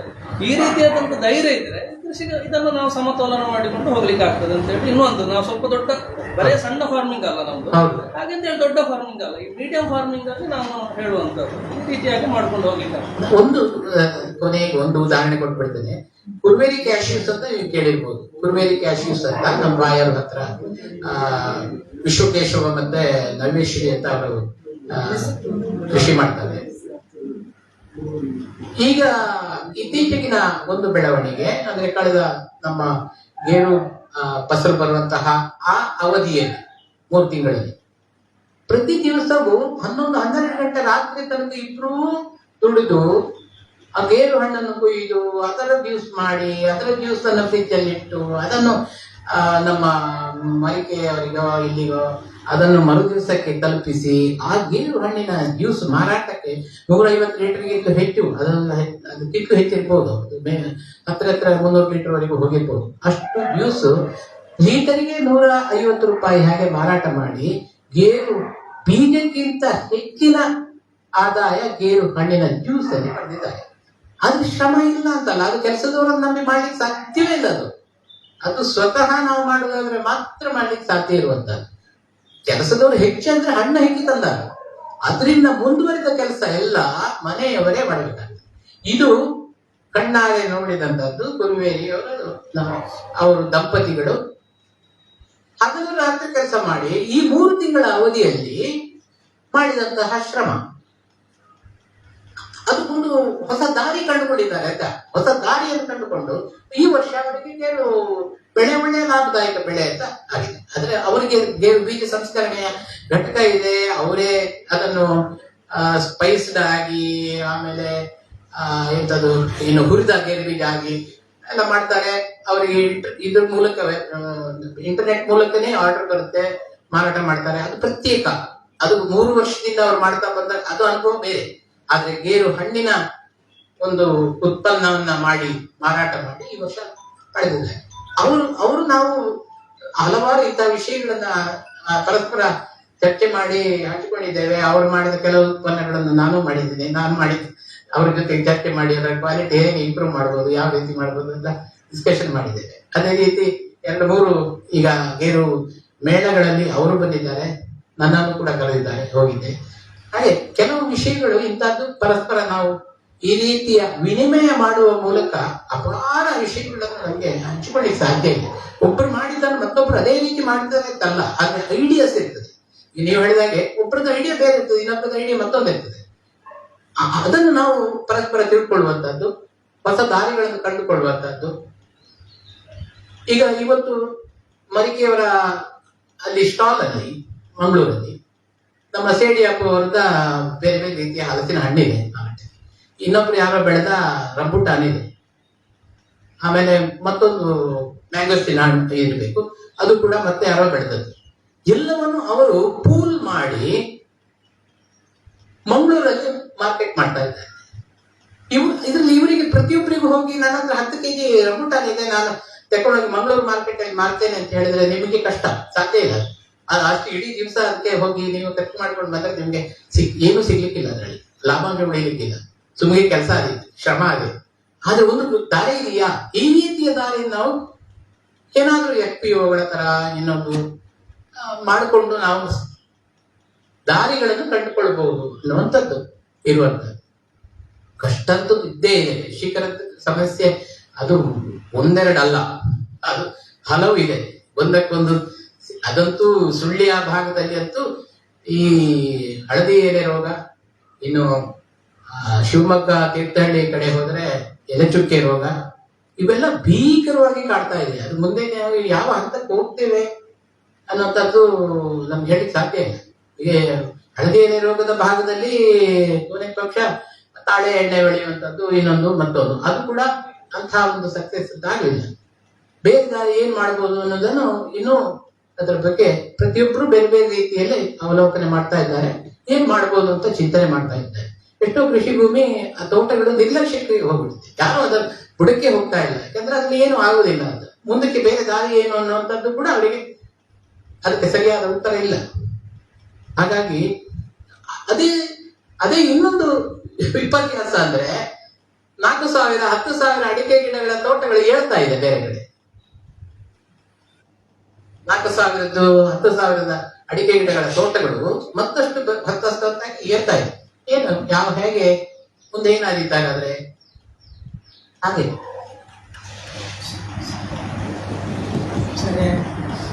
ನಾನು ಒಂದು ಕೊನೆಗೆ ಹೇಳ್ಬಿಡ್ತೇನೆ. ನನಗೆ ಈ ಒಂದು ಅವಕಾಶ ಮಾಡಿಕೊಟ್ಟದ್ದಕ್ಕಾಗಿ ವಿಶೇಷವಾಗಿ ಶಿರೀಶ್ ಅವರಿಗೆ ಧನ್ಯವಾದಗಳು. ಹಾಗೆ ಕೇಳಲಿಕ್ಕೆ ಬಂದ ನಿಮ್ಗೆಲ್ಲ ಧನ್ಯವಾದಗಳು. ನನ್ನ ತಂಗಿ ಬಂದಿದ್ದಾಳೆ, ಸೊಸೆ ಬಂದಿದ್ದಾಳೆ, ಹಾಗೆ ಸೊಸೆಯ ಮಾವ ಇದ್ದಾರೆ. ಎಲ್ಲರೂ ನನಗೆ ನನ್ನ ಮಾತಾಡ ಕೇಳಲಿಕ್ಕೆ ಅವ್ರು ಬಂದಾಗಿದೆ. ನಾನು ಮನೆಯಲ್ಲಿ ಕೂಡ ಇಷ್ಟು ಮಾತಾಡಿದ್ದೇನೆ. ಹಾಗೆ ನನ್ನ ತಂಗಿಯೂ ಹಾಗೆ, ಅವಳು ತುಂಬಾ ಶ್ರಮ ಪಟ್ಟವಳು.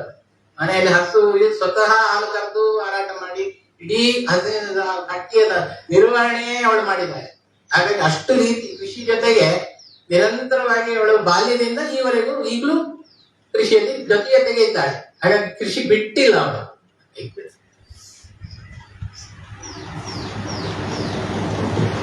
ಸ್ನೇಹಿತರೆ,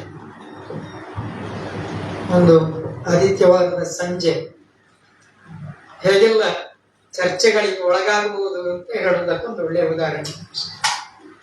ಇಲ್ಲಿ ಮಧುಕುಮಾರ್ ಅಂತ ತೀರ್ಥಹಳ್ಳಿಯ ಒಬ್ಬರಿದ್ದಾರೆ. ಅವರ ಮನೆಯಲ್ಲಿ ಇನ್ನೂ ಕೂಡ ಯಾವುದೇ ಕೆಮಿಕಲ್ಸ್ಗಳು ಫರ್ಟಿಲೈಸರ್ಸ್ಗಳೆಲ್ಲ ತಲುಪಲೇ ಇಲ್ಲ. ಯಾಕೆಂದ್ರೆ ಅದು ತೀರ್ಥಹಳ್ಳಿಯಿಂದ ಅಷ್ಟು ದೂರ ಇದೆ, ಹೊತ್ಕೊಂಡು ಹೋಗುವುದಕ್ಕಿಂತ ಕಾಸ್ಟ್ಲಿ ಆಗ್ತದೆ. ಇನ್ನೂ ತರಗೆಲೆ ಗುಡಿಸಿಯೇ ಕೃಷಿ ಮಾಡುವ ಮಹಾನುಭಾವರ ಪರಂಪರೆ ಮಧುಕುಮಾರರದ್ದು. ವಿವೇಕಾನಂದ ಕಾಲೇಜಲ್ಲಿ ಕನ್ನಡ ಲೆಕ್ಚರ್ ಆಗಿ ಕೆಲಸ ಮಾಡ್ತಾ ಇದ್ದಾರೆ. ಮತ್ತು ಆ ಪರಂಪರೆ ಇನ್ನೂ ಕೂಡ ನಮಗೆ ರಿಮೋಟ್ ಅಲ್ಲಿ ಇದೆ. ಎಲ್ಲ ಕುಮಾರ ಪರ್ವತದ ಗಿರಿಗದ್ದೆ ಭಟ್ರ ಮನೆಗೆ ಹೋದ್ರೆ ಅಲ್ಲಿ ಸಗಣಿ ಬಿಟ್ರೆ ಬೇರೆ ಯಾವುದೇ ಇನ್ನೂ ಕೂಡ ತಲುಪಲೇ ಇಲ್ಲ. ಅವರು ಹಾಕಿದ ಎಲ್ಲಾದ್ರೂ ದನಗಳ ಆಹಾರದಲ್ಲಿ ಏನಾದ್ರೂ ಕೆಮಿಕಲ್ಸ್ ಹೋಗಿರ್ಬೋದೇ ಹೊರತು ಅದು ಹೊತ್ಕೊಂಡು ಹೋಗಿದ್ದಾರೆ. ಆದ್ರೆ ಬೇರೆ ನೇರವಾಗಿ ಹಾಕಿದ ಉದಾಹರಣೆಗಳೇ ಇಲ್ಲ. ಹಾಗಂತ ಅವರು ಕಳ್ಕೊಂಡಿದ್ದಾರೆ. ನೀವು ಒಳ್ಳೆಯ ಉದಾಹರಣೆ ಲೈಂಕಜೆ ರಾಮಚಂದ್ರ ಭಟ್ರ ಸಿದ್ಧಿ ಗಣಪತಿ ಭಟ್ರು. ನಾವು ಪ್ರತಿ ಸಲ ಹೋದಾಗ ಸರ್ ಅವ್ರ ಮನೆಯಲ್ಲಿ ತಿಂಡಿ ತಿನ್ನದೆ ಬರಲಿಲ್ಲ. ಯಾರೇ ಹೋಗ್ಲಿ, ಎಷ್ಟೇ ಮಕ್ಕಳನ್ನು ಅಲ್ಲೊಂದು ಲೈಂಕಜೆ ಫಾಲ್ಸ್ ಅಂತ ಇತ್ತು. ನಾನು ಫಿಲಮಿನದಲ್ಲಿದ್ದಾಗ ವಿವೇಕಾನಂದಲ್ಲಿದ್ದಾಗಲೂ ಕರ್ಕೊಂಡು ಹೋಗ್ತಿದ್ವಿ. ಅವ್ರ ಮನೆಯಲ್ಲಿ ಒಂದಷ್ಟು ದೊಡ್ಡ ಲೈಬ್ರರಿ. ಅಶೋಕ್ ವರ್ಧನ್ ಹತ್ರ ಒಮ್ಮೆ ತಮಾಷೆ ಮಾಡಿ ಕೇಳಿದ್ದೆ, ಸರ್ ನಿಮಗೆ ಸಿದ್ಧಿ ಗಣಪತಿ ಭಟ್ರು ಗೊತ್ತುಂಟ? ಅದಕ್ಕೆ ಅವ್ರು ಹೇಳಿದ ಒಳ್ಳೆ ಡಾಲ್, ಅವರಿಂದಾಗಿಯೇ ನಮ್ಮ ಅಂಗಡಿ ಇರುವುದು. ಒಂದು 16 ಪಕ್ಕ ಒರಿಜಿನಲ್ ಗೋದ್ರೇಜ್ ಆಲ್ಮೇರಾದಲ್ಲಿ ಪುಸ್ತಕ ಇಟ್ಟುಕೊಂಡು ಯಾವ್ಯಾವ ಮೂಲೆಯಿಂದ ತರಿಸಿದ ಪುಸ್ತಕ ಇಟ್ಕೊಂಡು ಅದ್ಭುತ ಕೃಷಿ ಮಾಡ್ತಾ ಇದ್ರು. ಸರ್ವನಾಶ ಆಗಿ ಹೋಯ್ತು ಕೃಷಿ. ಈಗ ಹೋದರೆ ಅವರ ಮನೆ ಅಂಗಳಕ್ಕೆ ಹೋಗ್ಲಿಕ್ಕೂ ಇಲ್ಲ, ದಾರಿ ತಪ್ಪಿಸಿದ್ದಾರೆ. ಮತ್ತೆ ಯಾಕೆ ಬರ್ತೀರಿ ಅಂತ ಕೇಳ್ತಾರೆ. ಅದು ಉಪಾಸೆಯ ಹೋಗಿದೆ ಅಂತ ಹೇಳುವಷ್ಟು. ಯಾಕಂದ್ರೆ ಅವರು ಕೃಷಿ. ವೆಂಕಟೇಶ ರಾಮಚಂದ್ರ ನಿಮ್ಗೆ ಗೊತ್ತಿದೆ, ಅವರು ಈಗ ಬೇರೆ ವ್ಯವಸ್ಥೆಗೆ ಹೋಗಿದ್ದಾರೆ. ಇದೆಲ್ಲ ಕೃಷಿಯ ತಲ್ಲಣಗಳು. ಇಡೀ ಅದೇ ಸಂಪಾಜೆ ಬೆಳ್ತಿನ LODCs ಬಂದಾದ ಸರ್ವನಾಶಗಳು. ಶೃಂಗೇರಿ ಬೆಳ್ತಲ್ಲಿ ನೀವು ಹೋದ್ರೆ ಸರಿ ಗೊತ್ತಾಗ್ತದೆ, ಗುಳ್ಳೆ ಹೋಗ್ತಾ ಇದ್ದಾರೆ ಅಲ್ಲಿ ರೈತರು. ಇದು ಕೂಡ ಇನ್ನೊಂದು ವ್ಯವಸ್ಥೆ. ಹುಣಚದಲ್ಲಿ ನನಗೆ ಗೊತ್ತಿರೋ ಒಬ್ರು ಮೇಡಮ್ 11 ಎಕರೆ ಜಾಗದಲ್ಲಿ ಅಡಿಕೆ ತೋಟ ಮಾಡಿದ್ದಾರೆ, ಸುಚಿತ್ರ. ಅದು ಹೇಗೆ ಅಂತ ನನಗೆ ಅರ್ಥ ಆಗುದಿಲ್ಲ ಅಂತ. ಅದಕ್ಕೆ ನೀರಾವರಿ ವ್ಯವಸ್ಥೆ ಇದೆ ಅಂತ ನನ್ನ ಪ್ರಶ್ನೆ ಇರುದು ಅಷ್ಟೇ. 11 ಎಕರೆ ಜಾಗಕ್ಕೆ ಅವರು ನೀರು ಇತ್ಯಾದಿ, ಅದು ಅಡಿಕೆಗೆ 80 ಲೀಟರ್ ನೀರು ಬೇಕು ಅದಕ್ಕೆ ಅಂತ ಎಲ್ಲ ವಿಜ್ಞಾನ ಹೇಳುವ ಕಾಲಕ್ಕೆ ಅದು ಹೇಗೆ ಮಾಡ್ತಾರೆ ಇತ್ಯಾದಿ ಗೊತ್ತಿಲ್ಲ ಬಿಡಿ. ಅದು ನಾನು ಆಗ ಹೇಳಿದ ಉತ್ತರ ಧ್ರುವ ದಕ್ಷಿಣ ಧ್ರುವಗಳ ಮಧ್ಯೆ ಅದು ಕೂಡ ಒಂದು ಚರ್ಚೆ ಆಗಿ ಹೋಗ್ತದೆ. ಇರ್ಲಿ ಸ್ನೇಹಿತರೆ, ನಮಗೆ ಸುಭಾಷ್ ಪಾಳೇಕರ್, ಕುಕೋಕವ ಅಥವಾ ಬೇರೆ ಬೇರೆ ಜನರು ಒಂದಷ್ಟು ಮಾಹಿತಿ ಕೊಟ್ಟು ಹೋಗಿದ್ದಾರೆ. ನಾವು ಯಾವುದನ್ನು ಫಾಲೋ ಮಾಡ್ಲಿಲ್ವೋ ಏನೋ ಅಂತ. ಇಲ್ಲಿ ಕಡಬದ ಹತ್ರ ಸುಬ್ರಹ್ಮಣ್ಯ ಮಠದ ಕೃಷಿ ನೋಡ್ತಾ ಇದ್ದ ಒಬ್ರು ಫಕೀರ್ ಒಬ್ರು ಇದ್ರು. ಅವರು ಕೂಡ ತುಂಬಾ ಚಂದದ ಕೃಷಿಯ ಆಲೋಚನೆಗಳನ್ನ ಹೇಳ್ತಾರೆ. ನಾವು ಅವ್ರ ಹತ್ರ ಕೂತು ಮಾತನಾಡಿದ್ರೆ ಅವರದೊಂದೇ, ಇಡೀ ಏನು ಮಾಡಬೇಡಿ, ಅದರಷ್ಟಕ್ಕೆ ಬಿಡಿ, ಅದು ಕೃಷಿ ಆಗ್ತದೆ. ಅಥವಾ ನಮ್ಮಲ್ಲಿ ಸಿರಿಸಿ ಬೆಳ್ತಿನವರೊಬ್ರು ಭಟ್ರು ಯಾವಾಗಲೂ ಮಾತನಾಡ್ತಾ ಇರ್ತಾರೆ. ಅವರು ಹೇಳಿದ ಪ್ರಕಾರ ತೆಂಗಿನಕಾಯಿ ಸಹಜವಾಗಿ ಮೇಲಿಂದ ಕೆಳಗೆ ಬೀಳುತ್ತದೆ, ಅದರಿಂದ ಗಿಡ ಆಗ್ತದೆ. ನಮ್ಮಲ್ಲೂ ಕೂಡ ಹಾಗೆ ಪ್ರಯೋಗ ಮಾಡಿದೆ ನಾನು, ಆದ್ರೆ ಅದು ಓಲೆ ಬರ್ತದೆ. ಈಗ ಅಲ್ಲಿ ಉಂಟು ಎದುರು, ಎಲ್ಲಿ ಬರ್ಬೇಕಾಗ್ಲಿಕ್ಕೆ ಬರೋದಿಲ್ಲ. ಅದು ಗಿಡ ಏನುಂಟ ಬಂದು ಹೋಗ್ತದೆ. ಅದನ್ನು ಯಾರು ಕೊಡ್ಚಣ್ಣೆಗೆ ಅಂತ ಹೇಳ್ತಾರೆ, ಧರ್ಮ ಕೊಟ್ಟರು ತಗೊಂಡು ಹೋಗುದಿಲ್ಲ ಅಂತ ಹೇಳೋ ಸ್ಥಿತಿ ಇರ್ತದೆ. ಇರ್ಲಿ ಸ್ನೇಹಿತರೆ, ಮತ್ತೆ ಅದು ಎಲ್ಲೆಲ್ಲೋ ಚರ್ಚೆ ಸುತ್ತ ಹಾಕುವುದಕ್ಕಿಂತ ಒಂದಷ್ಟು ಮಾತುಕತೆಗಳು ಹೀಗೆ ಆಗ್ತಾ ಹೋಗುವ, ಪುರುಸೋತಾದಾಗೆ ಮಾತನಾಡ್ತಾ ಹೋಗುವ. ಮುಂದಿನ ತಿಂಗಳು ಜೂನ್ 14 ಜೀವನ್ ರಾಮ್ ಸುಳ್ಳೆ ಬರ್ತಾರೆ. ಅವರು ಒಂದಷ್ಟು ಹಾಡುಗಳು ಇತ್ಯಾದಿಗಳು, ಅವರ ಟೀಮ್ ಕರ್ಕೊಂಡು ಬರ್ತಾರೆ. ಅವರೊಂದಷ್ಟು ಹಾಡುಗಳನ್ನೆಲ್ಲ ಹಾಡ್ತಾರೆ. ಹೀಗೆ ತಿಂಗಳ 1 ಆದಿತ್ಯವಾರ ನಾವೆಲ್ಲ ಸುಮನಸರಾಗುವ ಅಂತ ಆಶಿಸ್ತಾ ಪ್ರೀತಿಯಿಂದ ಶ್ಯಾಮಭಟ್ರು ಬಂದಿದ್ದಾರೆ ಮಂಗಳೂರಿಂದ. ಅವರಿಗೆ ಅತ್ಯಂತ ಪ್ರೀತಿಯ ಕೃತಜ್ಞತೆಗಳನ್ನು ಅರ್ಪಿಸ್ತಾ ಇದ್ದೇವೆ ಮತ್ತು ಸದಾ ಕಾಲ ಬರ್ತಾ ಇದ್ದೀವಿ ಸರ್. ಹಾಗೆ ನೀವು ನನಗೆ ಗೊತ್ತಿದೆ, ಇವತ್ತು ಕೂಡ ಪುತ್ತೂರಲ್ಲಿ ಕೆಲವು ಕಾರ್ಯಕ್ರಮಗಳ ವ್ಯವಸ್ಥೆಗಳಿವೆ. ಹಾಗೆ ಅಂತ ಯಾರು ಸುಳ್ಳು ಹೇಳಲಿಕ್ಕಿಲ್ಲ. ಮದುವೆ ಉಂಟು, ಉಪನಯನ ಉಂಟು, ಮುಂದೆ ಹೇಳಲಿಕ್ಕಿಲ್ಲ. ಮತ್ತೆ ಎಲ್ಲ ಹೇಳ್ಬೋದು ಏನು ಅಂತ. ಆ ಎಲ್ಲ ವಿವರಗಳ ಮಧ್ಯೆಯೂ ನೀವು ಪ್ರೀತಿಯಿಂದ ಬಂದಿದ್ದೀರಿ. ನಿಮಗೂ ಕೂಡ ಕೃತಜ್ಞತೆಗಳನ್ನು ಹೇಳುತ್ತಾ, ಮತ್ತೆ ಹೀಗೆ ಎಲ್ಲರೂ ಸಮಾನೀವ ಆಕೂತಿ ಆಗುವ ಅಂತ ಹೇಳುತ್ತಾ ಮಾತುಗಳನ್ನು ಮುಗಿಸ್ತೇನೆ. ನಮಸ್ಕಾರ.